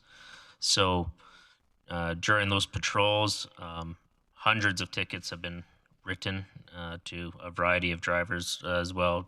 Traffic engineering has deployed speed analyzers in the area that have identified that outside of random one-offs, the average rate of speed is actually below the posted speed limit on those roads. So it is a little bit of hit and miss as to when you're going to catch a driver and when you're not going to catch a driver. But the speeds are not inconsistent with any other road that we have in the city, particularly for its design. That being said, we are well aware of the challenges and the nuisances that are created by noise. One of the problems that we faced is historically our municipality, like many municipalities in Alberta, have no success at prosecuting noise tickets in courts. It just, even if some reference was made to the City of Edmonton initiatives they took, one of those was using automated enforcement technology to capture noise violations. Ultimately, it didn't prove out in court. It wasn't sufficient enough technology to identify on a consistent basis the appropriate vehicle. So that option was removed. What they are focusing on right now is equipment-specific violations, which is essentially measuring people's exhaust pipes. And in Grande Prairie, that'd be certainly a significant number of modified exhaust systems and so on. And that's definitely a path that's available for enforcement services. And if we want to place greater emphasis on vehicle equipment standards, we certainly can do that. Okay, good, Councillor Bressie.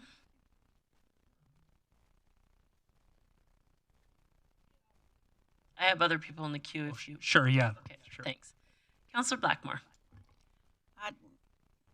Director Manuel, if we are interested in engaging more enforcement with vehicle modifications, would that include things like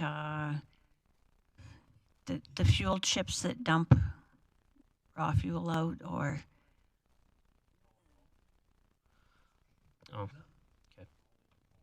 rolling coal, and exposed wheel wells with the wheels that are extended beyond the body of the cab.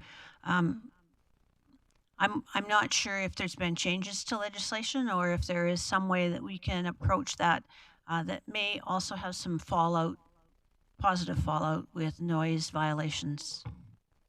No, thank you for the question through the mayor. So certainly in regards to what's known as rolling coal, we are very successful at prosecuting those typically because there's a visual element. All of our patrol vehicles have cameras that are essentially constantly recording, and when those observations are made by the officers, they're usually captured on video as well, and there's not as much sympathy for that sort of activity. Usually, like you had mentioned, noise is accompanied with that sort of activity. One thing I forgot to mention with Councillor Bressy is I was somewhat crossing my fingers with the change away from traffic court towards the new administrative review, the APHIS program they're calling it, that the province was to roll out effective February 1st, because that was going to take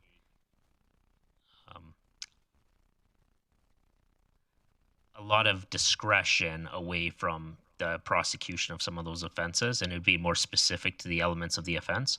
However, that's delayed now, so we're not too sure what the future of that looks like. But to answer your question on the first part, yes, Enforcement Services does actively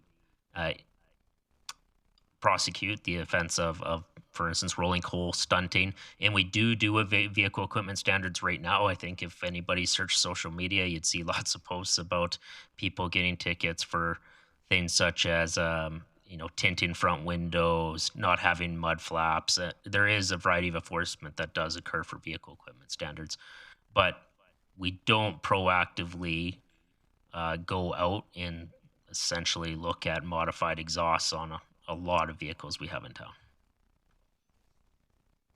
Okay. Councillor Berg, and then I'll jump in the queue. Thank you, Mayor Clayton. So again, for Director Emanuel, Mr. Bowman brought up, anecdotally, he felt between 9 and midnight was the worst time. And for where I live, Lakeshore Drive consistently seems to be a problem for us, with, again, a lot of noise in the evenings. And I think that's because in the summer you open up the window and you want to go to bed between 9 and midnight, and that's when you hear that. Do we have adequate patrols in your mind to police that time frame? Director Emanuel? Thank you for the question. Through the mayor, I'll give some perspective. So 2 reasons that noise typically seems louder at night is there's less interference, there's less other activity going on, so it is more predominant and carries further. And like you had mentioned too, when it's summer weather, sometimes we have windows and those sorts of things open. As far as enforcement coverage, so between 9 and midnight, from an enforcement services perspective, you potentially have 2 people for the entire city. And those 2 people are taking the animal complaints, they're taking the noise complaints, the variety of enforcement matters that are going on. Councillor Berg, you good? All right, just a question, Director Emanuel. Has the city ever initiated a sort of a check stop type program where we are checking for enhanced exhaust? And for me personally, it's not about the 18-year-old that tints his back windows a little too dark. This is about the disruptive behavior and the noise. And so I'm wondering what initiatives we've ever put in place for that. Ms. Mayor, so good question. We do a variety of equipment checks, but I can't think of any we've done specifically around the passenger vehicle emissions systems. We do a lot of commercial vehicle stuff. The Jake brakes, the engine retarders that were mentioned earlier, those are a source of significant noise complaints. And we do several operations throughout a year regarding those. But there is some potential to have targeted initiatives like you mentioned. I think we can also probably be more proactive in our community messaging about what's acceptable and what's not acceptable. In Edmonton, the project that was referred to there did do noise monitoring at specific areas, and that's something we haven't done. Yeah, in my opinion, I think it's as important to monitor the speeds of long strips of routes that obviously people can get their momentum going, as it is to monitor the infractions that people are putting on their vehicles. I don't know which is more of a priority for the community, whether it's slowing down or reducing the noise, but to my understanding, they're equally significant, and it very well may simply be a marketing campaign saying, this is unacceptable. And so then if people are warned that, you're not supposed to be doing this, you're not supposed to be doing this, and you're traveling too fast and we're going to be looking for it, I think that that's sort of a fair shot across the bow. I think that in areas such as 68 Avenue, Lakeshore Drive, other areas of the community, we see it, Resources Road, 84th, any of our sort of arterials, they end up lending themselves to be areas where people get significant speed and are disruptive. And so I'm not suggesting that we put forward any initiative today right now, but I do think that council at some point may want to consider talking about what that looks like. If it meant for a little while that we were issuing tickets and on sound, and maybe they did get kicked out of court. It only takes a few messages of that we are issuing those tickets before people start to recognize, okay, maybe I don't need to be such a jerk about it. So I appreciate the information tonight. Councillor O'Toole. Thank you very much, Mayor Clayton. Chris, what about the license plates on the back of the vehicle that stops from the photo radar? Is that something that we have control of? And is it something that we issue tickets on a regular basis? Director Manuel? Through the mayor. So anything that covers a license plate, whether that's clear or tinted or whatever it may be, is a violation of provincial law. So I know enforcement, there's certainly a handful of officers that actively enforce that particular provision. And what was mentioned before, I think there certainly is a great deal of opportunity to do focused initiatives, and particularly arterial roads. Arterial roads are an area where it makes sense for us to put the officers out.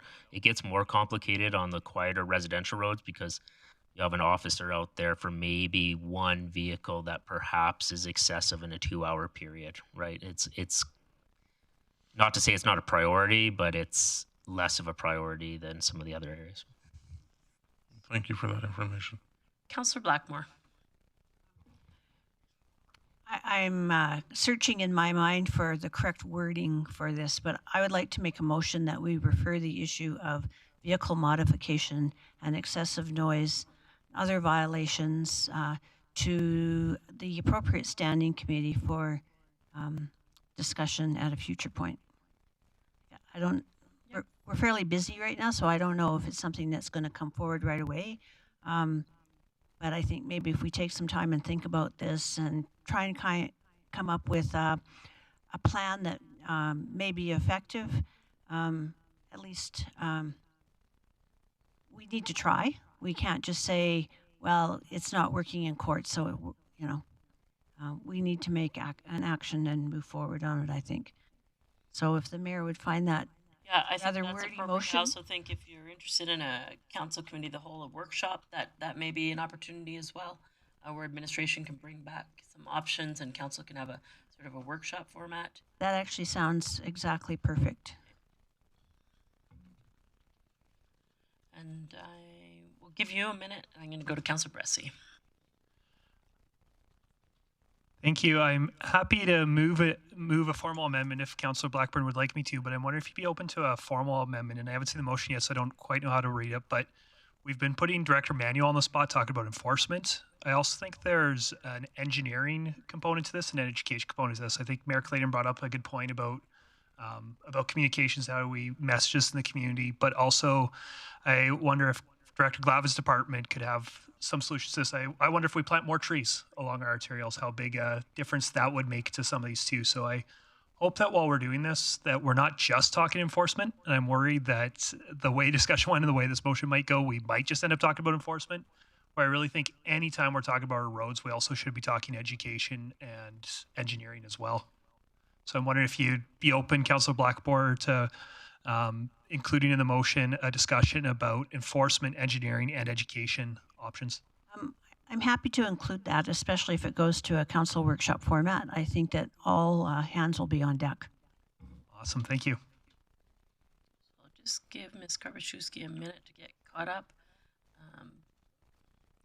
And I would just suggest that it's a council committee workshop rather than committee of the whole.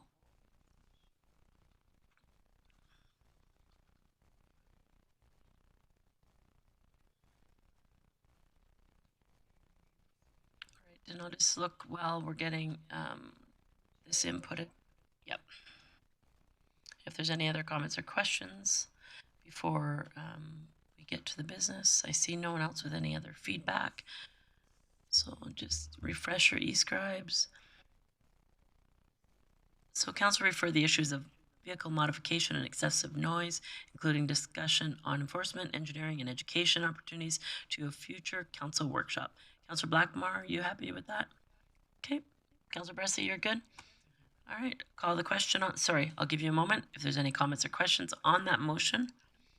Seeing none, I'll call the question. Give us O'Connor in favor. So, Councillor O'Connor, if you can give us a minute to at least the voting is in, so that you're not showing your cards before we've even seen the vote. I retract my. So I'll call for your vote that when we're appropriately ready. Thank you. Councillor O'Connor, how do you vote? I vote in favor. Thank you, Councillor O'Connor. And that motion is carried. There was one more delegation. Ms. Rhonda Hugo was here tonight, and Councillor Bressy.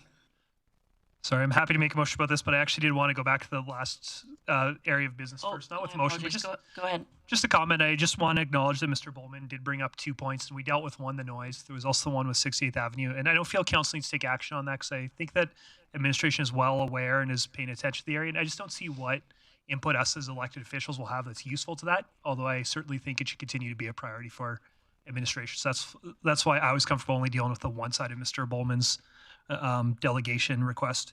But going on to the other one, I also would move that we accept Ms. Hugo's presentation for information. All right. I don't see anybody with comments or questions on the motion to receive Ms. Hugo's presentation for information. So I will call the question.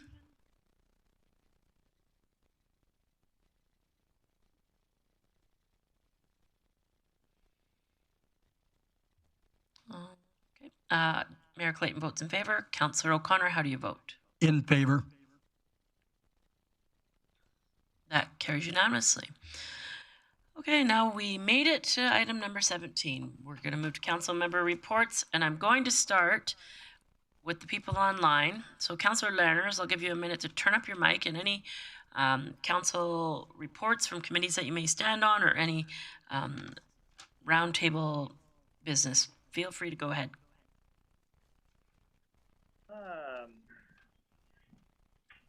Yeah, so, you know, I without going into all the particulars of all the different committees that we attended, I just wanted to say today's work on the, you know, it has been such a divisive issue in this community, and I'm hoping that with the future announcements and all those other kinds of things that we can start to build some bridges and get back to normal. So I appreciate council's you know, consideration of that and recognize the importance of that. And so that's one thing. Yeah, so I don't really have anything. I'm not a big fan of just telling everybody what I did. So I will just leave it at that. Thank you. Perfect. Thanks, Councillor Lerners.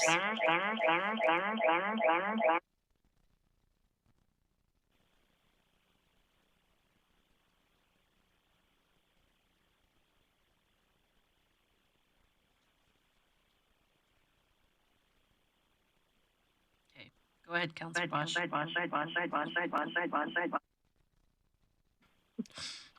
Thank you, Mayor Clayton. I'll just keep it short because I'm not sure how this system's going to work. You know, it's been pretty quiet this last couple of weeks, but we've been attending the committee meetings, our one-on-ones with council and mayor and administration, orientation. There's still some of that we're still doing, so it's all been good. It hasn't been as abundant as it was in December and November, but nonetheless, we're still seeing each other often. And I want to say congratulations to Grant Berg from Grant Berg Gallery for his Chamber of Commerce mixer.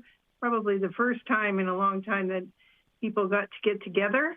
Everybody was safe and conscientious and treated everybody, you know, with respect and, you know, regardless of whatever they have their opinions on what's happening in our current season. But hopefully we just do more of that here in the near future and have less animosity in the community. And I want to see things improve. So that's it. Thank you for that. Councillor O'Connor. Thank you, Mayor Clayton. Very short, took part in visioning for Western Polytech. That was a great input to be able to sit there and talk to their researchers to get all the information. We took a course setting realistic priorities and attended Grant Berg's gallery opening. Wonderful event. Like Councillor Bosch said, it was so nice to meet in public again. Took Asset Management 101. And the last, I want to give a special thank you to Mayor Clayton, administration and staff, and the County of Grande Prairie for getting an agreement signed. Yes! Thank you for that. Councillor O'Toole. Thank you very much, Mayor Clayton. So I shoveled snow, and then I put the icer on, and then I shoveled snow again. And then I picked up the ice clumps, and I did that most of the last week. But this week, I watched the film that was made in Grande Prairie by local independent filmmaker Mariah Braun. And she got funding through the Arts Development Fund to make that happen. It's the movie called Able. It features Keisha Mastrodamus. She's the lady that sits in a wheelchair at Costco in the past little while. She's moved on to Edmonton to get some schooling, as Mariah interviews her about her story and a few other locals. With that, it's now headed to a couple of short film festivals, and the video will be available on YouTube in the near future. Once again, the movie's called Able. Thank you very much. Thank you for that, Councillor O'Toole. Councillor Blackmore. I attended a Downtown Association board meeting and covered some business there. I wasn't as busy there either. It's the time of year when things slow down a little bit. I also attended the Asset Management 101, and I'd like to just comment that I really feel since I was on council before till now, the connection between asset management and the council has been strengthened considerably. Asset management's always taken place, but bringing the two together has, I think, will be effective. And I'd also like to congratulate Mayor Clayton and Reeve Beaupre for their hard work and the previous council's hard work to put that ICF package together. It's a great job to get it done and to avoid going to arbitration, as we were not happy with that result either. So thank you and congratulations. Thank you for that. Councillor Berg. Yeah, again, congratulations to the previous council and Mayor Clayton and former Mayor Bill Given.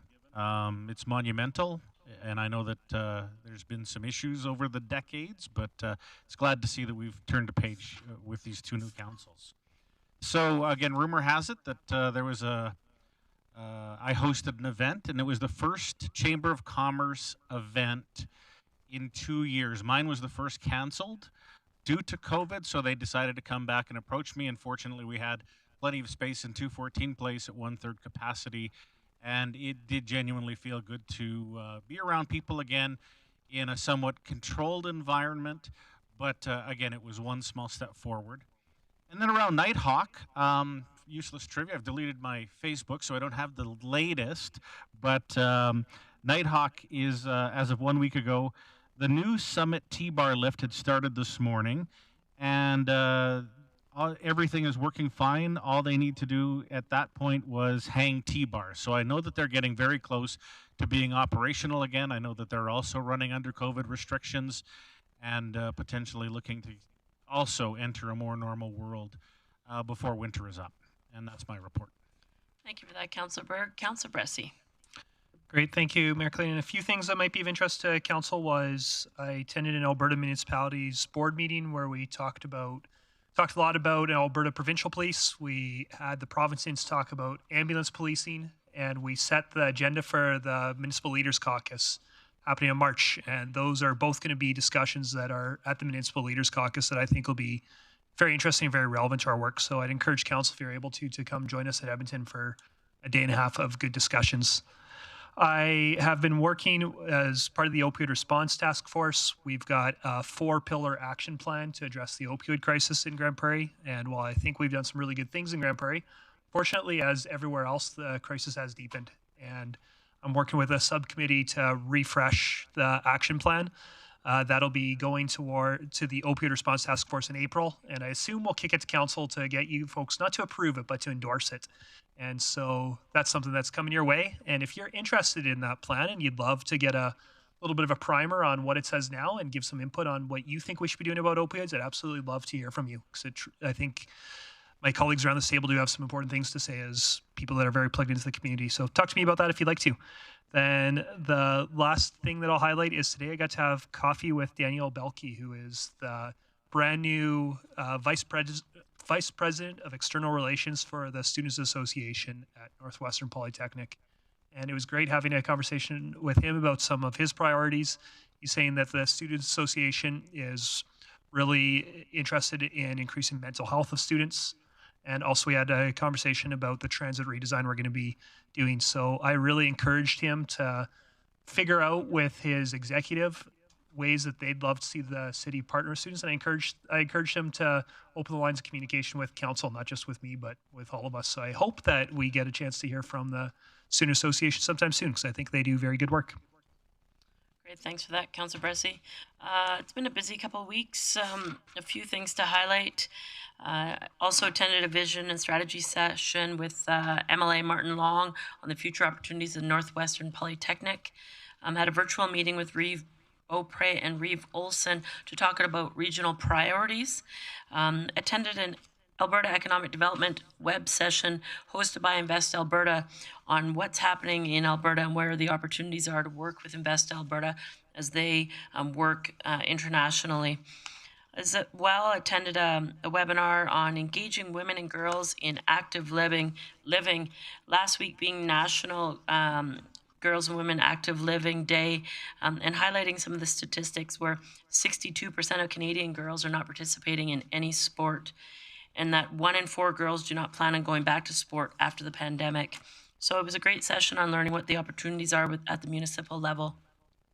Also had a mid-sized city mayor's caucus executive meeting, updated on a few things, but in particular we talked about when we're hosting here in May, what that's going to look like, and strategic planning and priorities for the mid-sized city mayor's caucus. So it was a good discussion. And I think with that, other than that, I really want to again thank administration. Many hours went into many years of discussion and deliberation and learning through the ICF process. If nothing else, the early years, we're learning how each other operates and how each other assesses the business. And city and county, as much as we're so similar, we're so different in our operational sort of daily business. So it was a great, over the years, it seemed like a very slow process at times. If nothing else, it taught us more about each other. I look forward to now working together and seeing how we can come to a common ground on how each other makes decisions. And so when we're making decisions, including each other in those discussions and growing the opportunities where there's more growth opportunities through conversation rather than conflict. So I really look forward to what the future brings for this region, the future relationship with the city and the county. This is a historic moment, but I think the future looks really strong. So I'm thankful to administration. I'm thankful to Reeve Beaupre and former Mayor Given, as well as many members, including Councillor Bressy, who sat on the committee for at days what seemed like a long amount of time. But, it's all for today in regards to that historic moment that it is signed. So thank you for everyone's support in that. And with that, I will call the meeting adjourned and enjoy the rest of your evening.